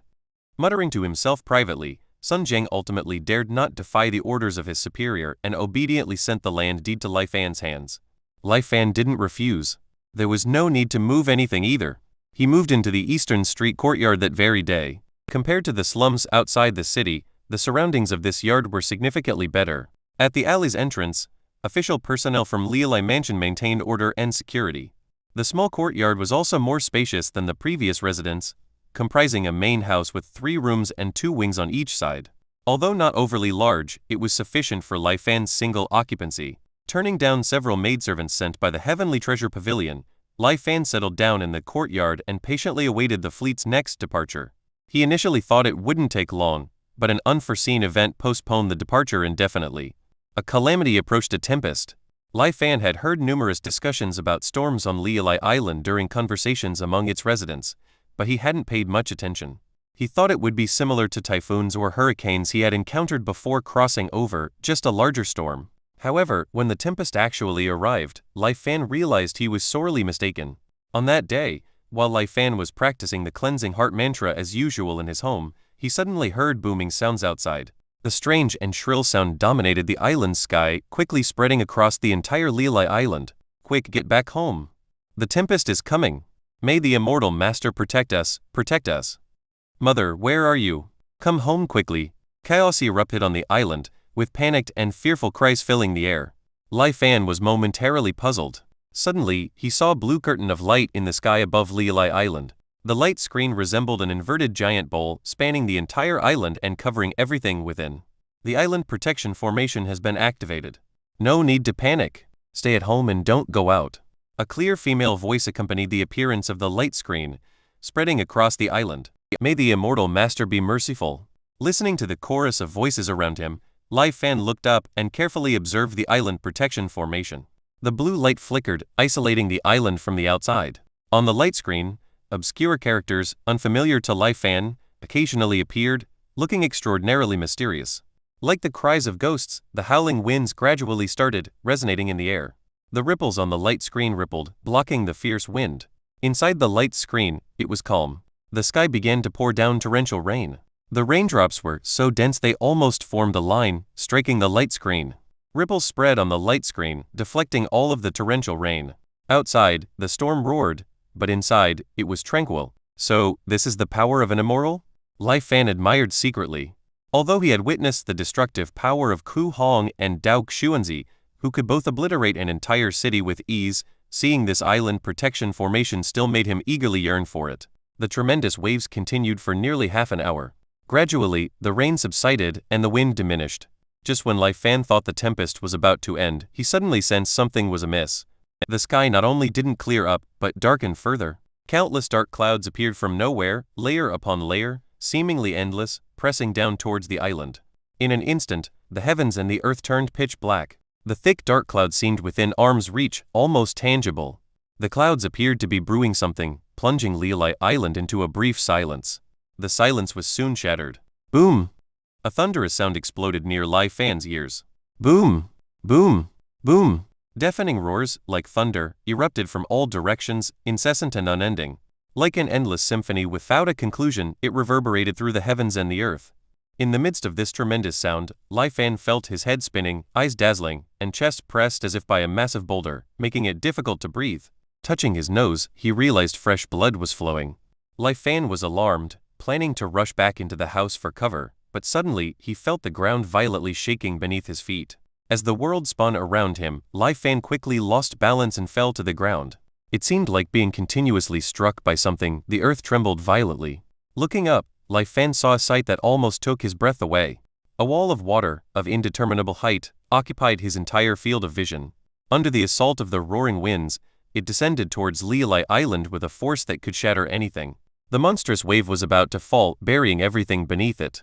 Lai Fan couldn't help but raise his hands instinctively to shield himself. Boom! The wave crashed against the blue light screen. The light screen distorted for a moment as if it was going to shatter. However, after a burst of blue light, the light screen returned to normal. Like rocks by the seashore, standing firm amidst the huge waves. Unable to engulf Lialai Island, the furious sea seemed to be infuriated. Wave after wave relentlessly assaulted, a tempest of the last days. Lai Fan, lost in this chaotic scene, felt as if an era had passed. When the tempest finally subsided after what seemed like an eternity, survivors on the island knelt down, weeping in gratitude. Lai Fan, under the incessant discussions of the islanders, received even more astonishing news. This tempest experienced by Lialai Island was considered relatively small in scale. 15 years ago, the tempest smite was several times stronger than this one. At that time, the island protection formation almost couldn't hold, forcing it to shrink its protective range. Thus, after the tempest, the areas not protected by the formation were ravaged. The island's size was reduced to a third of its original size. In the following decade and a half after the tempest, Lialai Island gathered survivors and slowly began to recover. A tempest, so this is what a tempest is. Lai Fan was profoundly moved. The power of nature was truly terrifying. Chapter 29, Setting Sail. In the days following the recent storm, all residents of Lialai Island received instructions to inspect the protective barrier for any damage. The method of inspection was quite simple. Lialai Mansion provided a spiritual talisman to each household. They were instructed to hang the talisman in their homes for a couple of days and watch for any red light emissions. For more remote and secluded areas on the island, dedicated individuals were assigned to ensure the barrier's integrity. Under the will of the immortal master, and for the sake of their own safety, all activities on the island were temporarily suspended to prioritize the maintenance of the protective barrier. In the past, the immortal master oversaw the maintenance of the barrier, but this time, the immortal master had to return to the 10,000 Immortals Island to obtain more spirit stones, as they had been nearly depleted. Lai Fan also received a spiritual talisman and hung it in his home. By carefully sensing it, he could faintly perceive an invisible ripple emanating from it. After expanding outward for a certain distance, it seemed to encounter some obstacle, causing it to return. As it returned, the talisman emitted a blue light for a moment before going dim. A few breaths later, the blue light went out. The fluctuations continued to be generated again. The cycle began again and again. If there is no red light emitted, that must mean this node of the protective formation is fine. Li Fan recalled the other party's instructions in his mind when he was handed out the spirit talismans. This protective barrier is so vast yet incredibly intricate. It's hard to imagine how it was constructed. 10,000 Immortals Island is said to be the gathering place for the majority of cultivators in this Kong Yun Sea region. It's shrouded in mystery, and even Steward Zhao knows little about it. All I know is that once the common people on the island cleanse themselves of impurities and cultivate their inner energy, an immortal master will descend and take them to 10,000 Immortals Island. It seems like that's my goal in this world. But there were steps to be taken, and the first was to secure a spot in the expeditionary fleet, which would provide the opportunity to enter the pure body spirit pool and purify his body. Li Fan had waited for hundreds of years. A little more patience wouldn't hurt. Time passed quietly amidst the anxious prayers of the island's residents. 5 days later, the long-awaited news arrived. The protective barrier remained intact. With the return of the immortal master, who had brought sufficient spirit stones, the island's residents finally breathed a collective sigh of relief. Life on Li Island gradually returned to normal. Over the next few months, survivors from other islands came to Li Island seeking refuge. Only a few of them survived the recent storm, as most of their island's inhabitants perished. Upon learning that Li Island had an immortal master in residence, these refugees couldn't hide their envy. The Kong Yun Sea was vast, with countless islands of various sizes. Only islands with special resources had immortal masters. During these months, Li Fan remained diligent. He practiced the cleansing heart mantra every day, and finally, he began to see some results. Name: Li Fan Realm. Mortal physical age: 41/88 up arrow. Mental age: 504/1119 up arrow. Both his physical age and mental age had increased again, albeit not by much. Still, Li Fan felt encouraged by the progress. From then on, Li Fan practiced even more diligently. Besides eating, he spent most of his time practicing the mantra. After another month of consistent practice, Li Fan received the news sent by Steward Zhao. The storms in the Kong Yun Sea had finally subsided, and the next expeditionary fleet was about to set sail. 3 days later, at the Li Island dock, Li Island's ships were even larger than the Tai Yen boat's second form, measuring a staggering 200 to 300 meters in length. Over a dozen of these massive ships were lined up on the sea, creating a spectacular sight. Due to the recent storm and the outstanding debts owed by Li Island, the island's master ordered the entire fleet to set sail this time. This was an extraordinary event because, for safety reasons, only 1 or 2 fleets typically set sail at a time. The dock was filled with residents who had come to witness this grand occasion. Occasionally, they spotted familiar faces among the crew and enthusiastically waved to them. Li Fan followed Steward Zhao's people onto a ship named the Kangyun. Among the crew, many were like Li Fan, setting sail for the first time. Their faces were filled with excitement and the hope of sudden wealth. However, the seasoned sailors appeared quite the opposite. Instead of excitement, their faces were marred with worry, and they couldn't stop complaining. I don't know what got into the island master's head to make us undergo this assessment. If our fleet has the lowest harvest this time, we'll be marked as unqualified and lose the right to set sail in the future. What are we going to do? Ugh, it's all because of that storm. I heard that Coral Island in the south was flattened because of a damaged protective barrier. And now, we have to pay the tribute that Coral Island owed. What a mess. How are we going to survive in the future? I heard it's only temporary. We just need to make up for the previous debts. The sailors lamented, and the atmosphere on the ship became gloomy. Look at you all moping around. Why not think about the positive side? There are rewards for the top performers, you know? The share of the harvest has been increased from 30% to 50%. 50%? Do you realize what that means? If we make a big catch, we won't have to set sail for the rest of our lives.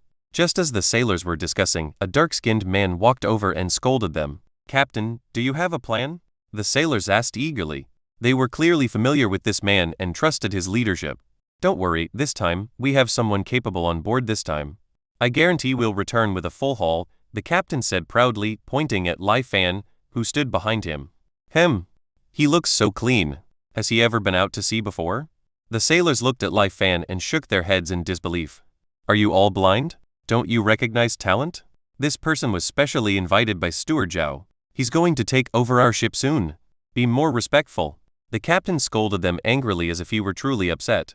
Hearing the captain's words, the crew on the Kangyuan erupted into discussion and skepticism, with many of them showing disbelief.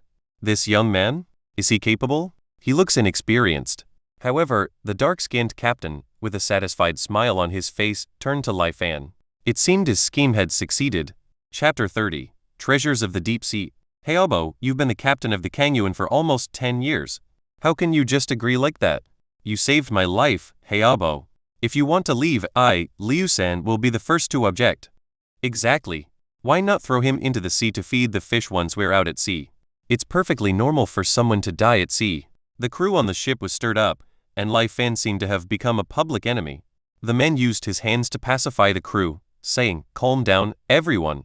Although I, Zhang Heobo, know everyone holds me in great esteem, the Kangyuan is Steward Zhao's property, and we are all just working for him. Now that Steward Zhao says he wants a change, what can I do?" Saying this only made things worse. Zhang Heobo's words further infuriated the crew. Their eyes turned red, glaring at Lai Fan with murderous intent. Lai Fan sneered inwardly. He could see through the tactics used by this man named Zhang Heobo. They were far too feeble to escape his notice. Praising Lai Fan on the surface was to incite distrust among the crew towards Lai Fan. Speaking for Lai Fan on the surface was to stir up dissatisfaction among the crew. Expressing his powerlessness on the surface was to encourage the crew to unite against Lai Fan. Hypocrisy at its finest.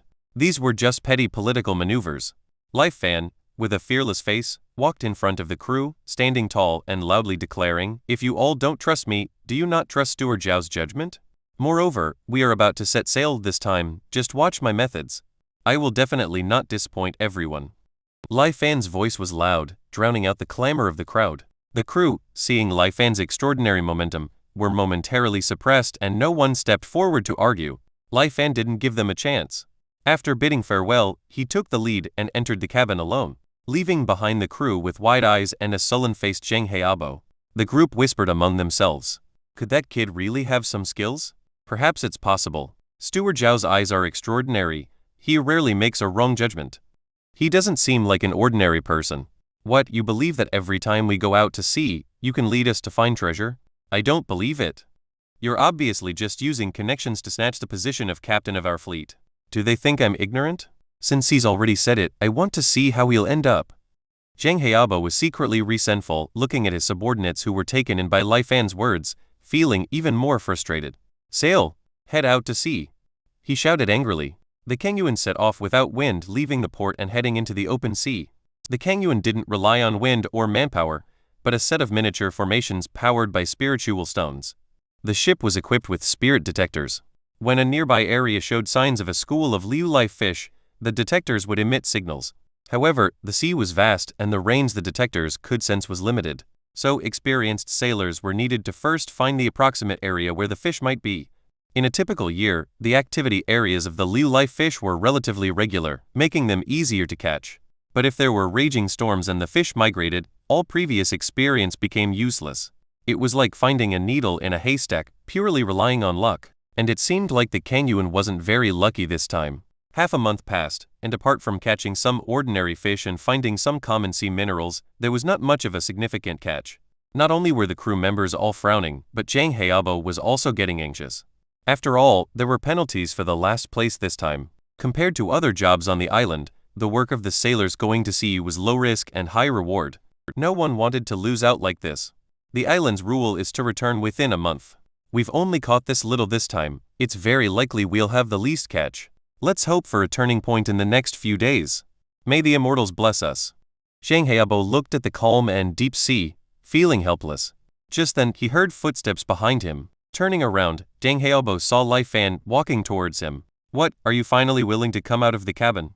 If it weren't for the fact that you still eat every day, I would have thought you were dead in there." Since they set sail, Lai Fan had been staying in his room and not communicating with anyone. Zhang Heobo was in a bad mood and didn't have a good expression towards him. Lai Fan didn't pay attention to his impolite words. Instead, he gazed into the distant sea with a serious expression.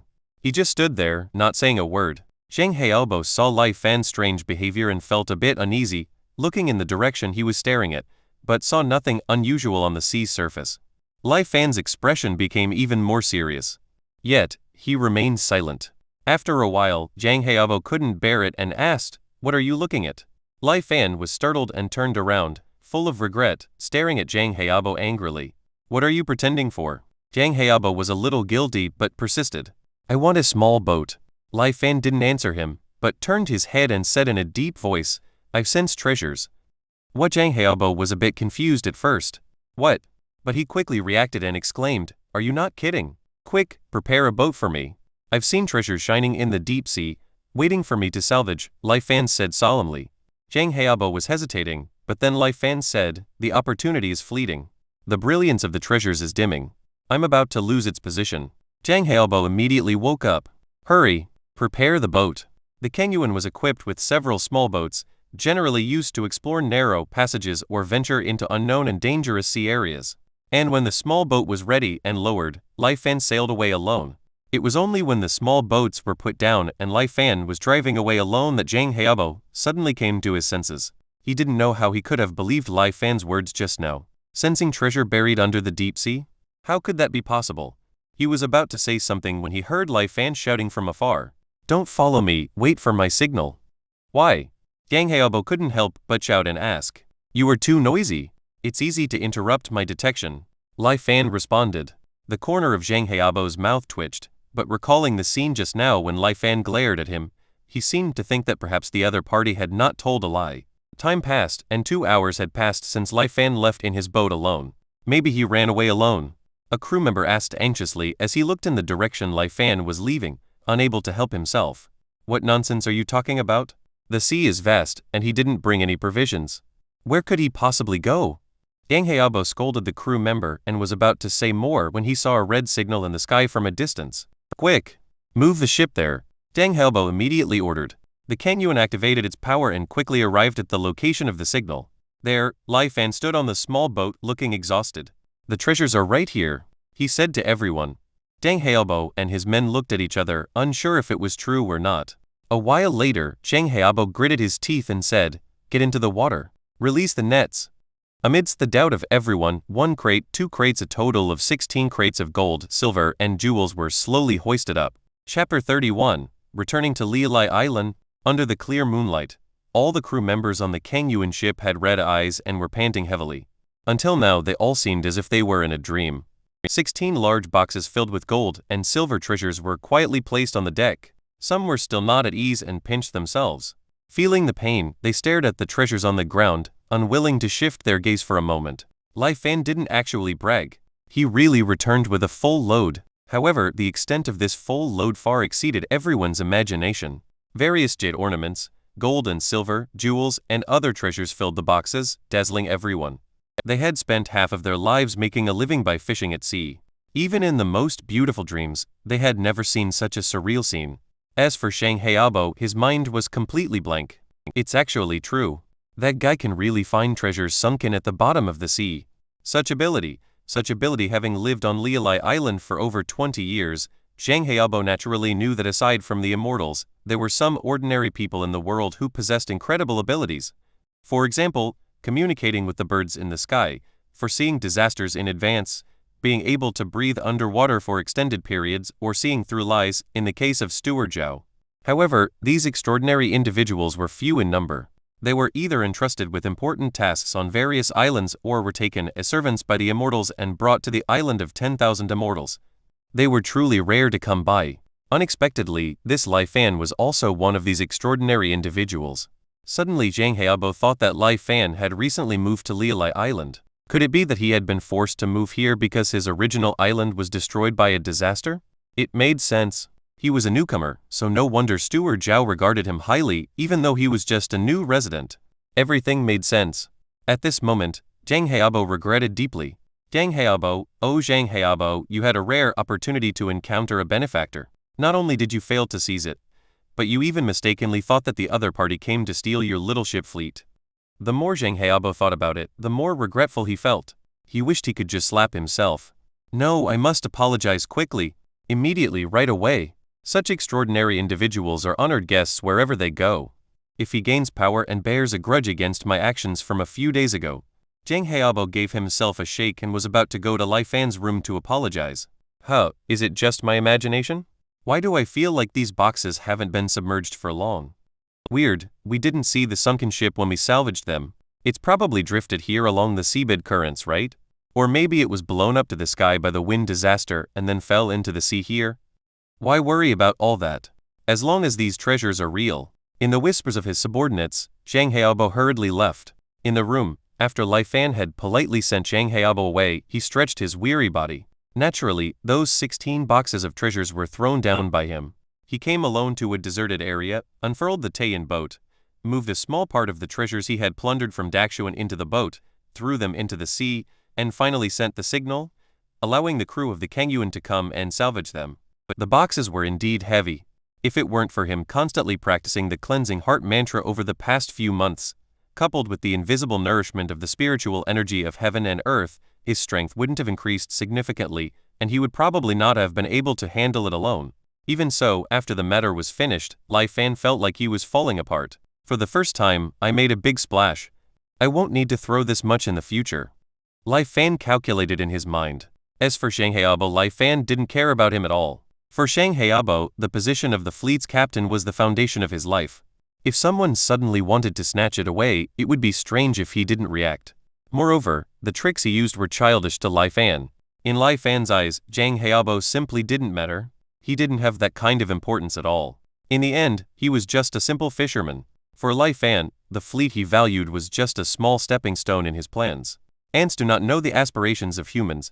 Lai Fan shook his head and dismissed the thought, focusing on practicing the cleansing heart mantra. After obtaining the treasure, the Kangyuan no longer fished. They immediately turned the bow and headed back to Lialai Island. After all, the harvest this time was so significant that the crew wouldn't feel at ease until they safely returned to the island. Full throttle was engaged, and in just 2 days, Lialai Island was in sight. After returning, let's not dock immediately. Liu San, quietly get into the water and then go to inform Steward Zhao at his residence. Let him personally send someone to count, Zhang Heabo instructed the crew solemnly. If there were no surprises, they should have the most significant share of the harvest in this expedition. According to the rules, they were entitled to 50%. When it came to an outsider counting, who could guarantee there wouldn't be any withholding or intentional omissions? Losing even a little would be deeply distressing for them. They couldn't trust anyone who wasn't part of their crew. The crew nodded one after another, watching the routine counting ship approaching the island, immediately becoming alert. Zhang Heabo, what do you mean? Not letting us on the ship? It seemed that there was some conflict between the other party and Zhang Heabo, and there was a hint of anger in their words.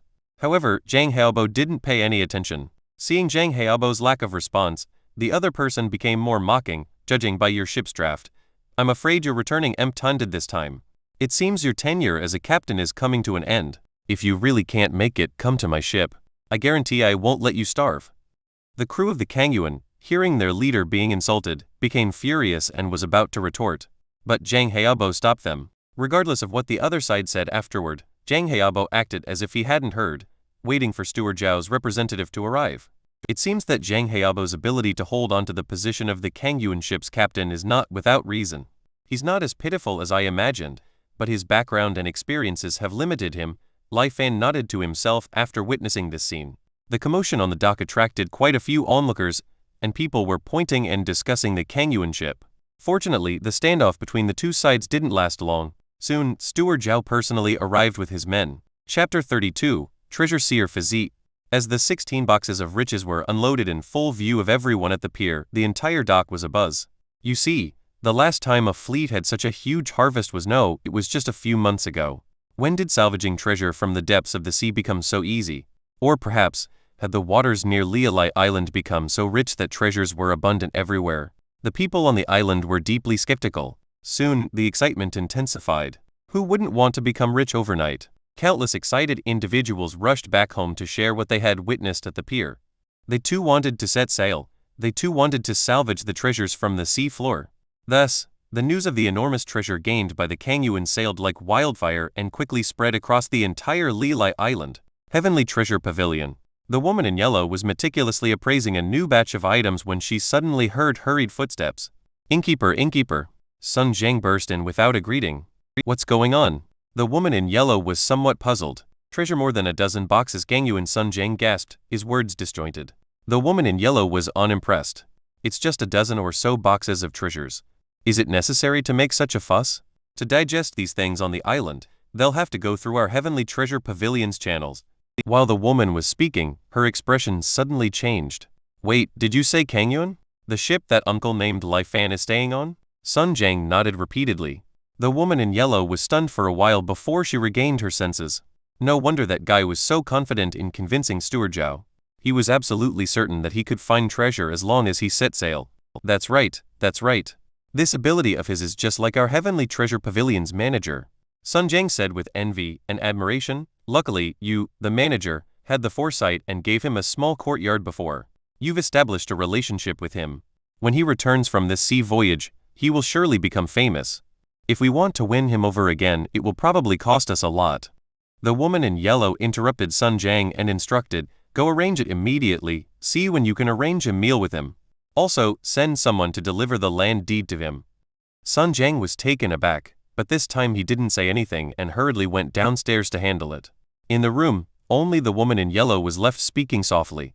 Treasure Seer Physique. The rumored Treasure Seer Physique could sense the presence of rare treasures within a certain range of oneself.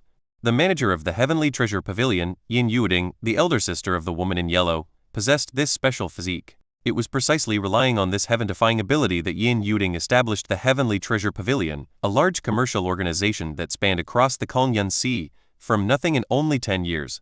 Lai Fan had no idea that he had been mistaken by the people of the Heavenly Treasure Pavilion as a Treasure Seer Physique.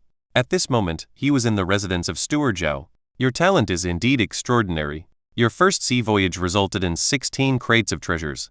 It truly surprised me. Steward Zhao's face was full of smiles, exclaiming in admiration. Lai Fan smiled but didn't answer. He knew that Steward Zhao had the ability to discern the truth, so he skillfully changed the subject. The harvest this time is indeed substantial, but it's probably going to be difficult to have this much in the future. Steward Zhao was indifferent. That's understandable. You can't have such luck every time.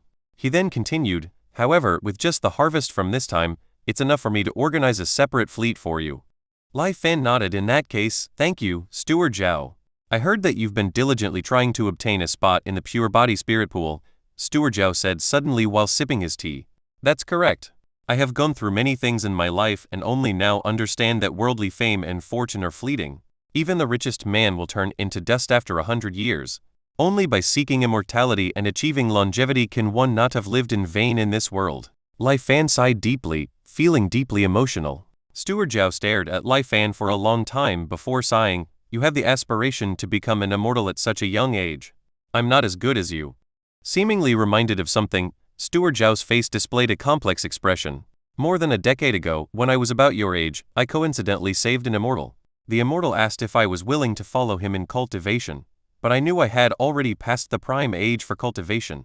Even if I cultivated, success was not guaranteed. Moreover, as one grows older, the miasma within the body also deepens and attempting to remove it becomes increasingly painful. So, I chose to take up a managerial position. Now, as the years go by, I have a faint sense of regret. However, the mistake has been made, and there's no cure for lost opportunities. Steward Zhao sighed with regret. He looked at Lai Fan again, and praised, among the tens of thousands of ordinary people on Lilai Island, individuals like you are truly a minority. You flatter me. I wonder, Steward Zhao, about the matter regarding a spot in the pure body spirit pool. I can't help you with this. The opening of the pure body spirit pool requires an immortal to preside, and the spots are decided by the immortal master. A year before the pool is opened, the immortal master will announce the required materials.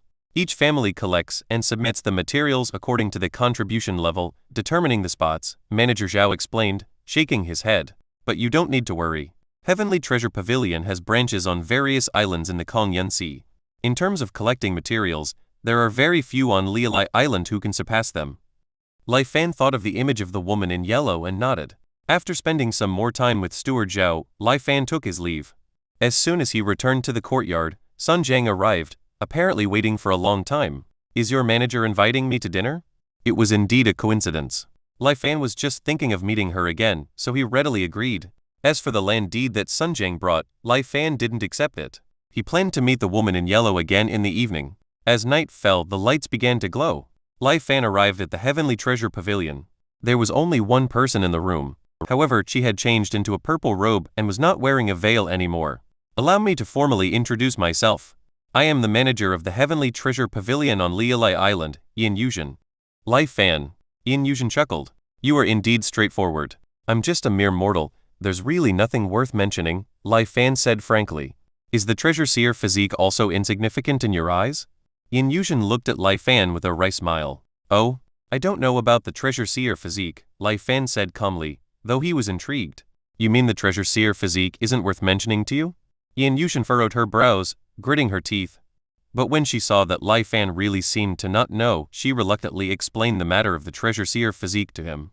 In that case, your sister also possesses a treasure seer physique? Lai Fan squinted his eyes. How old is she this year?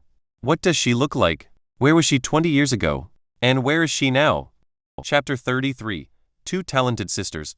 Lai Fan asked several seemingly inexplicable questions, leaving Yin Yuzhen a bit bewildered, not understanding why he was asking these. Suddenly, she seemed to think of a possibility, her face turning somewhat pale as she stared at Lai Fan. Could it be that you are the long-lost father of us sisters? But soon she denied it herself. No, your appearance is nothing like ours.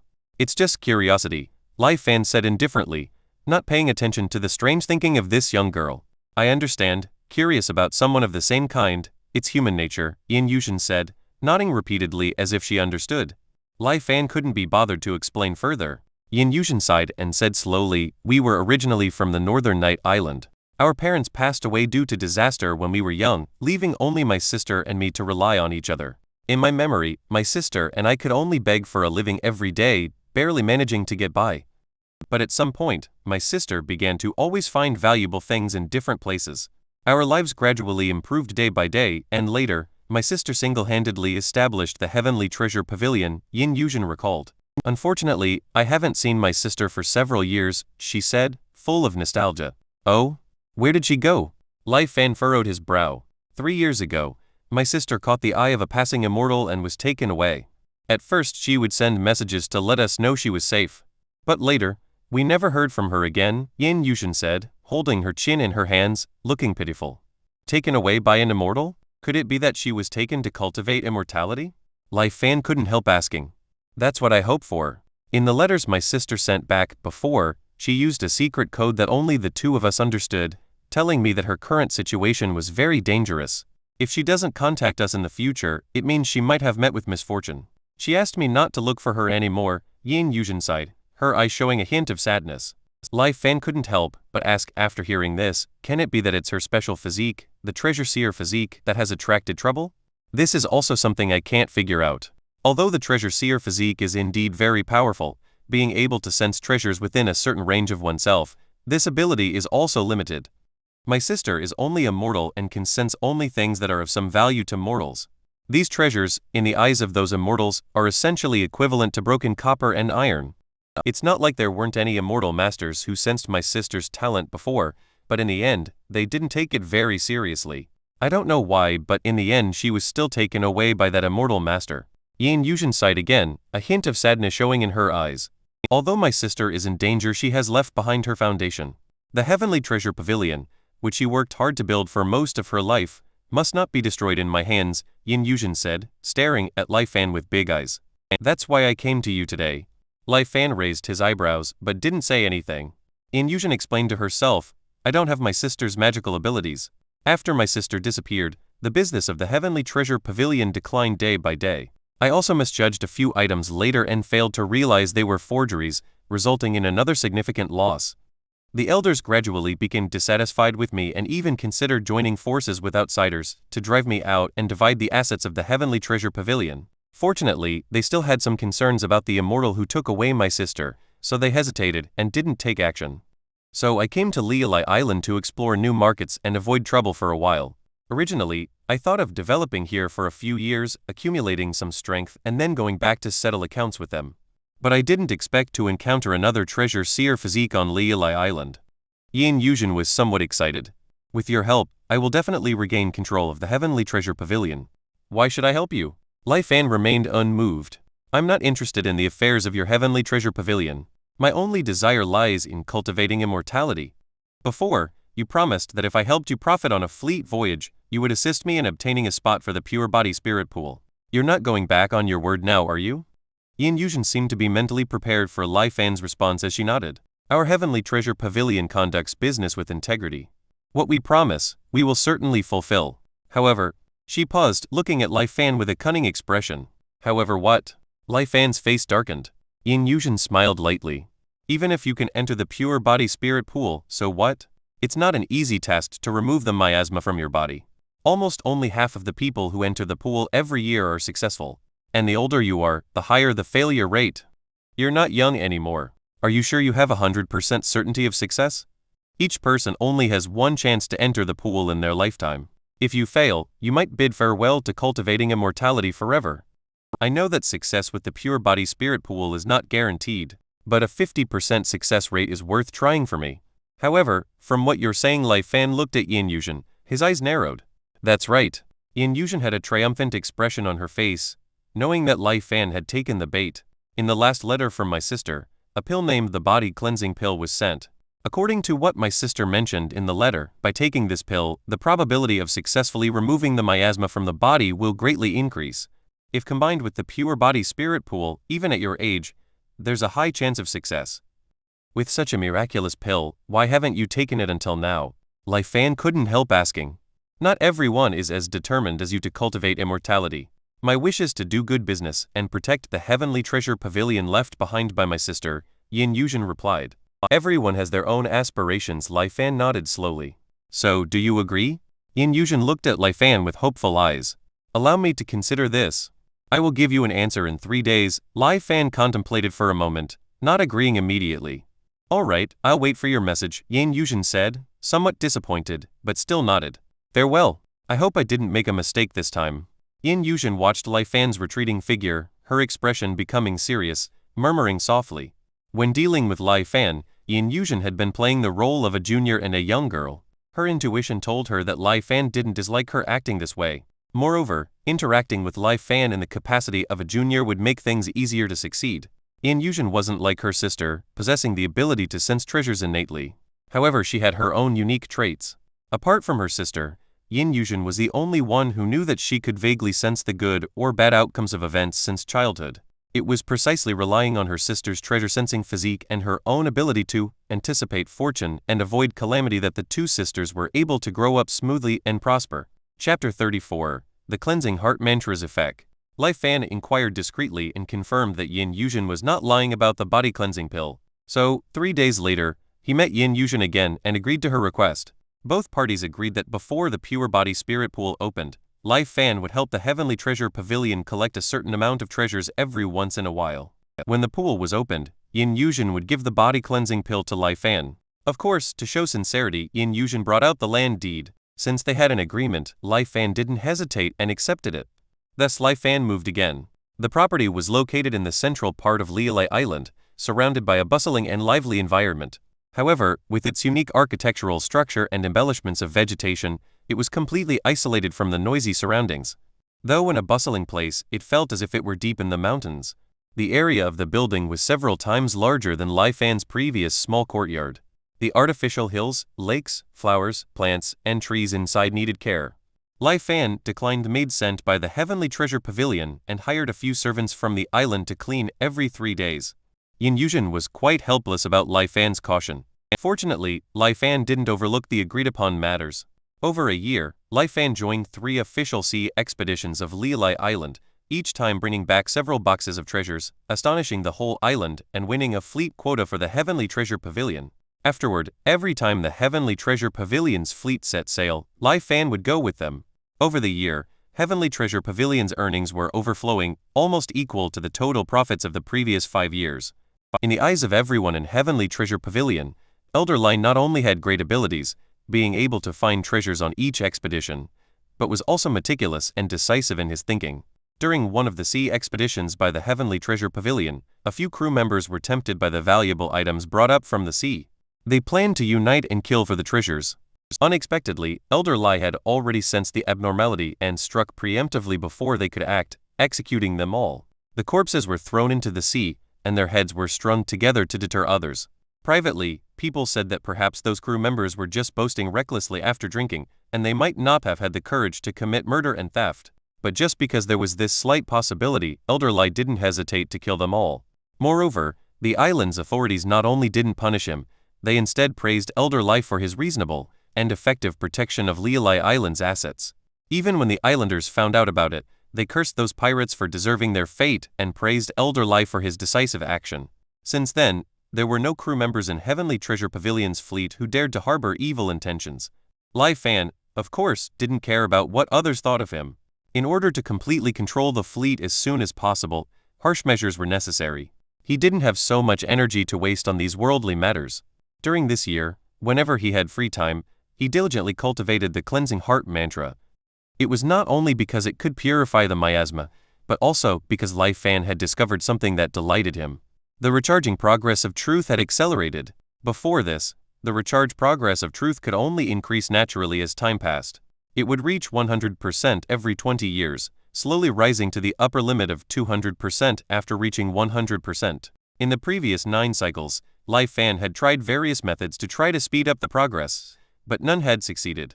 Lai Fan had left the land of immortal extinction and came to the cultivation world a little over a year ago. According to the previous pattern, the progress should be between 6% to 7%. However, Lai Fan was pleasantly surprised to find that the progress had reached 15%. The charging speed had nearly doubled. Apart from the cleansing heart mantra, Lai Fan did not engage in anything else that could possibly help with this. The only explanation is that cultivating the cleansing heart mantra can actually accelerate the charging progress of truth. Although the principle behind it was still unknown, this didn't hinder Lai Fan from practicing even more diligently. With the display of the truth panel, every bit of progress could be clearly seen. This also kept Lai Fan motivated, preventing him from losing motivation due to the long and repetitive cultivation. In addition to the charging progress, Lai Fan's upper mental age limit also increased significantly. Name: Lai Fan Realm. Moral physical age: 42/95 up arrow mental age: 505/1210 up arrow virtualization charging progress: 115%. Anchor charging progress: 51% current anchor count. 1 bound items: Jade Cosmos 1000 Variations Sutra, Tai Yan Boat, Stone Tablet of Prohibition. Damaged time passed quietly as Lai Fan immersed himself in his practice. Soon, there was only 1 year left until the opening of the Pure Spirit Pool. On Lilai Island, the list of needed supplies for this event was also announced. At this moment, Lai Fan was studying this list with the people from Heavenly Treasure Pavilion. Everything else on this list is fine, but what is this Starry Sea Quicksand? Lai Fan frowned and asked after reading it once. Having worked for Heavenly Treasure Pavilion for a year, Lai Fan had gained some insights, at least regarding the conventional ores and rare materials circulating in the Kaln Sea. Not only was Sun Jiang at a loss, but even Yin Yuzhen, the manager of the Heavenly Treasure Pavilion, fell silent. The materials needed this time are all very common, except for this Starry Sea Quicksand that I've never heard of. It seems that the key to competing for the slot this time lies in this Starry Sea Quicksand, Sun Jiang said. I've done business for over 10 years and have never heard of this thing. Yin Yuzhen tapped the table lightly with her fingers. Looks like we need to ask the people from the Wanhu Chamber of Commerce about it. These people are very greedy. It's probably going to cost us a lot, Sun Jiang sighed. I am determined to get the Pure Body Spirit Pool slot, Lai Fan said firmly.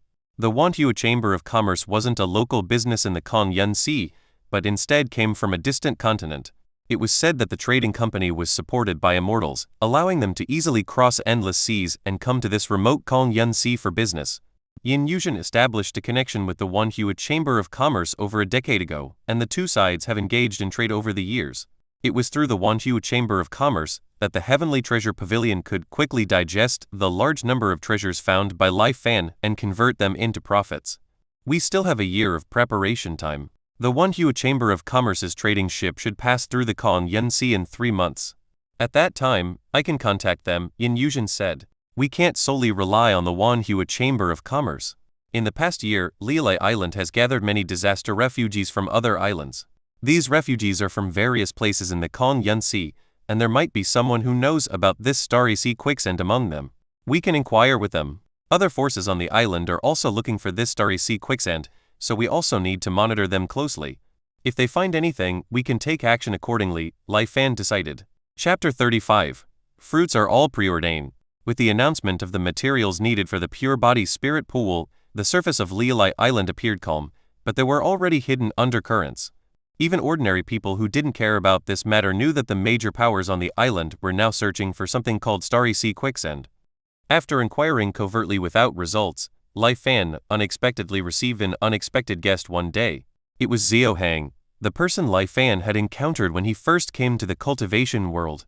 "Please have a seat," Lai Fan said as he poured him a cup of tea. Xiao Heng observed Lai Fan's current residence, his eyes filled with envy and nostalgia. "I wonder what business you have with me, young brother." Lai Fan had a good impression of Xiao Heng and asked kindly.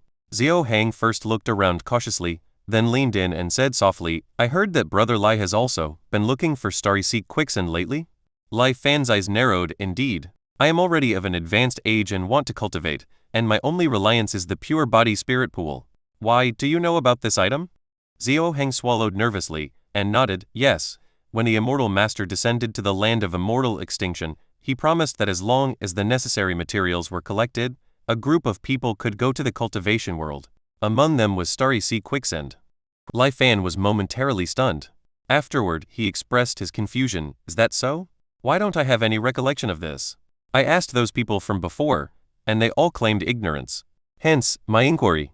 Xiao Heng looked a bit embarrassed upon hearing this. At that time, when it was publicly announced, several items were already omitted from the list and allocated to the major families as reserve slots. "My family was tasked with collecting the starry sea quicksand." Lai Fan nodded thoughtfully. "Go on, what conditions do you have?" Lai Fan got straight to the point.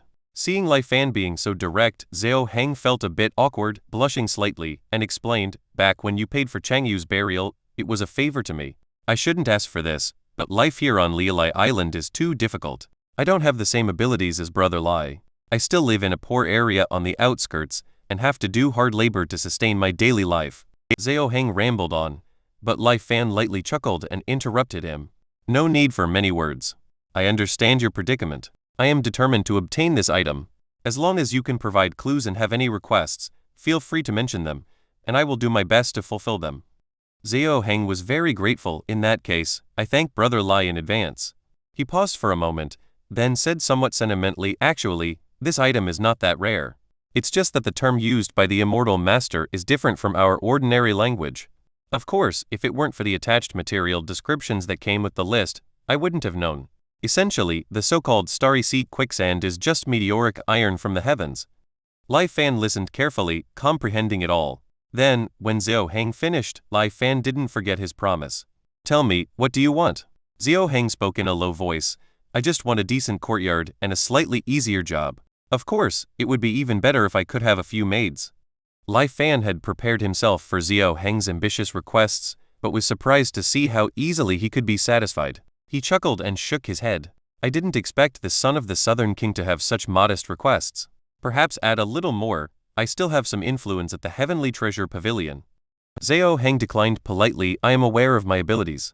Being able to live comfortably and not work so hard already satisfies me. If suddenly gaining wealth that attracts envy, it might bring disaster." Lai Fan nodded and didn't insist further. After a few pleasantries, Xiao Heng took his leave. "Do you have any plans for cultivation?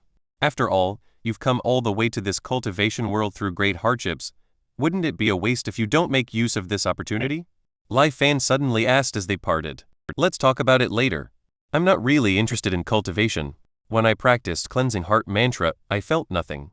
I have no idea how long it will take to completely dispel the miasma." Xiao Heng responded with little interest and left without looking back. After seeing Xiao Heng off, Lai Fan hurried to the Heavenly Treasure Pavilion. Meeting Yin Yuzhen, Lai Fan repeated Xiao Heng's discourse about the starry sea quicksand. "Starry sea quicksand is meteoric iron? It's so simple?" Yin Yuzhen was somewhat surprised. "Can we trust this guy named Xiao Heng? He shouldn't be lying," Lai Fan affirmed. "But we shouldn't take his word for it." Lai Fan suddenly changed the subject. "Didn't you say that the caravan of the One-Hued Chamber of Commerce will be passing by Lialai Island soon? When the time comes, you might inquire about it from them." "That's a good idea," Yin Yuzhen agreed. "It would be even better if we could save some money. Anyway, we still need to secretly purchase meteoric iron that meets the requirements. Not many people know about this item now, but it might change soon. In addition, when making the purchase, we need to mix it with other things to divert attention and confuse observers. At the same time, we can have someone spread fake news about starry sea quicksand in the market to muddy the waters." Lai Fan thought for a moment and then patiently gave instructions. To ensure the allocation of the pure body spirit pool spot, Lai Fan needed to plan carefully. "Lai Fan, you are really something. I only knew that you had a treasure seer physique before, but I didn't expect you to have such skills," Yin Yuzhen said, her eyes filled with curiosity. seeing Lai Fan's well-organized arrangements. What did you do before? Yin Yuzhen couldn't help but ask. I was just a minor advisor, Lai Fan replied casually. Yin Yuzhen scoffed disbelievingly. Alright, I'll leave this matter to you to handle. I need to go cultivate. Unless there's a special situation, don't disturb me. Oh, and handle the matter I promised Xiao Hang as well, Lai Fan concluded and then left the Heavenly Treasure Pavilion. Auspicious again? How could it be auspicious again? Yin Yuzhen felt dazed, watching the direction Lai Fan left. Her eyes were full of puzzlement. Since meeting Lai Fan, every time she entrusted a task to him, her intuition showed signs of great luck. This made Yin Yuzhen almost believe that her ability to seek good fortune and avoid calamity had failed. After all, before encountering Lai Fan, she had never experienced any good omens. On the contrary, when she wanted to swallow the body-cleansing pill and embark on the path of cultivation, she felt extreme dread, as if death was certain on the road ahead. It was a clear omen of great calamity. Chapter 36, Fortuitous Fine. Yin Yuzhen's intuition told her that as long as she helped Lai Fan, there would be boundless benefits in the future. Although she didn't know what kind of achievements this old man would have in the future, Yin Yuzhen chose to trust her instincts and do everything she could to assist Lai Fan. So, under Yin Yuzhen's direction, the Heavenly Treasure Pavilion began to operate at full capacity. While collecting meteoric iron, they also purchased a large number of completely unrelated items to divert attention. Other forces within Lialai Island noticed the unusual activities of the Heavenly Treasure Pavilion and sent people to investigate secretly. However, due to Yin Yuzhen's early preparation, they couldn't find out anything. Instead, following Lai Fan's plan, the Heavenly Treasure Pavilion released a lot of false information about the Starry Sea quicksand. The other forces were skeptical of its authenticity and chose to observe. However, some of them, with the idea of buy first and sell later, even if it's fake, we can sell it again, purchased a large number of things related to the rumor. Consequently, the rest couldn't sit still and join the purchasing frenzy. For a while, prices soared on Lialai Island, and chaos ensued.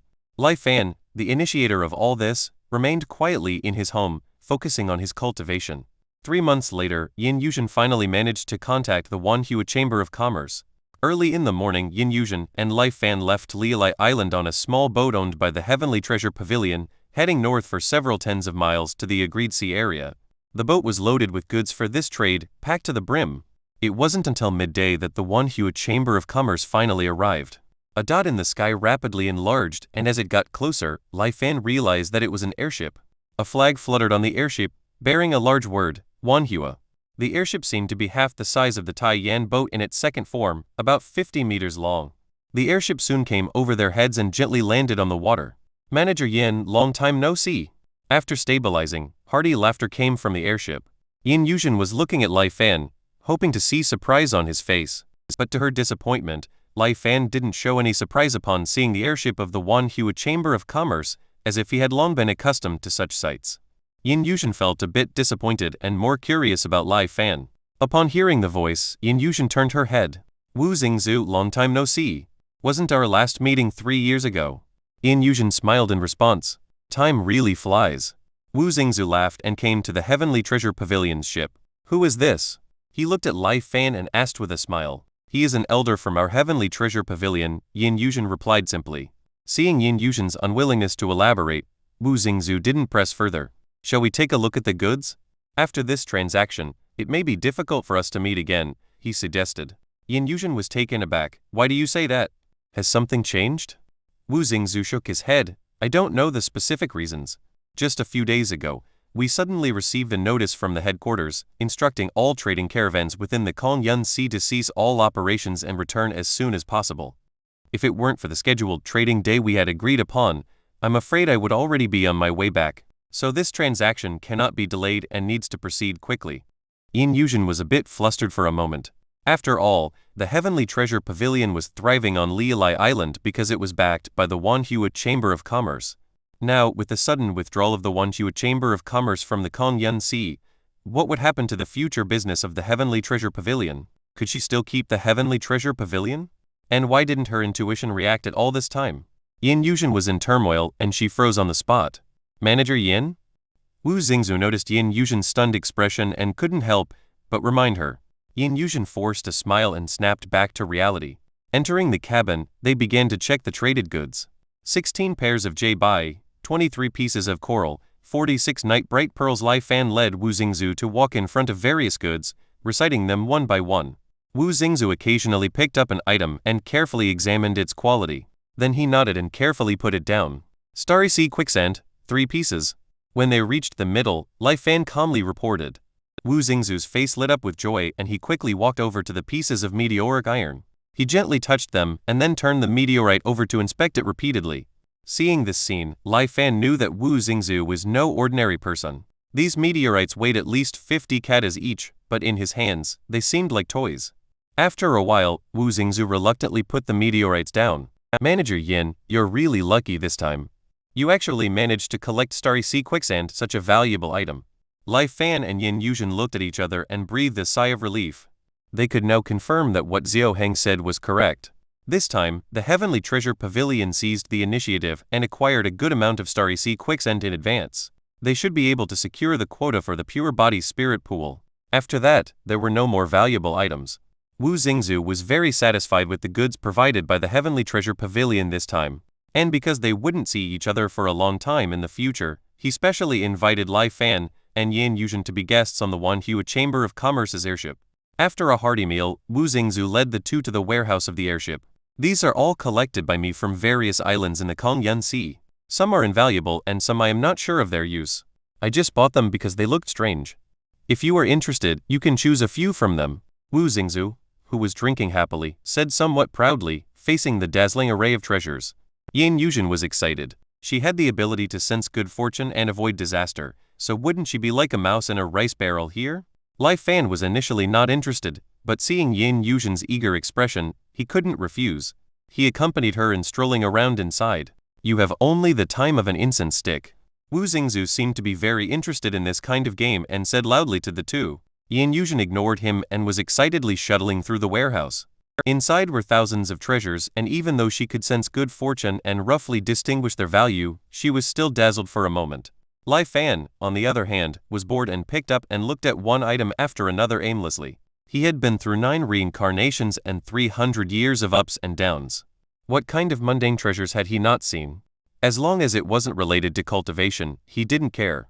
Thinking like this, as his hand touched one of the items, his body suddenly froze, because a notification from Truth instantly popped up. Detected chargeable item. Consumed to recharge? Chapter 37, Kanghai Pearl. Lai Fan calmly examined the item in his hand. At first glance, it seemed like an ordinary azure glass ball, but upon closer inspection, one could see the ever-changing light within the sphere, as if a vast blue sea was gestating within. Heavenly Treasure 1, Kanghai Pearl Initial Stage. Out of the Kanghai Sea comes life. Lai Fan was utterly astonished. He hadn't expected to encounter a heavenly treasure here, and it was still in the process of gestation, not yet fully formed. Suppressing his excitement, Lai Fan placed the Kanghai Pearl back in its original spot. He pretended to be nonchalant, examining the other items around. He didn't even cast a glance at the Kanghai Pearl until Wu Xingzu announced that the time was up. Yin Yuzhen felt both disappointed and excited as she walked out, clutching a few items. You're not picking anything? Wu Xingzu is being so generous. It's a rare chance. You won't find another shop like this once we leave. Yin Yuzhen noticed that Lai Fan's hands were empty and couldn't help but comment. Wu Xingzu chimed in, the manager is right. It's not proper to leave empty-handed after entering a treasure trove. It seems like you don't think much of me. Lai Fan thought to himself, it's a good thing you both mentioned it. Otherwise, I would have had to bring it up. In that case, I won't be impolite. He walked over to the vicinity of the Kanghai Pearl, picked a jade statue almost at random, a statue resembling an ancient tree, and casually picked up the Kanghai Pearl along with it. I'll take these too, Lai Fan said in a somewhat casual manner.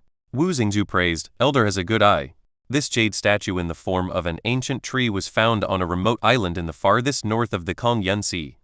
This jade statue has been worshipped by a primitive tribe on the island for thousands of years and possesses an air of mystery. Ordinary people, if they place it at home, can achieve a calming and fortifying effect for their mind and body. Wu Xingzu highly praised the jade tree statue, glancing at the Kanghai Pearl just once and then never mentioning it again. My thanks for your generosity. Lai Fan cupped his hands and said happily. And what about this? Lai Fan played with the Kanghai Pearl and asked. Oh, this one? I acquired this from a fisherman on Flowing Cloud Island, Wu Xingzu recalled after a moment. There's nothing particularly special about it, I just found it intriguing, so I took it. Flowing Cloud Island. Lai Fan firmly etched the name in his mind. Then he quickly changed the topic. Manager, what did you choose? Wu Xingzu's gaze shifted to Yin Yuzhen. Seeing that Yin Yuzhen had chosen a painting, a pair of jade bracelets, and a gemstone, he enthusiastically introduced these items to them. Lai Fan listened absently, his mind focused entirely on the Kanghai Pearl. In the midst of Lai Fan's distracted thoughts, the transaction between the two sides came to an end. The Wanhua Chamber of Commerce obtained a large number of treasures, while Yin Yuzhen amassed a significant amount of gold and silver. Manager Yin, we may meet again, Wu Xingzu sighed, steering the Wanhua Chamber of Commerce airship, disappearing from sight of the two. On the way back, despite the abundant gains from this transaction, Yin Yuzhen couldn't hide her worries. Are you worried about Heavenly Treasure Pavilion's future business? Lai Fan asked. Yes, without the Wanhua Chamber of Commerce, we lose a significant sales channel. I'm afraid Heavenly Treasure Pavilion's profits will take a big hit in the future, Yin Yuzhen lamented. I don't know why Wanhua Chamber of Commerce suddenly withdrew from the Kongyun Sea. If you have products to sell, there will be a way. There's no need to worry excessively. Lai Fan couldn't think of a good solution for the moment and could only offer words of comfort. Yin Yuzhen nodded, but it was clear she didn't take much solace. Back on Lilai Island, Lai Fan bid farewell to Yin Yuzhen and hurried back to his home. Closing the door tightly, Lai Fan took out the Kanghai Pearl in his room. The original purpose of this trip was just to verify whether the Starry Sea quicksand is meteorite iron. I didn't expect to obtain this treasure. It's a pleasant surprise. Lai Fan looked at the Kanghai Pearl in his hand, overjoyed. I just don't know what makes this Kanghai Pearl special. In Lai Fan's understanding, each heavenly treasure represented a certain characteristic or rule of the world. The gnarled dragon branch represented achieving great things through small beginnings and the act of engulfing. The rust sword Daoxuan symbolized an unyielding will and the ability to resist slow decay. The stone tablet of prohibition embodied following the inscribed laws and performing actions accordingly. What special characteristic or rule did this small azure pearl called the Kanghai Pearl represent? Lai Fan held up the Kanghai Pearl and immersed himself in the deep blue color, his mind reeling. Unfortunately, despite studying it for quite some time, Lai Fan couldn't discern the special feature of the Kanghai Pearl. Perhaps only cultivators can glimpse its mysteries. Lai Fan sighed deeply and carefully stored the Kanghai Pearl. Should he absorb it to recharge now? Lai Fan hesitated for a moment, but according to Truth's feedback, the Kanghai Pearl was still in its initial state. If consumed, it would probably only increase the charging progress by 1-2%. It was essentially nothing. It would be better to wait for it to fully form before consumption. After all, the item was already in his hands. He wasn't worried about it running away.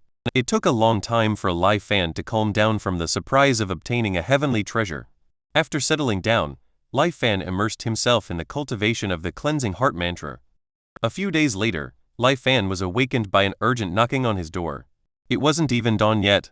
Who could be coming to disturb him at this hour? Cautious Lai Fan took out a dagger, concealed it in his sleeve, and went to open the door. Who is it? Brother Lai, it's me. Xiao Heng's voice came from outside.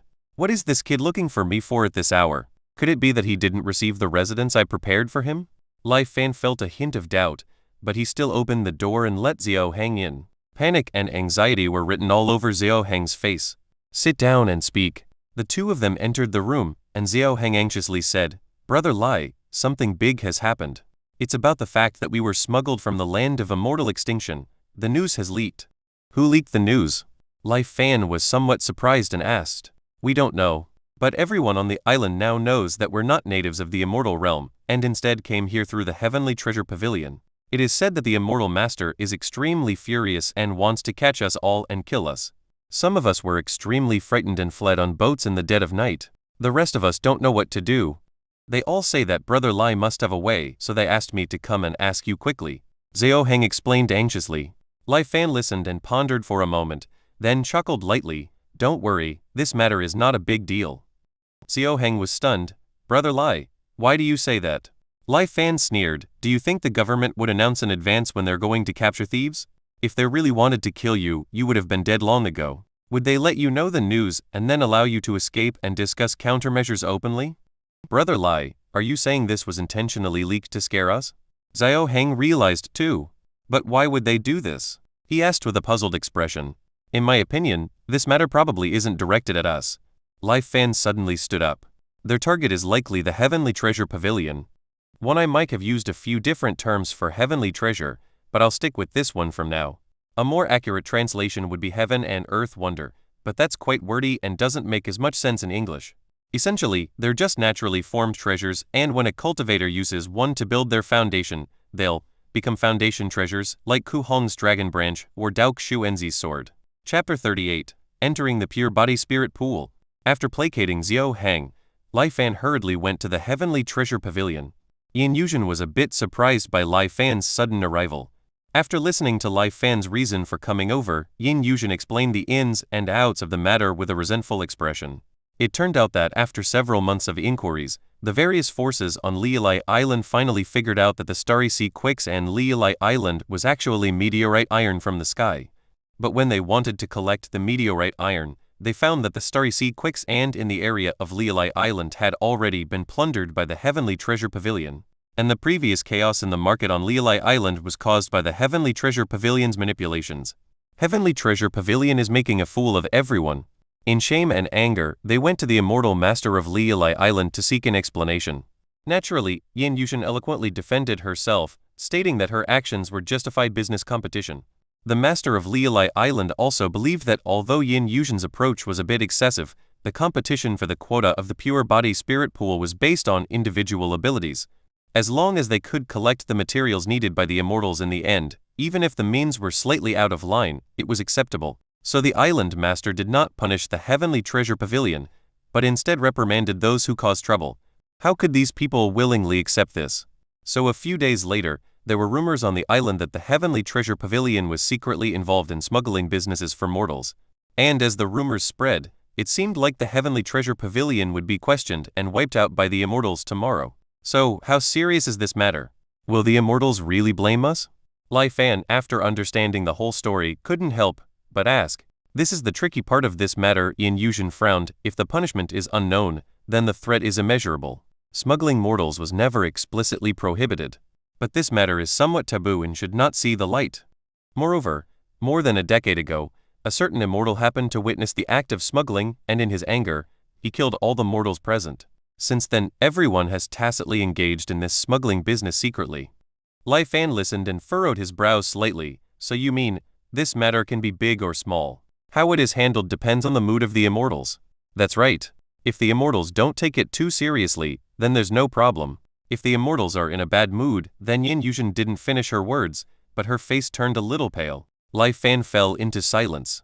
He thought of the scene when he first met Ku Hong and Dao Xuanzi. In the eyes of these immortals, mortals were like ants and could be killed at will.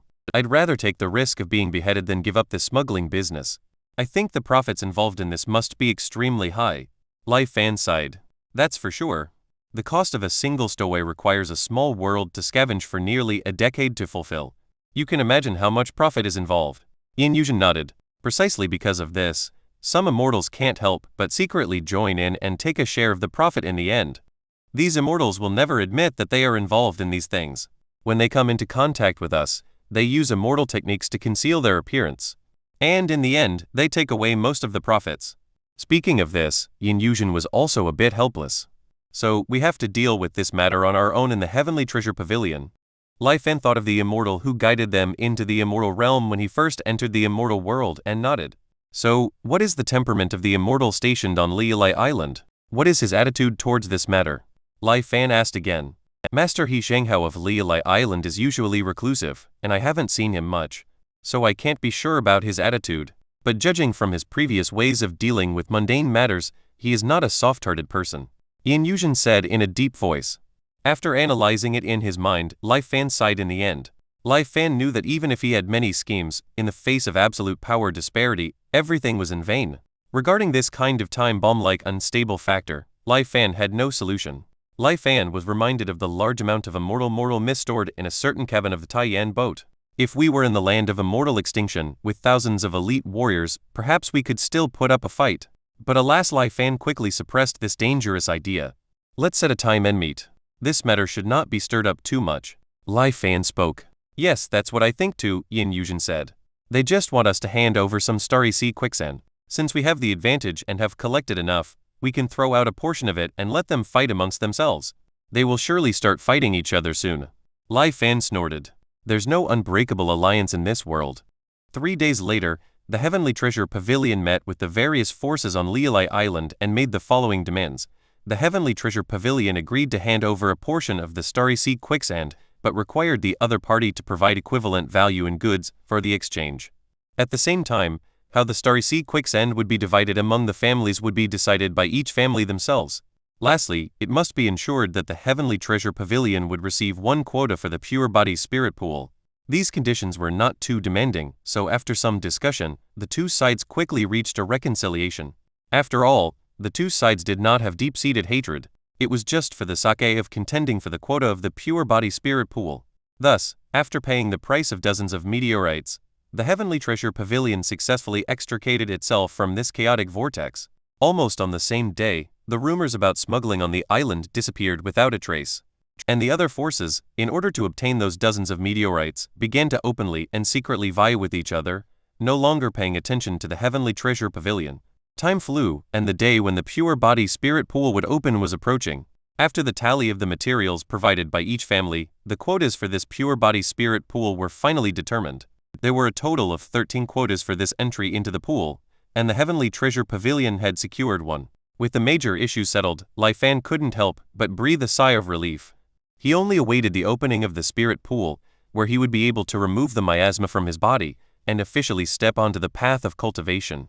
This day, he had been waiting for far too long. So, even with Lai Fan's calm demeanor, he was starting to feel a bit excited. Name: Lai Fan Realm. Mortal physical age: 42/99. Mental age: 505/1299. Up arrow virtualization charging progress: 121%. Anchor charging progress: 51%. Current anchor points: 1 bound items: Jade Cosmos 1000 Variations Sutra, Tai Yan Boat, Stone Tablet of Prohibition. Damaged. Lai Fan looked at the interface provided by Truth. After 2 years of cultivation, his physical age's limit had reached 99 years, with no sign of further increase. As for the limit of his mental age, due to his continuous cultivation of the cleansing heart mantra, it was still slowly increasing. He wondered what changes would occur after the baptism of the pure body spirit pool. Lai Fan was looking forward to it. The day of the pure body spirit pool opening finally arrived. On this day, guided by a servant, Lai Fan ingested the body cleansing pill given to him by Yin Yuzhen and entered the central array of Lialai Island. Chapter 39. The First Lesson of Cultivation. The 13 individuals entering the central array, apart from Lai Fan, were teenagers of around 13 years old. They had been given instructions and didn't dare to speak lightly, their eyes filled with excitement and curiosity as they observed their surroundings. The instant they entered the array, the environment they found themselves in was completely different from Lialai Island. It was as if they had gone from a bustling city to the depths of the mountains. Lush trees surrounded them, and the air was filled with the sounds of birds and insects. In the distance, peaks and ranges intertwined, creating a picturesque landscape. A light breeze passed by, causing rustling sounds that echoed like waves. Lai Fan and the others were standing at the foot of the mountain at this moment. Looking up, the mountaintop was hidden in thick clouds and mist, completely obscured from view. The group ascended ancient stone steps, climbing upwards for 2 hours without stopping.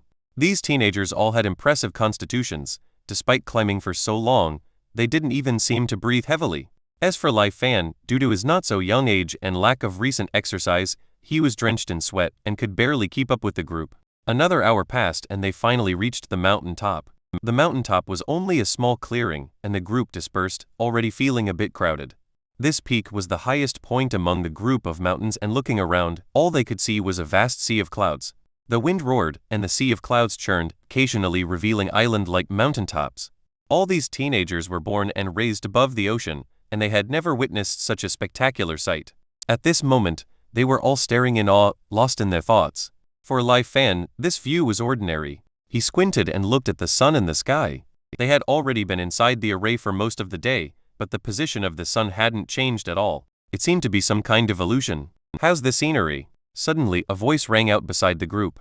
The teenagers were startled at first, but then they immediately reacted. "We've seen the immortal master." They greeted respectfully, bowing. Lai Fan also followed suit. The speaker was naturally the immortal master who guarded Lialai Island. He appeared to be around 30 years old, dressed in a green robe.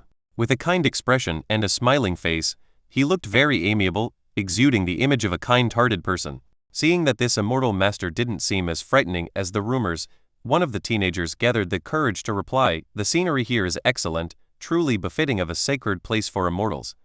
I have never seen such a marvelous sight before, It stirs one's heart, another youth added. Immortal Master He Shenghao smiled and nodded, saying something that instantly silenced the young people present. When I first came to Lialai Island, the height of this peak was one of the shortest within this mountain range, far below the clouds. The young people were stunned by He Shenghao's words and fell silent for a while. Finally, someone praised, Immortal Master's supernatural powers are truly unbelievable to be able to raise a mountain like this. He Shenghao smiled wryly, I'm just a humble cultivator in the foundation establishment stage. How could I possess such skills? The youth, who had just flattered, blushed instantly, feeling ashamed and lowering his head. The rest of the people exchanged glances, unsure of the meaning behind Immortal Master He Shenghao's words.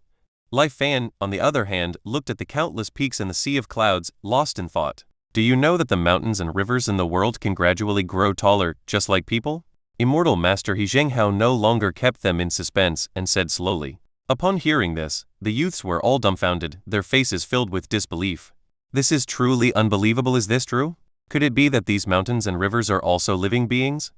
Although the idea of mountains and rivers growing taller was too astonishing, coming from a high and mighty immortal like Immortal Master He Shenghao, the youths naturally chose to believe it. However, their faces turned pale, and they had a hard time accepting it at the moment. Immortal Master He Shenghao continued, some peaks, although they seem tall, have already reached their limit and can never progress further. Some might be just small mounds now, but they have boundless potential. Who knows, after several years, they might grow into towering peaks that touch the heavens. Just like the Mount Shaowei under our feet, it was inconspicuous at first, but in just a few decades, it has already surpassed many other mountains. Of course, most mountains are like the countless peaks below this sea of clouds, always destined to be mere decorations, silently gazing up at the peaks above the clouds. If mountains are like this, what about people? Today, you all have the fortune to step into the pure body spirit pool and rid yourselves of the miasma. Whether you can step onto the path of immortality, or even have the hope of longevity on the great road in the future, it all depends on your individual destiny.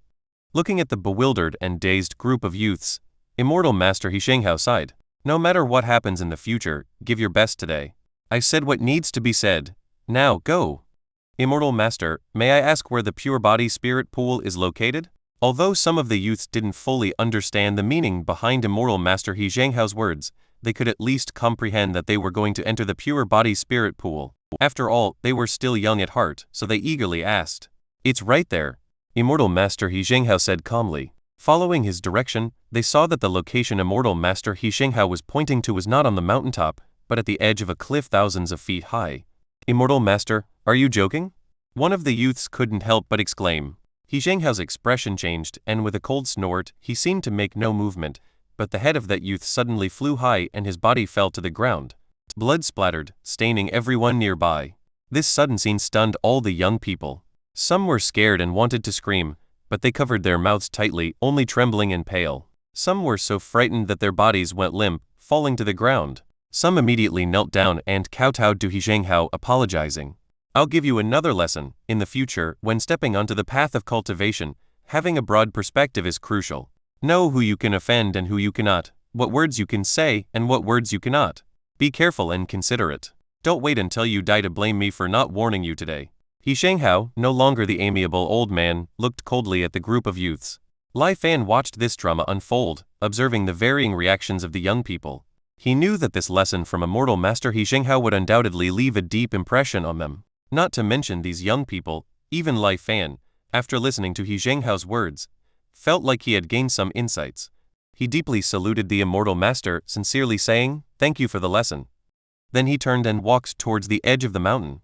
In front of the 1,000-foot cliff, without any hesitation or pause, Lai Fan, with an unchanged expression, took a step forward. But instead of falling, the sea of clouds in front seemed to be conscious, rolling and gathering under Lai Fan's feet, steadily holding him up. As he took another step and stabilized himself, Lai Fan was carried by the rolling white clouds, flying towards the depths of the sea of clouds. He Shenghao watched Lai Fan's figure and couldn't help muttering, excellent temperament, but unfortunately too old. What a pity. Chapter 40. Unexpected Gains. The group of youths watched as Lai Fan soared into the clouds, and suddenly realized, understanding that Immortal Master He's words contained no deception or exaggeration. They felt a sense of shame. The first ones to enter the pure body spirit pool will get more spirit fluid. Hurry, all of you, go. Immortal Master He's expression softened, addressing the group of young men. so the youths rushed towards the sea of clouds. Surrounded by dense clouds, Lai Fan felt disoriented. The white clouds around him continued to gather, becoming denser. In an instant, they condensed into white spirit fluid, enveloping Lai Fan. In the midst of the spirit fluid, Lai Fan not only didn't feel suffocated, but also experienced incredible warmth and comfort. It felt like being a fetus in the womb, and Lai Fan's mind gradually relaxed completely. A warm and gentle breath flowed through every inch of his skin, entering through the pores and entering Lai Fan's body. His entire body and soul seemed to be soaked in warm water, almost making Lai Fan moan in comfort. But soon, warmth turned into heat. Heat turned into scorching heat. The scorching heat turned into a blazing fire. Unexpectedly, Lai Fan let out a howl. In that instant, he lost control of his body. He felt a scorching magma-like flow rampage within and destroy his body, tearing and piercing through every nerve. This kind of pain was beyond what a human could endure. Lai Fan instinctively wanted to summon truth, but he managed to endure it. 300 years of hard pursuit, isn't it for this moment? No matter what, I will never give up. I want to cultivate, I want longevity.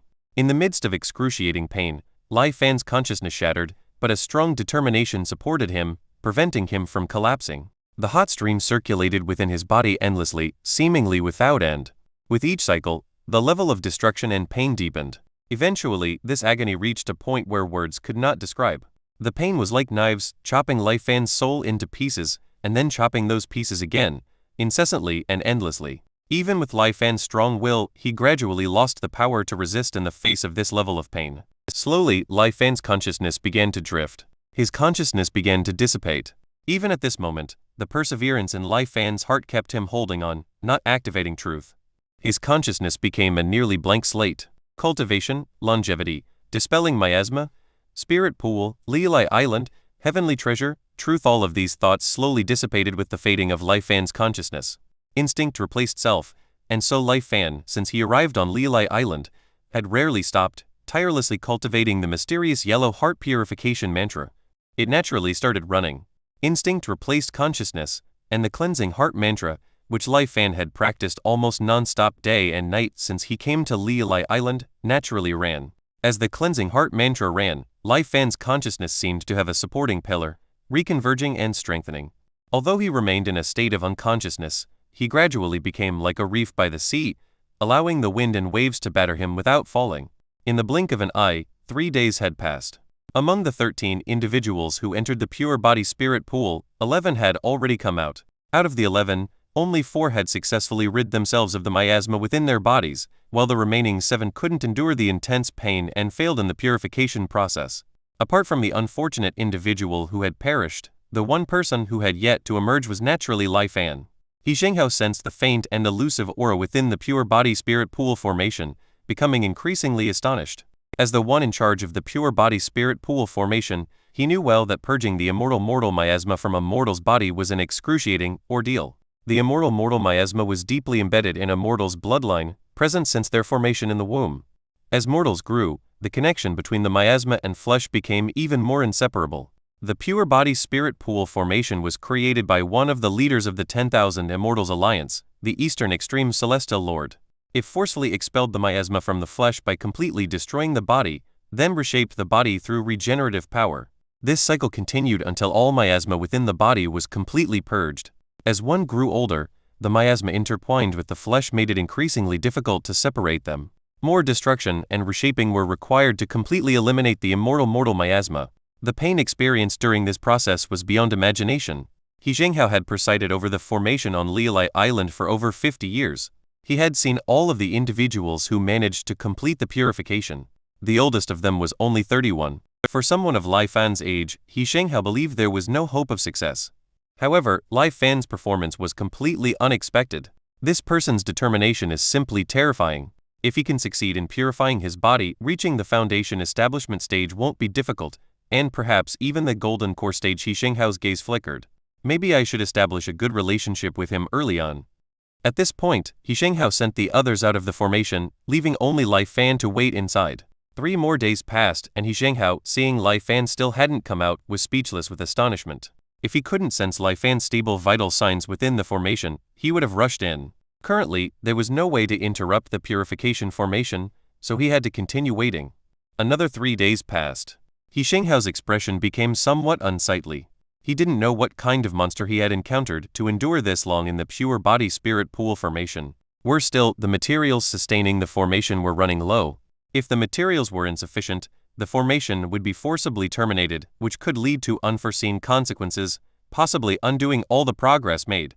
Normally, even if the formation was interrupted at this stage, it would only be Lai Fan's misfortune, and it wouldn't be related to He Shenghao. But thinking of Lai Fan's horrifyingly steadfast determination, He Shenghao's expression fluctuated. Never mind, let it be. Consider this a gamble on this man's extraordinary future. After saying this, He Shenghao used his hand to perform a technique. Items flew out of his storage ring and disappeared into the depths of the sea of clouds. Thank goodness I've been quietly reserving some of these materials each time He Shenghao looked at his now almost half-empty storage ring with a hint of regret. 2 more days passed, and the roiling sea of clouds gradually calmed. The white clouds frolicked and escorted Lai Fan back to the mountaintop. He scanned the situation and confirmed that the miasma was completely gone from Lai Fan's body. He Shenghao finally breathed a sigh of relief. Congratulations, young friend. From now on, the fetters are gone and longevity is within reach. He Shenghao warmly exclaimed. Feeling his body in a state he had never experienced before, Lai Fan was still adjusting to his new physique. At this moment, witnessing He Shenghao's sudden change in attitude, Lai Fan felt puzzled. Although he had removed the immoral mortal miasma from his body, he was still just an ordinary person who hadn't formally cultivated. He was ultimately just an ordinary mortal. Why was He Shenghao being so kind to him? Lai Fan looked at He Shenghao with a puzzled expression. He Shenghao understood and told Lai Fan about how he had spent 11 days in the pure body-spirit pool, which was much longer than he knew. What? I stayed inside for so long? Lai Fan was truly surprised. Yes, young friend, you didn't know, but the materials for this formation were about to run out. I even spent my own resources to add more for you, He Shenghao boasted to take credit for himself. At this moment, Lai Fan was deeply shaken, not because of He Shenghao's selfless dedication, but because he found an additional cultivation technique on the panel of truth. It wasn't the cleansing heart mantra he had been practicing all along. It was the venerable refining heart mantra. Chapter 41, Sitting on the Mountain and Reaping the Harvest. After purging the miasma from his body, there was a significant change in Lai Fan's attributes. Name, Lai Fan Realm. Mortal physical age, 42/120 up arrow mental age, 505/2053 up arrow virtualization charging progress, 121%.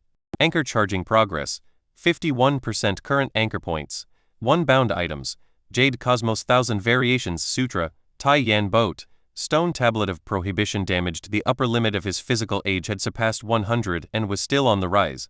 What surprised Lai Fan even more was that the upper limit of his mental age had nearly doubled, reaching over 2,000 years.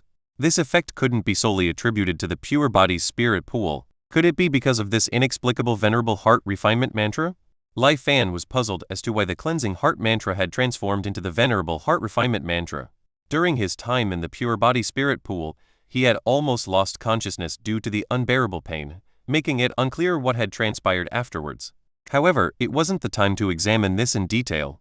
Lai Fan stabilized his mind and respectfully said to He Shenghao, I shall never forget the immortal master's kindness. I will surely repay it in the future. He Shenghao was waiting for these words from Lai Fan, and his tone became even more amiable. Young friend, there's no need for such words. Cultivation in the immortal path is arduous, and I'm only doing my best to help. He took out a book and handed it to Lai Fan. After purging the miasma, the next step is to sense the spiritual energy of heaven and earth and guide it into your body. If you can condense the first trace of spiritual energy within your body, it signifies the entry into the Kai condensation stage. At that point, you can officially be called a cultivator. This book, 5 Spiritual Sensing Techniques, summarizes the experiences of past practitioners in sensing spiritual energy. Study it carefully. He then handed a square-shaped talisman to Lai Fan with great solemnity. This is a purification talisman. Before guiding the spiritual energy into your body, you should carry it with you. Seeing Lai Fan put away these 2 items, He Shenghao explained, although you've purged the miasma from your body, it's not a one-time fix. You're still living in the secular world and need to interact with ordinary people every day.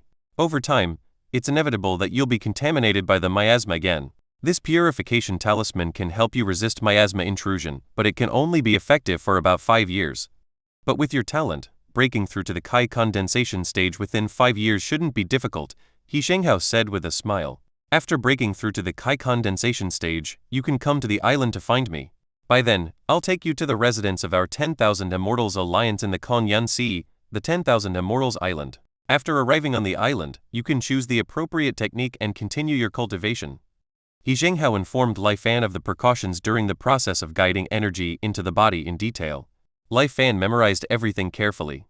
After explaining everything, Lai Fan politely bid farewell and left.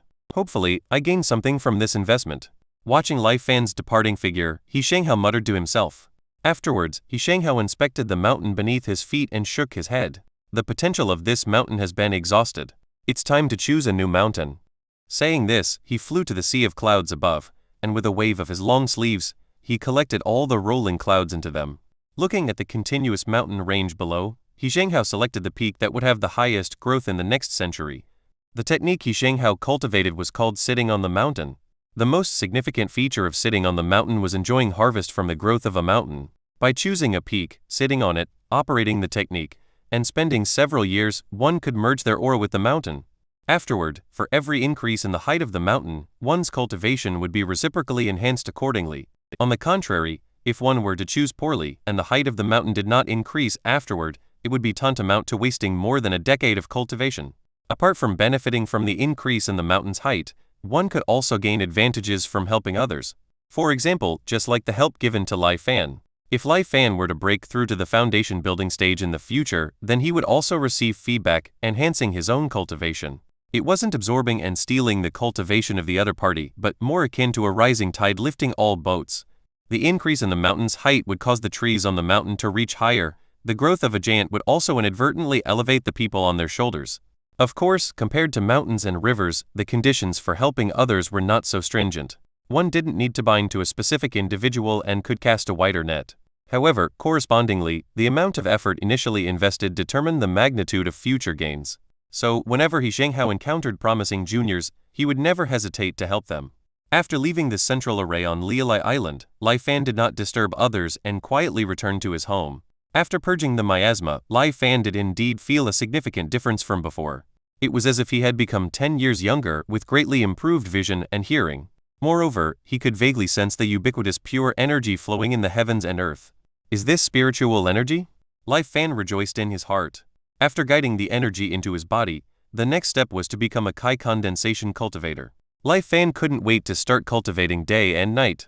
But before that, he needed to examine the inexplicable venerable heart refinement mantra. After searching his mind, there was no new way to operate it. So, Lai Fan began to practice according to the cultivation method of the venerable heart refinement mantra. As soon as he initiated it, Lai Fan noticed the difference between the venerable heart refinement mantra and the cleansing mantra. Previously, while practicing the heart cleansing mantra, it often took nearly half an hour to gradually calm down and rid the mind of all other distractions. But once the venerable heart refinement mantra was cultivated, in just a moment, Lai Fan felt his heart becoming clear. It was as if a huge millstone appeared in his mind, constantly absorbing and crushing distractions, turning them into nourishment to enhance his spiritual sense. Practicing the heart cleansing mantra for 3 years, aside from the slight manifestations on his status panel, Lai Fan had not noticed any other benefits. However, practicing the venerable heart refinement mantra, Lai Fan could clearly feel that his spirit was strengthening every moment. Although the increase was very small, it was indeed growing. Lai Fan was inexplicably delighted, followed by numerous doubts. Why did this cleansing heart mantra, a technique commonly used to remove miasma, turn into this extraordinary venerable heart refinement mantra for himself in the cultivation world?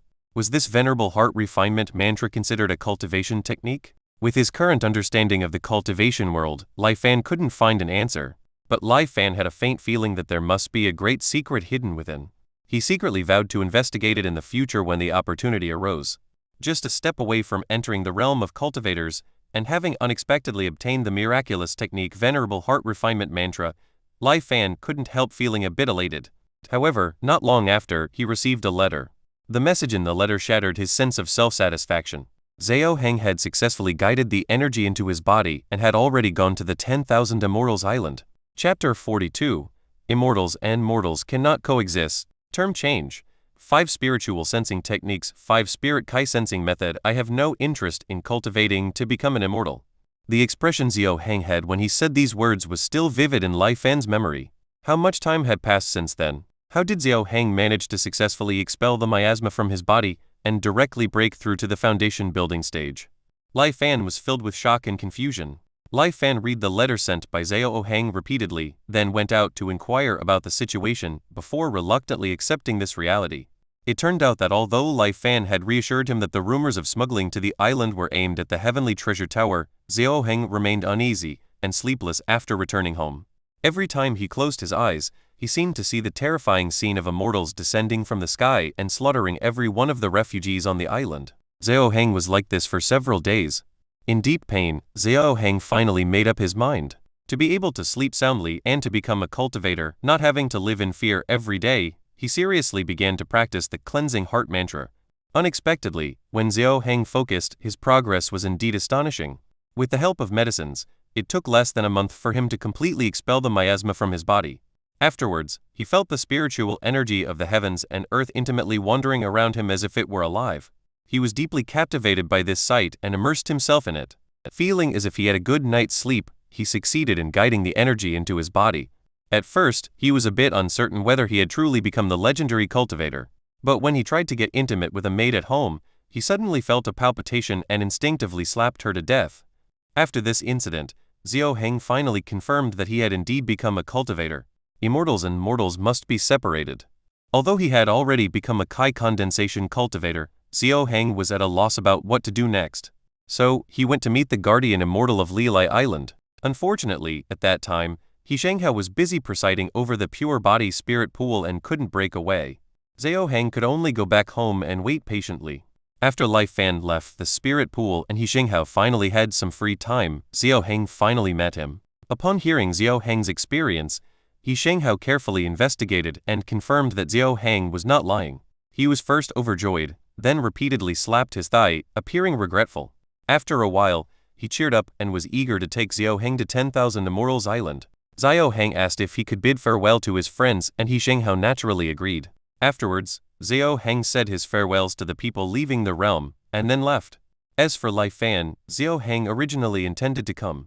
But he also knew that Lai Fan was committed to cultivation and had succeeded in purifying his body after more than 3 years. Moreover, he had stated in front of Lai Fan not long ago that he had no interest in cultivating. Yet now, in the blink of an eye, he had become a foundation-building cultivator. Xiao Heng didn't know how to face Lai Fan. Additionally, he was afraid of startling Lai Fan, so he just sent a letter. Xiao Heng was very grateful for Lai Fan's help, so he said he would wait for him on 10,000 Immortals Island and would definitely repay Lai Fan when they met. What I have today is all thanks to the protection of you. Upon hearing that you had successfully expelled the miasma, I believe that your breakthrough to foundation building is imminent. Junior will go ahead and await your esteemed arrival on 10,000 Immortals Island. If, on the day we meet, you have any requests, even if I must die 1,000 times, I will not decline. Heng respectfully bows again. Lai Fan put down Xiao Heng's letter and let out a sigh. Was this the legendary genius? Being able to break through to the foundation building stage by accident, without any help, just relying on one's own efforts. He could even feel the intimacy of the spiritual energy of the heavens and earth. Although Lai Fan had long known that people in the cultivation world had varying aptitudes, and he knew that his own talent wasn't high, this feeling of having such a genius around him, it really made him feel uneasy. It seems that Xiao Heng's worries were not unfounded. If he had suddenly appeared in front of me just after successfully expelling the miasma, I might have lost my composure. Lai Fan smiled bitterly. However, it was only a slight loss of composure. Lai Fan knew clearly that his reliance was never on his own talent, but on the countless chances of starting over that truth gave him. With truth in hand, no matter how talented the individual, he had confidence in crushing them. It's just that this process might be a bit long and require careful planning from lifetime to lifetime. The cleansing heart mantra was activated, and Lai Fan's chaotic mind gradually calmed. He opened 5 spirit Kai sensing gifted by He Shenghao and carefully studied it. The book recorded that in ancient times, there was a concept of spiritual roots. Back then, only ordinary people with spiritual roots could cultivate. There were ordinary spiritual roots of the 5 elements: gold, wood, water, fire, and earth, as well as unique attributes like thunder, wind, darkness, and others. For individuals with a single spiritual root, the early stages of cultivation were fast. By focusing on the corresponding elemental techniques, they could easily achieve mastery. For those with multiple spiritual roots, progress was slower. They needed to balance various attributes, often exhausting their energy without much success. However, if they were blessed with exceptional talent, having multiple spiritual roots allowed them to excel in various areas, often surpassing those with a single spiritual root in the same realm. However, these were all old challenges from ancient times. In the ancient cultivation world, they emphasized the unity of heaven and man. Spiritual roots were gifts from the heavens, and only the fortunate ones blessed by the heavens could feel the laws of the world and had the qualifications to cultivate and ascend to immortality. However, the population of the moral world was vast, and those with spiritual roots were still a minority. For the majority, becoming a cultivator was an elusive dream. How unfair was this? Fortunately, in ancient times, there was an immortal master who taught a new Tao. 5 Spirit Kai Sensing recorded that in those times, the immortal master generously taught the path of immortality to countless hopeless, ordinary people. The immortal master once said, "If I desire to ascend to immortality, why should I beseech the heavens? If the heavens do not grant it, I will take it for myself." A moral seeking longevity didn't need to achieve harmony with heavens and earth, but instead plunder them. So the immortal master set out the clear principles and explained his path to everyone. It was also the path followed in the current cultivation world. The path to immortality was as follows: absorb the spiritual energy of the heavens and the earth to condense Kai. Consume a heavenly treasure to establish the foundation. Capture a law of the heavens and the earth to refine the golden core. Seize a subworld of the heavens and the earth to form the nascent soul. Extract the marrow of the heavens and the earth to transform the soul. Slaughter the soul of the heavens and earth to integrate the Tao. Sacrifice the heavens and earth to achieve immortality. With a thud, the 5 Spirit Kai Sensing fell to the ground. Trembling, Lai Fan picked it up, unable to hide his awe. The cultivation method in this world was completely different from what he had anticipated. In fact, it was somewhat astonishing. No wonder, since he encountered cultivators in this world, he had always felt something strange. It seemed like the heavenly laws of this world held great malevolence towards cultivators. Whether it was the rule that different cultivation techniques couldn't be cultivated simultaneously, the strange phenomenon of a cultivator's body illuminating the sky for thousands of miles like a broadcast after death, or the peculiar immoral mortal miasma within a mortal's body that posed significant harm to cultivators. All these hinted at this fact. Now, at this moment, after Lai Fan had come into contact with the cultivation world, the mystery was finally unraveled. Defy the heavens and the earth to achieve eternal life. Lai Fan murmured slowly, exhaling a long breath.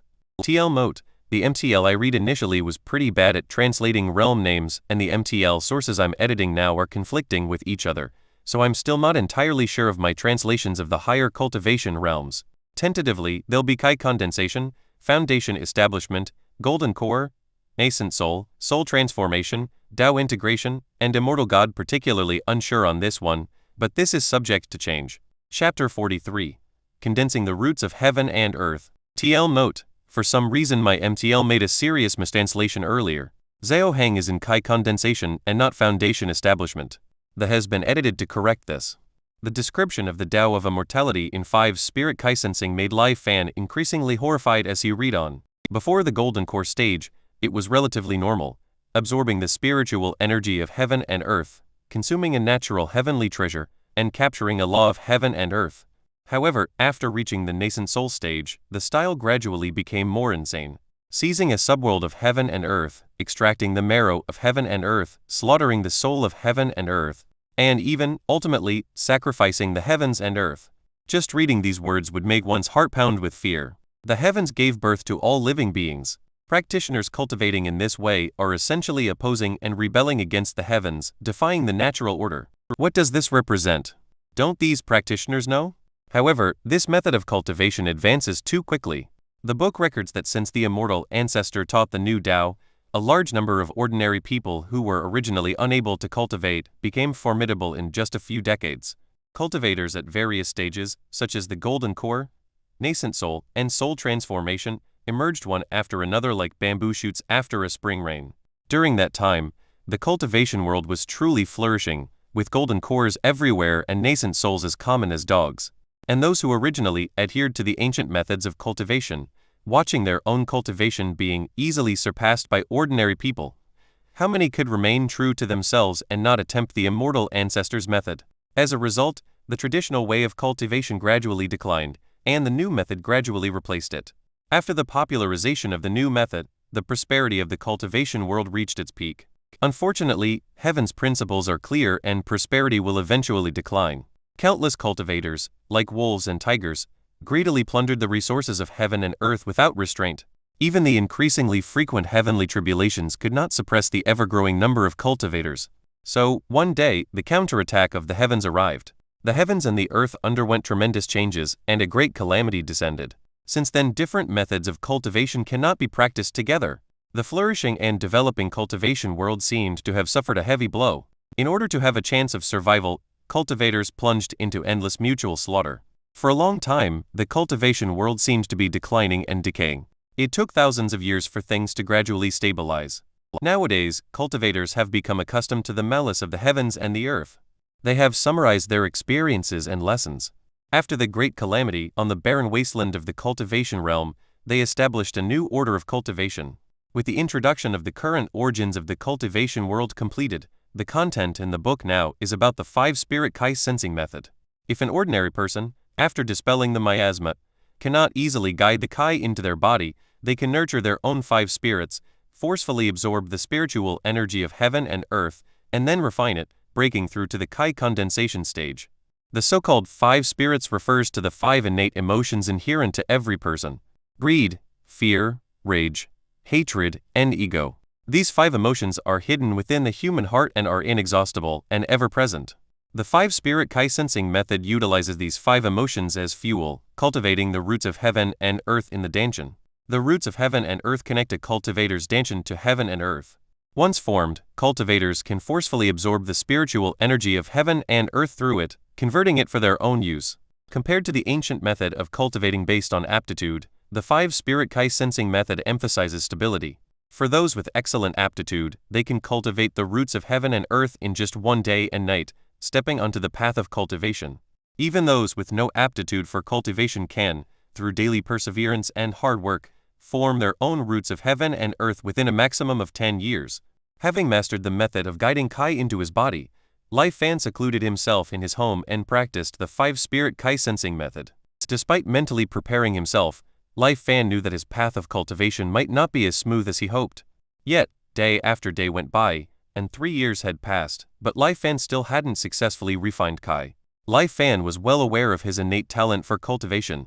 He wasn't a genius, but he certainly wasn't lacking either.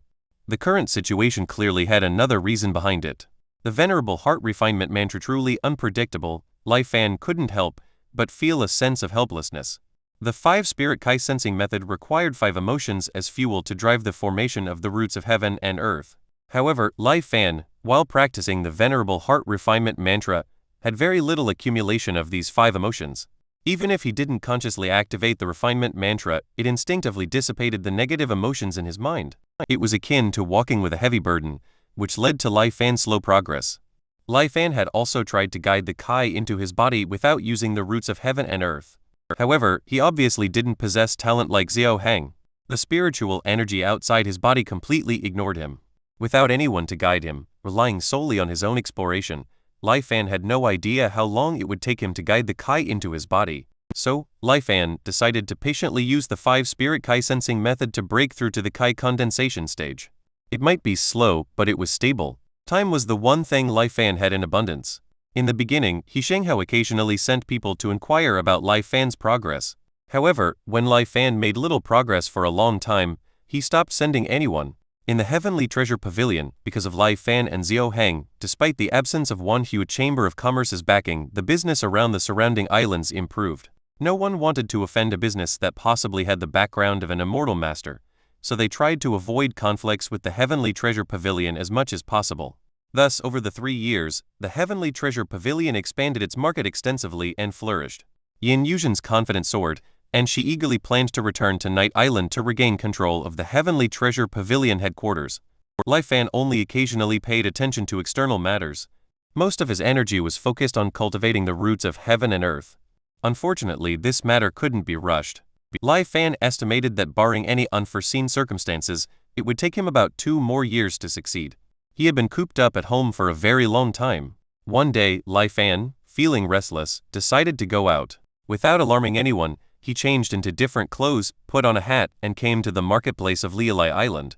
Compared to 3 years ago, it seemed like nothing had changed here. The sounds of bargaining, calls to attract customers, and playful banter filled the air. Here, Lai Fan felt the long-lost humanity. Various thoughts in his mind, like dry saplings, were nourished and sprouted abundantly. For just this moment, the progress of the roots of heaven and earth was greater than spending 3 days in solitary meditation at home. Lai Fan suddenly realized. For ordinary cultivators, seclusion and meditation were necessary because most people were lacking in the fuel needed for the 5 spirits. Lai Fan's situation was special. The venerable heart refinement mantra constantly operated in his mind, and these stray thoughts turned into strong nourishment for his spirit. However, the 5-spirit Kai sensing method was obviously not as advanced as the venerable heart refinement mantra and couldn't plunder much. It could only pick up the leftovers. Lai Fan couldn't change this situation at the moment. If he wanted to accelerate the formation of the roots of heaven and earth, he needed to increase the daily stray thoughts that were born in his mind. Daily seclusion wouldn't work. He needed to be in the world. Having realized this, Lai Fan couldn't help but feel a sense of joy. It seemed that he might not need 2 years. He might step into the Kai condensation stage earlier. Senior Lai? At this moment, a somewhat familiar voice came from behind. Lai Fan turned his head, looked at the person's face, paused for a moment, and then remembered who it was. It was unexpectedly Zhang Heobo, the captain of the Kangyuan ship, with whom he had a chance encounter before on Lialai Island. Chapter 44. Advancing to the Kai condensation stage. Zhang Heobo looked at Lai Fan with a mix of reverence and joy. He had heard that Elder Lai had already purged himself of the miasma and would soon become an immortal, revered in the eyes of many. At this moment, he was both respectful and fearful. So it's you. Lai Fan had a relatively good impression of this person and smiled. It's been several years since we last met. How have you been lately? Zhang Heobo did not dare to be disrespectful and honestly replied, thanks to Elder Lai's blessings, the fleet has been doing quite well in recent years. Especially when Elder Lai goes to sea, you always bring back a lot of treasures, which has attracted many young people to join the fleet. Our treatment and status on the island have also risen. Many people envy us. Speaking halfway, Zhang Heobo paused, hesitated, and then continued. But the brothers on the Kangyuan have recently been discussing leaving Lialai Island. I also have this idea. Oh? Lai Fan was a little surprised. Where do you want to go? To be honest with Elder Lai, we haven't decided yet, Zhang Heobo said somewhat anxiously. Lai Fan became interested. Since things are going well, why suddenly have the thought of leaving? Zhang Heobo scratched his head. Speaking of it, it's just a vague sense of unease. Unease? Tell me more about it. Lai Fan ordered. Zhang Heobo was silent for a moment as if organizing his thoughts. After a while, he looked around, then whispered, to be honest, we brothers have encountered strange things on the sea recently. Like what? In recent voyages, almost every time we cast our nets, we would catch thousands of pounds of fish, full to the brim. 9 out of 10 times are like this, and there are all kinds of fish. Isn't this a good thing? Indeed it's a good thing, but I've been fishing in the sea for more than 10 years, and I've never seen anything like this before. Zhang Heobo's eyes flickered with a hint of doubt and fear. It's like all the fish in the entire seabed are fleeing, gathering together. Is there more? Lai Fan pondered for a moment and asked. We brothers have lived around Lialai Island since we were young and are very familiar with the reefs around the island. But recently, we found that there are more exposed rocks around the island, Zhang Heobo said solemnly. You mean the sea level is dropping? Lai Fan instantly understood. In previous years, there have been changes in sea levels, but this year's changes seem a bit unusual. We are a little worried, Zhang Heobo said. We reported this to the Lialai mansion a month ago, but they didn't seem to pay much attention, saying it's just routine changes in sea levels, Zhang Heobo added. Another thing that worries us even more. In the past 3 years, there hasn't been a single storm. Not only around Lialai Island, but the entire Kangyuan Sea has been like this. We've communicated with the fleets of various islands, and it's absolutely true. There have been no storms in the Kangyuan Sea for these 3 years, Zhang Heobo said, afraid that Lai Fan wouldn't believe him, and hurriedly continued. I don't know what this means, but we remain silent. This is too abnormal. Something big is definitely about to happen, Zhang Heobo said confidently. Perhaps it's just that the weather will be a bit hotter in the future, Lai Fan thought for a moment and comforted. The island has the protection of the Island Protection Formation and the presence of Immortal Master He. Even if there is any trouble, I believe they can handle it. Senior Lai's words make sense. Many of the brothers on the ship think the same way.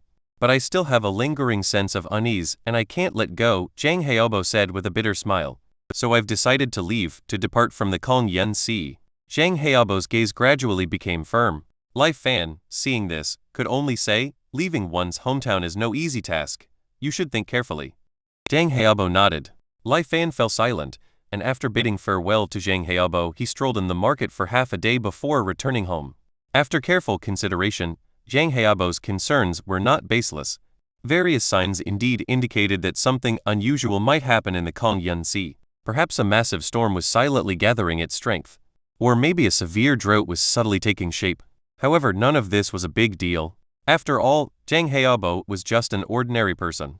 When a major disaster struck, with no means to protect themselves, they could only leave it to fate. It was normal to worry and feel fear. Lai Fan had already stepped into the threshold of cultivation. As long as he could break through to the Kai condensation stage, he could go to the 10,000 Immortals Island. There, cultivators gathered, and there was no need to worry about these disasters. In the worst-case scenario, if a disaster occurred that even cultivators couldn't handle, worrying would be useless. So, what Lai Fan needed to do now was to focus on cultivating the 5 spirit Kai sensing technique. Furthermore, with regards to the Heavenly Treasure Pavilion, he could notify Yin Yuzhen and ask her to prepare in advance. This short episode soon passed, and Lai Fan continued to immerse himself in cultivation. Time passed. Another year went by. Half a year ago, Zhang Heabo ultimately chose to leave the Kongyun Sea with some of the brothers from the Kangyuan. This matter caused a stir on the island, and people began to worry. However, it had been calm for the past half year, with no signs of any major disaster. So, people began to treat this matter as a joke. Yin Yuzhen had finally accumulated enough power and returned to Night Island and high spirits. After some twists and turns, she managed to regain the position of the Chief Executive Officer of the Heavenly Treasure Pavilion. With Night Island stabilized, there were many miscellaneous matters to deal with. To prevent any mischief, Yin Yuzhen could not return for a while. She would send someone to report good news to Lai Fan. He Zhenghao didn't send anyone to visit again. In his view, it took Lai Fan nearly 4 years to draw Kai into his body, and his potential had clearly been exhausted. It wasn't worth his effort to pay much attention. Xiao Heng would occasionally send letters to inquire about Lai Fan's situation. It was said that Xiao Heng progressed rapidly and had now reached the middle Kai condensation stage. Amidst the bustling world, Lai Fan watched as a bystander. He patiently continued to cultivate. One day, Lai Fan had a realization. Having accumulated enough 5 elements fuel, the roots of heaven and earth were finally going to take shape. A phantom appeared in Lai Fan's dantian. In an instant, Lai Fan felt a subtle yet incredibly close connection between himself and the heavens and earth. It was like a water wheel drawing water from the river, irrigating the parched farmland. Tiny streams of heavenly and earthly spiritual energy flowed into Lai Fan's dantian through the roots of heaven and earth, quickly spreading throughout his body. In the 7th year after he entered the cultivation world, Lai Fan finally entered the Kai condensation stage. TL note, by request, I've opened a Patreon here. For $5, you can read 15 chapters ahead. As I've opened a Patreon, I'll also be holding myself to a schedule of 7 chapters a week. I have already been trying to follow this, and it's actually been rather easy since I've quite enjoyed this reread, which has been why I've been posting chapters at a pretty quick rate. However, I'll strictly ensure I don't fall below this rate from now on, and I'll still probably post faster anyways. I think it'll actually get easier, since I'm looking forward to the chapters ahead. These first few arcs have all just been somewhat slow setup, and the novel really gets going when Lai Fan begins to use the information he's learned and starts to become the scheming mastermind manipulating everything behind the scenes we're all waiting for him to be. Hope you guys will follow me until then, and thanks very much for all the support so far. Chapter 45, Kai Condensation Stage. Upon entering the Kai Condensation Stage, Lai Fan felt the earth-shaking changes in his body. The spiritual energy surged and circulated within him, silently improving Lai Fan's slightly aging body. The subtle wrinkles on his face disappeared, and his skin became smooth once again. Long-lost vitality emerged within Lai Fan as if he had returned to his youth, brimming with boundless energy. He was rejuvenated, and his physique was greatly strengthened. Most importantly, Lai Fan could now manipulate the spiritual energy of the heavens and earth. He controlled the spiritual energy, transforming it into various shapes. However, for now, he could only manipulate the spiritual energy based on instinct. To use the spiritual energy more efficiently, he would need corresponding techniques. After some experimentation, Lai Fan dispersed the spiritual energy in his hand and focused on the interface of truth. Name: Lai Fan. Realm: Kai Condensation. Initial stage: Physical age: 47/199. Mental age: 510/2169. Up arrow. After breaking through to the Kai Condensation stage, Lai Fan's maximum lifespan reached the limit of 199 years. The 5-spirit Kai sensing method mentioned that although the lifespan of cultivators far exceeded that of ordinary people, it was significantly suppressed compared to ancient times. The maximum lifespan of a Kai condensation stage cultivator was no more than 200 years. Even foundation establishment stage cultivators could only live for another 100 years at most before nearing the end of their lives. Only by achieving the golden core stage and glimpsing the laws of heaven and earth could their lifespan dramatically increase, reaching around 600 years. In contrast to physical age, there was little increase in mental age. There was almost no significant change. After all, Lai Fan had already greatly increased his mental age through cultivating the venerable heart refinement mantra previously, so he was not particularly surprised. Next, Lai Fan took out the Jade Cosmos Thousand Variations Sutra from the Tai Yan boat. He had obtained this nascent soul stage technique from Ku Hong a long time ago, but had been unable to examine it due to a lack of spiritual awareness. However, he had been keeping it in mind all this time. Now that he had finally entered the Kai condensation stage, Lai Fan was eager to know its contents. Jade Cosmos Thousand Variations Sutra, a nascent soul stage technique. Current number of practitioners, 0. He picked up the jade slip, and the instructions for the technique naturally appeared in his mind. Lai Fan knew that this was also a change that occurred with the advent of the heavenly tribulation, which banned multiple practitioners of the same cultivation technique. Sensing the jade slip with his spiritual awareness, countless words and images surged into Lai Fan's mind like a tide. The first time he read the jade slip, Lai Fan felt a bit unaccustomed. He felt like a lot of information had been forcibly stuffed into his brain, causing a slight headache. Fortunately, his spiritual awareness was much stronger than that of an ordinary Kai condensation stage cultivator, and he quickly adapted, returning to normal. He focused his mind and carefully examined this technique. After a long time, Lai Fan finally had a rough understanding of it. The Jade Cosmos Thousand Variations Sutra is a technique practiced by the ancient Tianji sect. In ancient times, they emphasized the unity of heaven and man. The Tianji sect believed that all things in the heavens and earth, just like humans, had their own thoughts. These thoughts were difficult to perceive through ordinary means. However, just as a person's killing intent would permeate the air when they had murderous thoughts, all things in the heavens and earth would also emit a trace of aura from time to time. When the heavens emitted killing intent, there would be events like the withering of all things or the shifting of stars. When the earth emitted killing intent, there would be events like vast changes in the sea or the rising of dragons and beasts. By capturing and refining the various auras of heaven and earth, one could trace back to their origins, resonate with them, and achieve a state of unity. The Jade Cosmos Thousand Variations Sutra was a technique that sensed and refined these auras to use for oneself. Once the technique was perfected, not only could it utilize the killing intent of the heavens and earth to harm others, but it could also deduce and predict the future by using these auras. This technique is very powerful, but practicing it is also very dangerous. The will of heaven and earth is immense, and even a slight aura stirred up by it is thousands of times more than that of a cultivator. Casual contact with it can easily be injured by the aura itself. It might even unknowingly assimilate a person, turning them into a puppet of the will of heaven and earth. Therefore, when practicing this ancient technique, the Tianji sect would not choose to refine the aura of heaven and earth directly.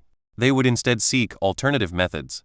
They would nurture their own killing intent, extract vitality from living beings, and refine the aura from certain spirits of heaven and earth. They would gather countless auras, conceal themselves, and thus achieve the goal of confusing the heavenly will and refining the will of heaven and earth. In theory, when this method is perfected, one can merge with heaven and earth and become one with the Tao. Unfortunately, this is only a theoretical possibility. In reality, even with these clever methods, practicing the Jade Cosmos Thousand Variations Sutra is extremely difficult. The ancient Tianji sect, with a heritage of thousands of years, had tens of thousands of cultivators who practiced the Jade Cosmos Thousand Variations Sutra. But the highest level attained was only the nascent soul realm. Even back in those days, this was the case.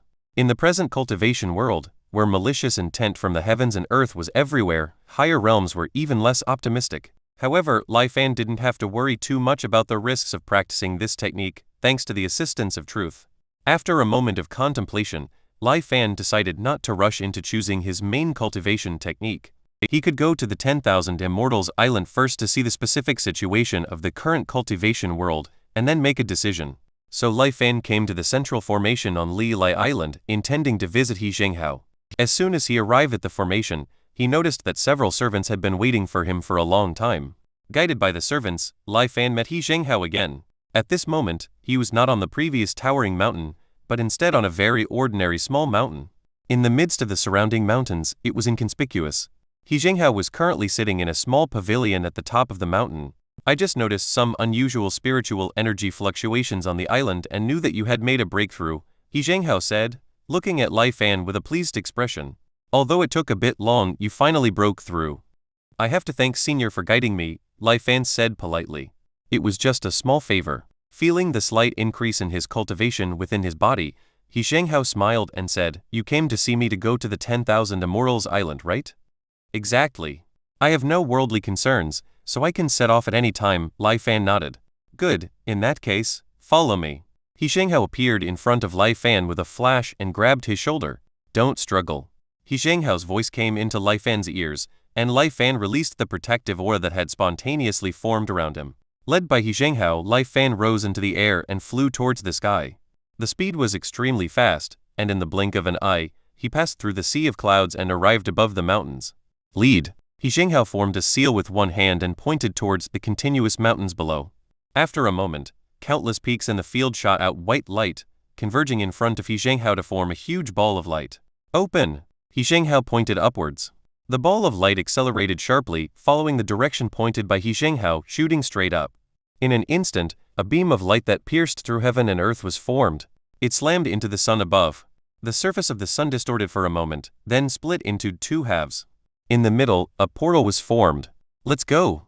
Chapter 46, Tiangshuan Mirror. The roaring sound echoed constantly in his ears, and the scene in front of him was constantly spinning, making it hard to see clearly.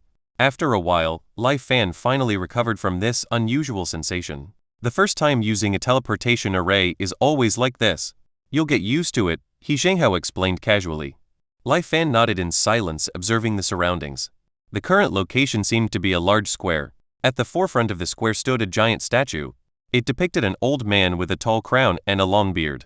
Below the statue, the square was filled with large and small stone statues of all shapes and sizes.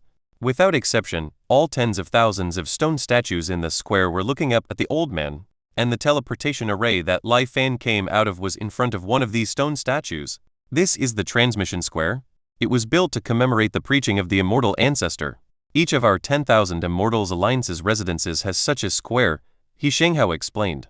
Thinking of the scene described in 5 Spirit Kai sensing technique, where the immortal ancestor preached and connected with all living beings, Lai Fan stared at the statue of the old man for a long time, silently nodding. Flight is not prohibited on 10,000 Immortals Island, but remember not to exceed the height of the immortal ancestor statue. Otherwise, you will be attacked by the 10,000 Immortals formation. Even if you are in the nascent soul realm, you may die in an instant, He Zhenghao said solemnly, cautioning Lai Fan. Lai Fan's heart trembled and he remembered it instantly. Although flying is not prohibited on the island, I advise you not to fly randomly when there's no need. All the cultivators in the entire Kong Yun Sea gather here, and among them are those in the Golden Core and Nascent Soul realms.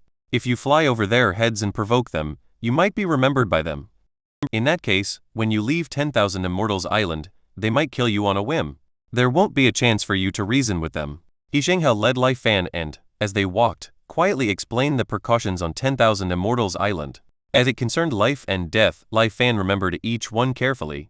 After a short walk, the two of them passed through a corridor naturally formed by intertwined vines and arrived at a secluded forest full of greenery. In the clearing of the forest, there was a huge and ancient mirror placed. Occasionally, cultivators hurried through the mirror, heading who knows where. There were also cultivators coming out of the mirror, leaving directly. This mirror is our 10,000 Immortals Alliance's Tiangshuan Mirror 1. It is said that before the immortal ancestor preached, this Tiangshuan mirror was just an ordinary mirror. Later, after the immortal ancestor preached, this mirror reflected the immortal ancestor's law and unexpectedly gave birth to its own consciousness. It then began to cultivate like a regular cultivator and gradually evolved into its current state. Most things for us cultivators in 10,000 Immortals Alliance are handled by this Tiangshuan mirror. It is said that this treasure bears grudges. Be careful not to speak carelessly. He Zhenghao cautioned Lai Fan in a low voice. Then He Zhenghao pulled Lai Fan into the mirror. Inside was a separate space, with no other cultivators in sight. It was as if they were in the void, surrounded by nothingness and darkness. This person is a newly joined cultivator. He has come to 10,000 Immortals Island to join our 10,000 Immortals Alliance, He Zhenghao said, pointing at Lai Fan. Recommending a cultivator at the Kai condensation initial stage. Categorized as a middle grade merit, equivalent to 50 contribution points. Current total contribution points, 920. A voice sounded in the space. He Shenghao remained composed. Lai Fan was lost in thought. He Shenghao received the contribution points, his face showing happiness. Now that the young friend is here, I can finally put my mind at ease.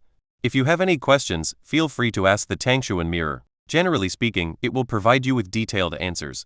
I still have island guarding duties, so I won't accompany you further. After saying this, He Shenghao hurriedly left, leaving Lai Fan alone in this Tangshuan mirror. A flash of light flickered in the darkness around, then extinguished. Sensory fluctuations recorded. Independent space generated. Cultivator, please state your name. A somewhat strange voice sounded. Lai Fan replied. Cultivator Lai Fan, welcome to the 10,000 Immortals Alliance. As a reward, you will be given 20 contribution points for free. You can use these contribution points to exchange for spirit stones, martial techniques, magical treasures, and more. You can obtain contribution points by submitting materials, completing tasks, and trading with others. Similarly, if you encounter problems you can't solve, you can spend contribution points to post a reward. Your current total contribution points, 20. As a newly joined member of the 10,000 Immortals Alliance, you can reside in the Tangshuan mirror for free for 30 days. After 30 days, you will need to pay contribution points to continue your stay. The accommodation fee is 10 contribution points for every 30 days. Of course, you can also choose to spend contribution points to purchase your own cultivation abode on 10,000 Immortals Island. The Tangshuan mirror tirelessly explained to Lai Fan about the daily life in the 10,000 Immortals Alliance. If I can't find success in the 10,000 Immortals Alliance, can I choose to leave and join the Five Elders Association? After listening for a long time, Lai Fan suddenly asked. As if being choked, the Tangshuan mirror abruptly stopped speaking. After a moment of silence, the Tangshuan mirror continued. Those who have joined the 10,000 Immortals Alliance cannot join the Five Elders Association, and vice versa. If violated, they will be jointly pursued and killed by both parties. Now it was Lai Fan's turn to be silent. I haven't agreed to join your 10,000 Immortals Alliance, have I? Once you enter the Tangshuan mirror and your consciousness is recorded, you are considered to have voluntarily joined the 10,000 Immortals Alliance. Can I leave the 10,000 Immortals Alliance, not join the Five Elders Association, and choose to be an independent cultivator? Lai Fan asked again. The Tangshuan mirror fell silent again. After a while, it responded, yes. But if you choose to leave, everything you have obtained in the 10,000 Immortals Alliance will be forcibly reclaimed. Please decide carefully. Can gold and silver be exchanged for contribution points? Yes, you can. Please refer to the exchange list for specific exchange rules. Lai Fan asked the Tangshuan mirror one question after another, tirelessly. After a long time, he finally stopped. I don't have any more questions for now. Alright, cultivator. If you have new doubts, feel free to call me at any time. You can also check it yourself through your consciousness. The space became quiet again, and with Lai Fan's manipulation of his consciousness, this space transformed from the dark void into an ancient room. The decorations and items inside were almost identical to those in the Imperial Advisor's residence. Lai Fan touched the decorations and items in the room with his hands, almost unable to perceive any difference. Tangshuan mirror, it really is an extraordinary treasure, Lai Fan silently said in his heart. Through the previous questioning, he gained a rough understanding of the 10,000 Immortals Alliance. Opening the martial arts exchange menu with his consciousness, Lai Fan saw that even the simplest martial arts for the Kai condensation stage required 1,000 contribution points. Then he opened the task list and filtered out the tasks available for the Kai condensation initial stage. The rewards for these tasks were all 5 or 10 points. It really is difficult to cultivate immortality. An inexplicable emotion arose in Lai Fan's heart. You have a new image transmission, please check it in a timely manner. Just at this moment, the voice of the Tangshuan mirror sounded again. One Tangshuan mirror translates roughly to Heaven Abyss Mirror / Heaven Profound Mirror or something like that. Chapter 47. Tangshuan Mirror Enlightenment. Lai Fan was a bit surprised. He had just arrived on this 10,000 Immortals Island not long ago, and someone was already sending him a video transmission. After opening it, a somewhat familiar figure appeared. It was Xiao Heng. At this moment, he looked almost like a different person compared to 4 or 5 years ago. Wearing a white robe, his long hair flowing, he exuded a sense of detachment. Brother Lai, you're finally here, Xiao Heng said with a smile. When I was on the Lialai Island before, I was greatly indebted to your care. I've always been unable to repay it. I left abruptly when I broke through to the Kai condensation stage that day, and I felt even more guilty. Upon arriving on this 10,000 Immortals island, I learned that it's difficult to find cultivation techniques in the current cultivation world. Especially for new members who have just joined the 10,000 Immortals Alliance, it often takes 1 or 2 years to accumulate enough contributions to exchange for Kai condensation stage cultivation techniques. That was the case for me back then. Fortunately, as your strength grows, the ways to gain contribution points will also increase and the situation will gradually improve. Since I started cultivating, I've had many adventures. A year ago, I just broke through to the late Kai condensation stage, and now I've encountered a bottleneck again. I intend to go to the central region of the Kongyun Sea, where the remnants of the Cloud Water Heavenly Palace lie, to find heavenly treasures and achieve foundation establishment. These treasures are hard to find. If I go, it may be several years before I can return. Before leaving, I left a water-attributed cultivation technique for you. 10,000 Immortals Island is located in the Kongyun Sea, where the water element is the strongest. Cultivating water-attributed techniques here is the easiest, and their power is quite impressive. Brother Lai, remember to cultivate diligently, and it's best not to rashly leave the island before reaching the middle Kai condensation stage. When I return, we must have a good drink together. Xiao Hang's figure gradually disappeared, leaving behind a jade slip. Minor Yan Water Technique, a Kai condensation stage cultivation technique. Current number of practitioners, 0. Lai Fan checked and saw that the Minor Yan Water Technique given by Xiao Hang only had the part up to the middle Kai condensation stage and was not complete. Even so, the Tangshuan mirror still required 800 contribution points to exchange for it. This kid Lai Fan felt a warmth in his heart. When it came down to it, Lai Fan hadn't done much for Xiao Hang. Back then, he just buried Su Chengyu and helped him find a slightly better place to stay on Lialai Island. He also provided the correct information about the Starry Sea quicksand to Lai Fan. But Xiao Hang had always kept this small favor in his heart, even though his realm of cultivation had far surpassed Lai Fan's now. Looking at it this way, Xiao Hang's character was indeed quite good. Of course, perhaps part of it was because Xiao Hang thought they were both people from the land of immortal extinction. Regardless, Lai Fan made a mental note of this matter. Lai Fan, wasn't one to forget kindness. Along with the Minor Yan Water Technique, another small jade slip appeared. It was the Taisheng primordial scripture, something that Lai Fan had heard Ku Hong mention a long time ago. Practicing this technique allowed one to easily dissipate their cultivation and lose minimal progress, making it a must-learn for every cultivator in today's cultivation world. With both the Minor Yan Water Technique and the Jade Cosmos Thousand Variations Sutra in his possession, supplemented by the Taisheng primordial scripture, Lai Fan quickly made a decision. Outwardly, he would cultivate the Minor Yan Water Technique to deceive others, while secretly practicing the Jade Cosmos Thousand Variations Sutra. Of course, it would be best to find a reason to leave 10,000 Immortals Island before practicing the Jade Cosmos Thousand Variations Sutra.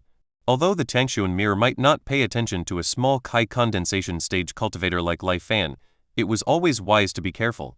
Lai Fan had just entered the cultivation world and was ignorant of many things. He needed to catch up and learn a lot. Thankfully, all the information related to common knowledge was freely available in the Tangshuan mirror. So for several days, Lai Fan stayed in the Tangshuan mirror, eagerly reading the relevant information. Atlas of the Kongyun Sea described in detail the geography, special products, and history of the various islands in the Kongyun Sea. Treatise for cultivation explained some of the things that needed attention before officially practicing a technique after entering the Kai condensation stage. This included the basic use of spiritual consciousness and manipulation of spiritual energy. Techniques, wealth, partners, and homes introduced the 4 essential elements for cultivation: cultivation techniques, wealth, spiritual companions, and cultivation abodes. It particularly emphasizes the scarcity and importance of cultivation techniques in today's cultivation world. It sternly warns young cultivators not to casually disclose their cultivation techniques to others, as it could lead to unimaginable calamities.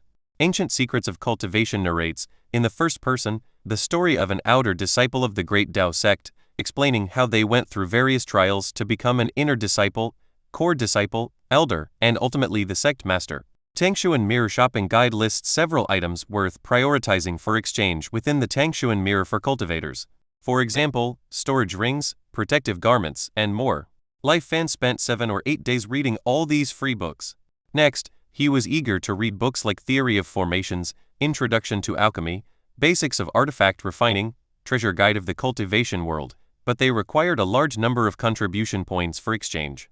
Lai Fan was new and a bit tight on funds, so he had to wait for a while before he could get them. Taking advantage of the remaining free stay time in the Tangshuan mirror, Lai Fan began to practice the minor yan water technique. He already knew the benefits of cultivating in the Tangshuan mirror. By spending contribution points, he could activate the auxiliary cultivation mode in the Tangshuan mirror. In this mode, the density of spiritual energy in the Tangshuan mirror would increase several times compared to the outside world, almost comparable to top-tier sanctuaries. Moreover, it could be converted into an endless amount of the corresponding attribute of spiritual energy needed by the cultivator, allowing the cultivator to practice without worrying about insufficient spiritual energy. Furthermore, the Tangshuan mirror would grant the cultivators who practiced inside the mirror an enlightenment state. In this state, their comprehension ability would greatly increase, making it easier for them to practice cultivation techniques. Spending 10 contribution points, Lai Fan exchanged for a day of auxiliary cultivation. With a large influx of spiritual energy, Lai Fan started practicing according to the minor yan water technique. Soon, he felt the enhancement of his cultivation speed brought about by the Tangshuan mirror. The spiritual energy seemed to be compressed and accelerated, spontaneously converging into Lai Fan's body. The cryptic and profound sentences in the minor yan water technique became clear to him at first sight, and he instantly knew how to practice it. The spiritual energy followed the initial path of the cultivation technique and seemed as if it had been circulating smoothly countless times before, incredibly smooth. This super cultivation state almost made Lai Fan feel as if he was a natural genius. Practicing had become a kind of enjoyment. Lai Fan immersed himself in it and couldn't extricate himself. A day passed quickly. When the time was up, Lai Fan suddenly retreated from that incredibly smooth cultivation state. When he started practicing again, he deeply felt the difference. The speed of cultivation under the auxiliary cultivation mode was more than 30 times faster than when he practiced on his own. This profound difference made Lai Fan almost unable to resist exchanging for another day. But looking at the remaining 10 contribution points, Lai Fan forced himself to endure it. Such a treasure, it should belong to me. Greed suddenly surged in Lai Fan's heart. Chapter 48, Extinct Lialai Fish. Unfortunately, Lai Fan could only think about it for now. The Tangshuan mirror was the treasure of the 10,000 Immortals Alliance, its foundation. It was not something a small Kai condensation cultivator like Lai Fan could covet. Better to accept missions and earn contribution points more realistically. Suppressing the greed in his heart, Lai Fan clicked on the contribution points mission list. He filtered out the missions for the early Kai condensation stage that had little danger. At a glance, these were all odd jobs and errands, with most of the rewards being just 1 or 2 contribution points. Moreover, they often disappeared after a moment, obviously being taken by others. After removing the condition of low danger, many new missions appeared. These tasks often required visiting various islands in the Kong Yun Sea to accomplish something. But because the tasks dealt with mortals, there was no need for combat and the danger was not too high. The rewards for these tasks were around 5 to 10 points. And using the teleportation array of the 10,000 Immortals Island also required contribution points, 1 point per use. After deducting the 2 points needed for a round trip, not much of the reward from a mission was left. Earning enough contribution points to stay in the Tangshuan mirror and occasionally cultivate was not an easy task.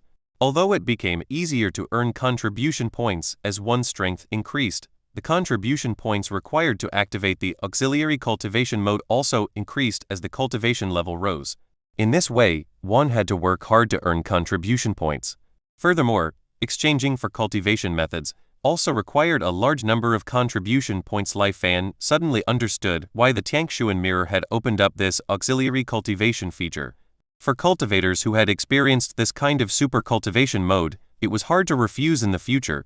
Moreover, under the premise of spending the same amount of time, opening the auxiliary cultivation mode after accumulating contribution points would be faster in overall cultivation progress than practicing alone.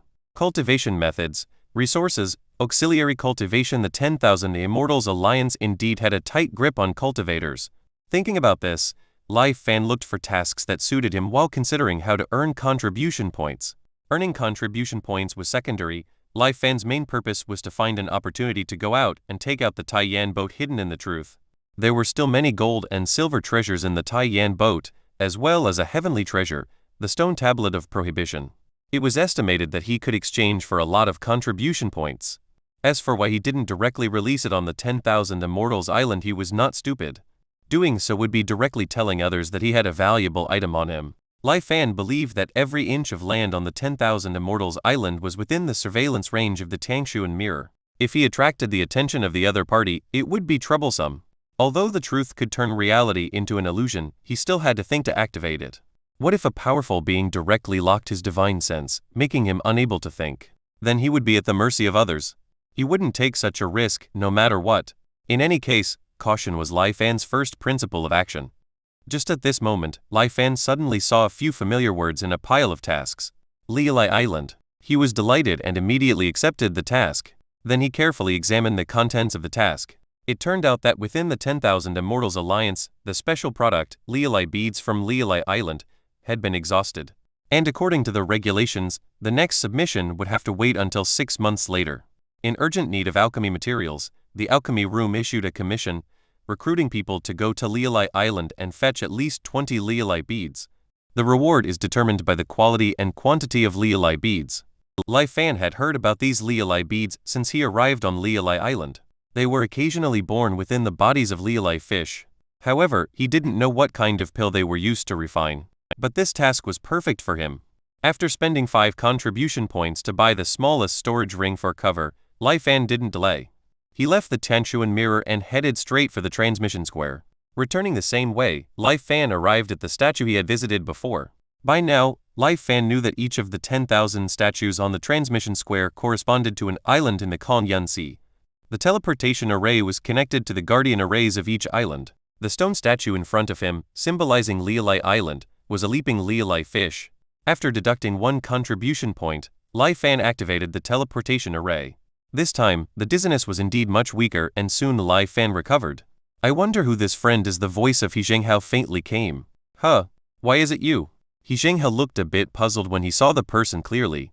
Lai Fan immediately recounted the task he had taken and the matter of coming to get Lialai beads. Lialai beads, I'll have someone take you to get them, He Zhenghao said, nodding without much concern. You're adapting quite quickly, going out to do tasks in such a hurry. Life forces me to, Lai Fan said, pretending to be a bit helpless. He Zhenghao immediately had a knowing look. Following the servant to Lialai Mansion, Lai Fan met the finance manager in charge. The finance manager respectfully fell to the ground, and it wasn't known if he recognized Lai Fan. After all, Lai Fan had previously been in charge of a fleet on Lialai Island, and he had crossed paths with the finance manager.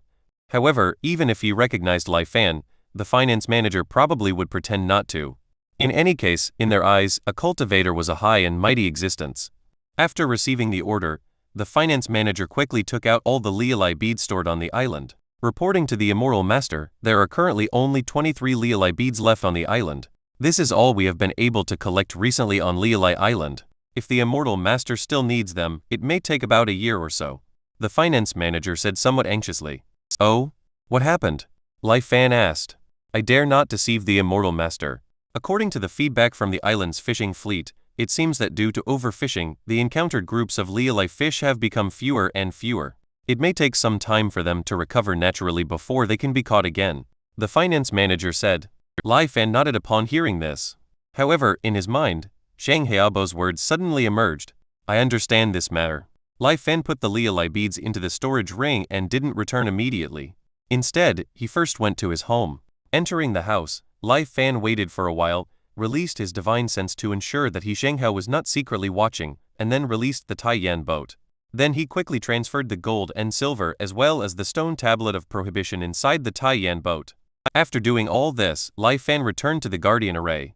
Just as he was about to return directly to the 10,000 Immortals Island, Lai Fan heard a voice behind him. Young friend, please wait.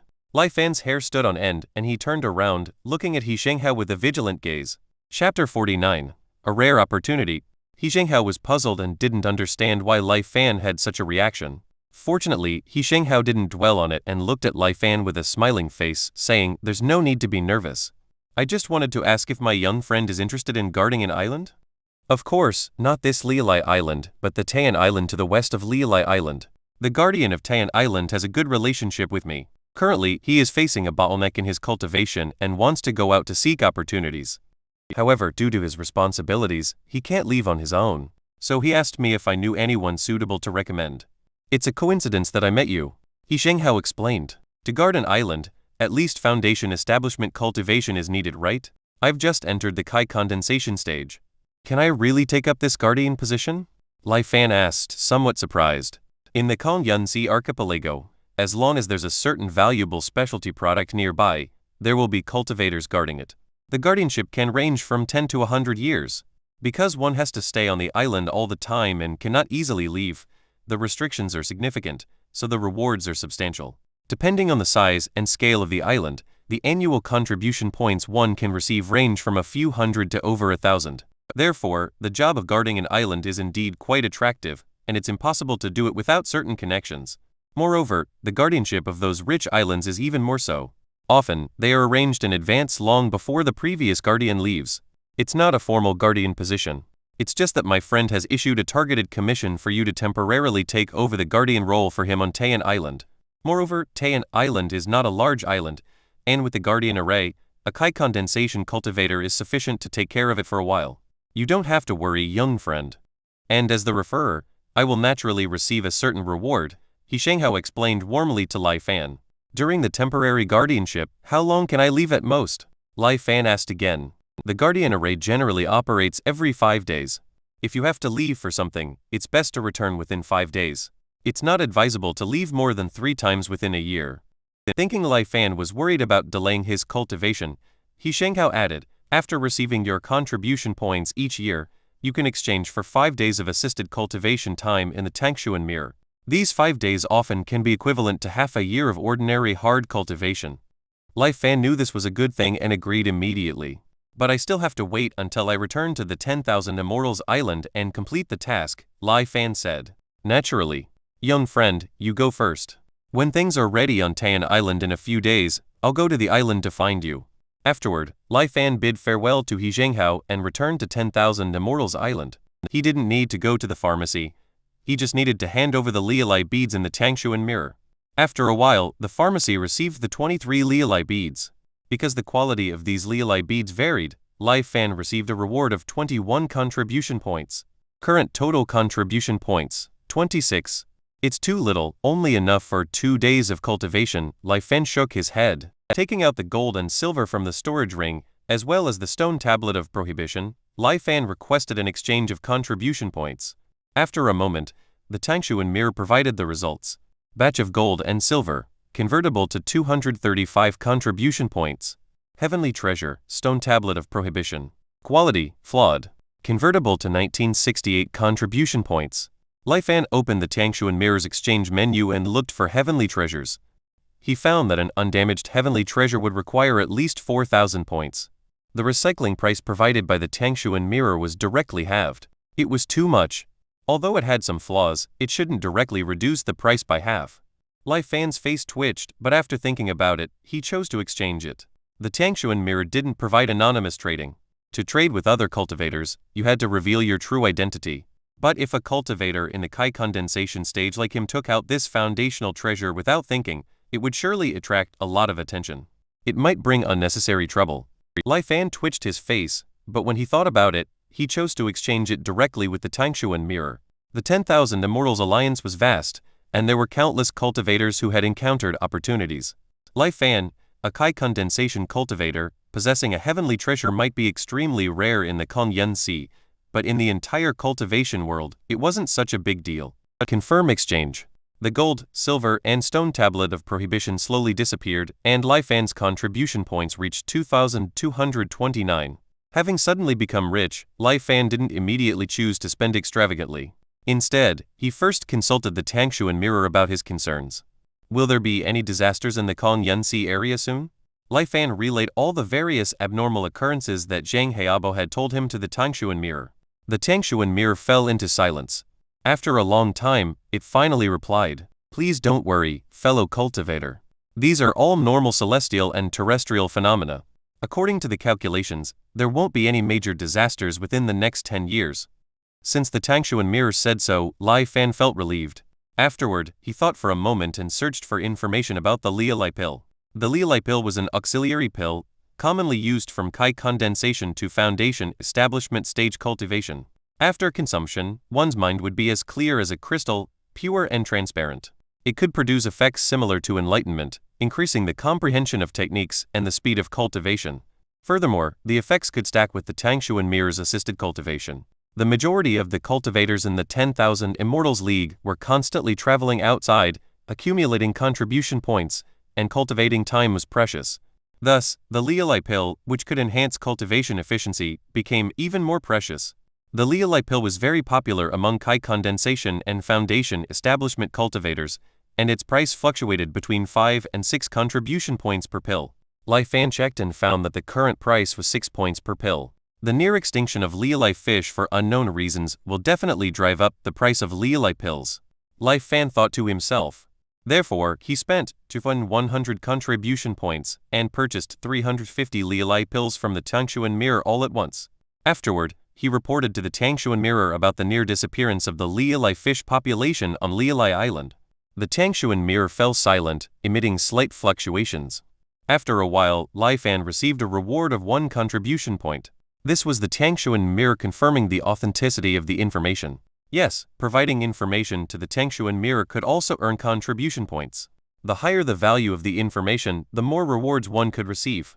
Logically speaking, the value of the information Lai Fan provided should be more than just 1 contribution point. Perhaps the Tangshuan Mirror viewed Lai Fan's hoarding behavior as somewhat unfavorable, so it only gave him 1 point as a reward. Lai Fan didn't mind. His purpose had been achieved with this operation. First, he confirmed that the Tangshuan Mirror was unaware of what happened after he left 10,000 Immortals Island. In other words, as long as he left 10,000 Immortals Island, he didn't need to worry about the Tangshuan Mirror's prying. Second, he confirmed that the Tangshuan Mirror indeed had its own will. This was evident from only giving him 1 contribution point, showing its displeasure with Lai Fan's behavior. Third, naturally, it was to seize this opportunity to make a good profit. The market's response was quite swift. The price of Leolai pills suddenly skyrocketed in a short time, surging from 6 points per pill to 9 points per pill. Chapter 50, Tea and Fruits. The prices of items sold in the Tangshuan Mirror are not fixed. The prices are regulated by the Tangshuan Mirror and are directly related to the number of people buying the items. For example, at this moment, the news of the depletion of Leolai beads and the temporary halt in Leolai pill production immediately triggered a frenzy of purchases among some individuals. Some genuinely needed the Leolai pill to accelerate their cultivation, but many, like Lai Fan, wanted to hoard and make a significant profit. As a result, the price of Leolai pills surged from 6 points to 9 points in a short period. This sudden change in price also caught the attention of those who were unaware. After some inquiries, they found out about the imminent extinction of Leolai beads. These individuals hastily joined the buying frenzy as well. The price of Leolai pills continued to rise, temporarily reaching an astonishing price of 12 points per pill. Lai Fan thought it was enough and chose to sell all the Leolai pills he had on hand. Naturally, he sold them directly to the Tangshuan Mirror. Due to the high demand, the Tangshuan Mirror's purchase price was not as low as when it bought the stone tablet of prohibition, almost halving the price. Instead, it was at a high price of 10 points per pill. Lai Fan wasn't greedy and readily sold all 350 Leolai pills he held. He received 3,500 contribution points, adding to the previous 129 points, bringing Lai Fan's total contribution points to an impressive 3,629 points. After Lai Fan made his move, the market's fervor gradually cooled down. The price of 12 points per pill obviously exceeded the true value of Leolai pills. After all, the effectiveness of Leolai pills was not irreplaceable. There were many other pills with similar functions. The reason Leolai pills were popular was their low price.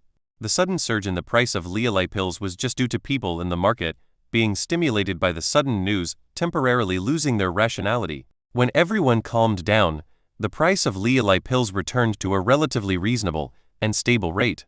8 points contribution per pill. At this point, Lai Fan bought another 100 Leolai pills for his own cultivation.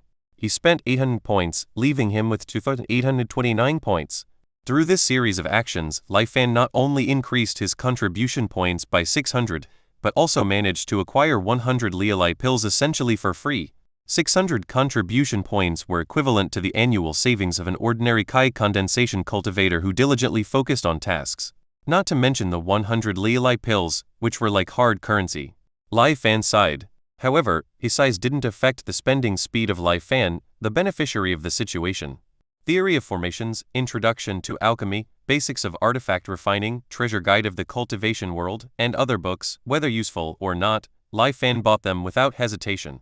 Body-protecting garments, hidden Kai talismans, basic composite formations, starter alchemy sets, and other commonly used items by cultivators, Lai Fan bought them all generously.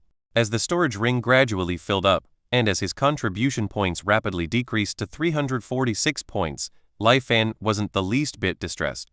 After finishing his spending, he swallowed a Lialai pill, activated the auxiliary cultivation mode, and began practicing the minor yan water technique. The abundant water-attributed spiritual energy surged out, and Lai Fan once again experienced what it was like to have a genius cultivation speed. The auxiliary cultivation mode of the Tanshuan mirror, combined with the effect of the Lialai pill, made Lai Fan's progress in cultivation incredibly rapid. In just 2 days, Lai Fan broke through to the early Kai condensation stage. Following that, in 3 more days, he successfully cultivated minor yan water technique to the mid-Kai condensation stage. No bottlenecks, everything flowed smoothly, and Lai Fan was thoroughly enjoying the process. Lai Fan was deeply immersed in this form of cultivation. So, when the later stages of minor yan water technique were missing and the cultivation automatically stopped after reaching the mid-Kai condensation stage, he felt profoundly disappointed and empty. Fortunately, the mid-Kai condensation part of minor yan water technique was priced at 600 contribution points, which helped calm Lai Fan down a bit. As he pondered whether to sell some Lialai pills to acquire the following techniques, he received a visit request from He Zhenghao. After considering it, Lai Fan put on the hidden Kai talisman he had just bought and allowed He Zhenghao to enter. As soon as He Zhenghao saw Lai Fan, he said excitedly, "I've already arranged things for guarding Taiyan Island. Next, I'll take you to meet him and accept the commission." After that, He Zhenghao handed a spiritual talisman to Lai Fan and said, "Wear this on you. Remember, when we meet later, say as little as possible and leave everything to me." Lai Fan took a look at the talisman and couldn't help but grimace. If he hadn't bought an identical one not long ago, he would have had trouble recognizing what it was. This talisman was called the False Authority Talisman, and its effect was the opposite of a concealment talisman.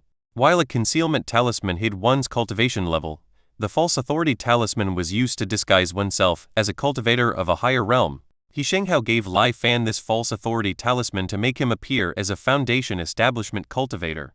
Indeed, the claim that a Kai condensation cultivator was adequate to guard an island was just a ploy to deceive Lai Fan.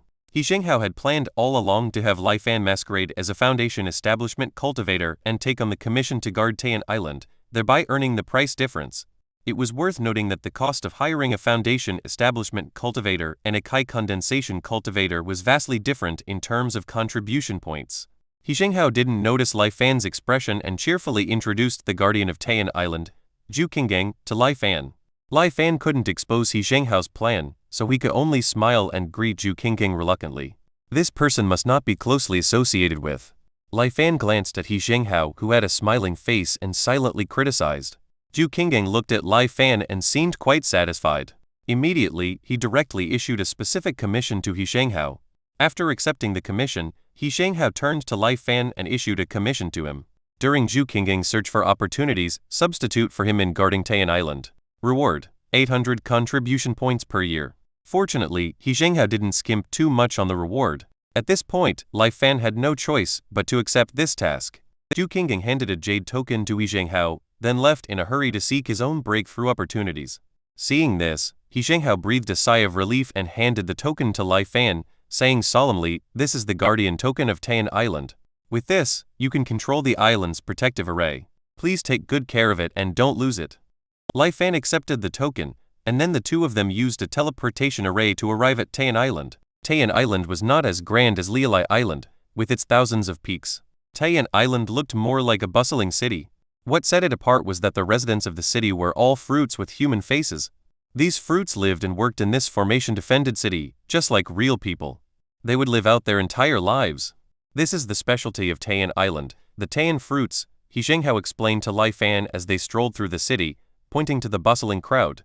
When these fruit-like people die, it means the Taiyan fruits have ripened. Consuming a ripe Taiyan fruit can add 5 years to the lifespan of a cultivator in the foundation establishment stage or below. It only has an effect the first time a person consumes it, He Zhenghao regretfully added.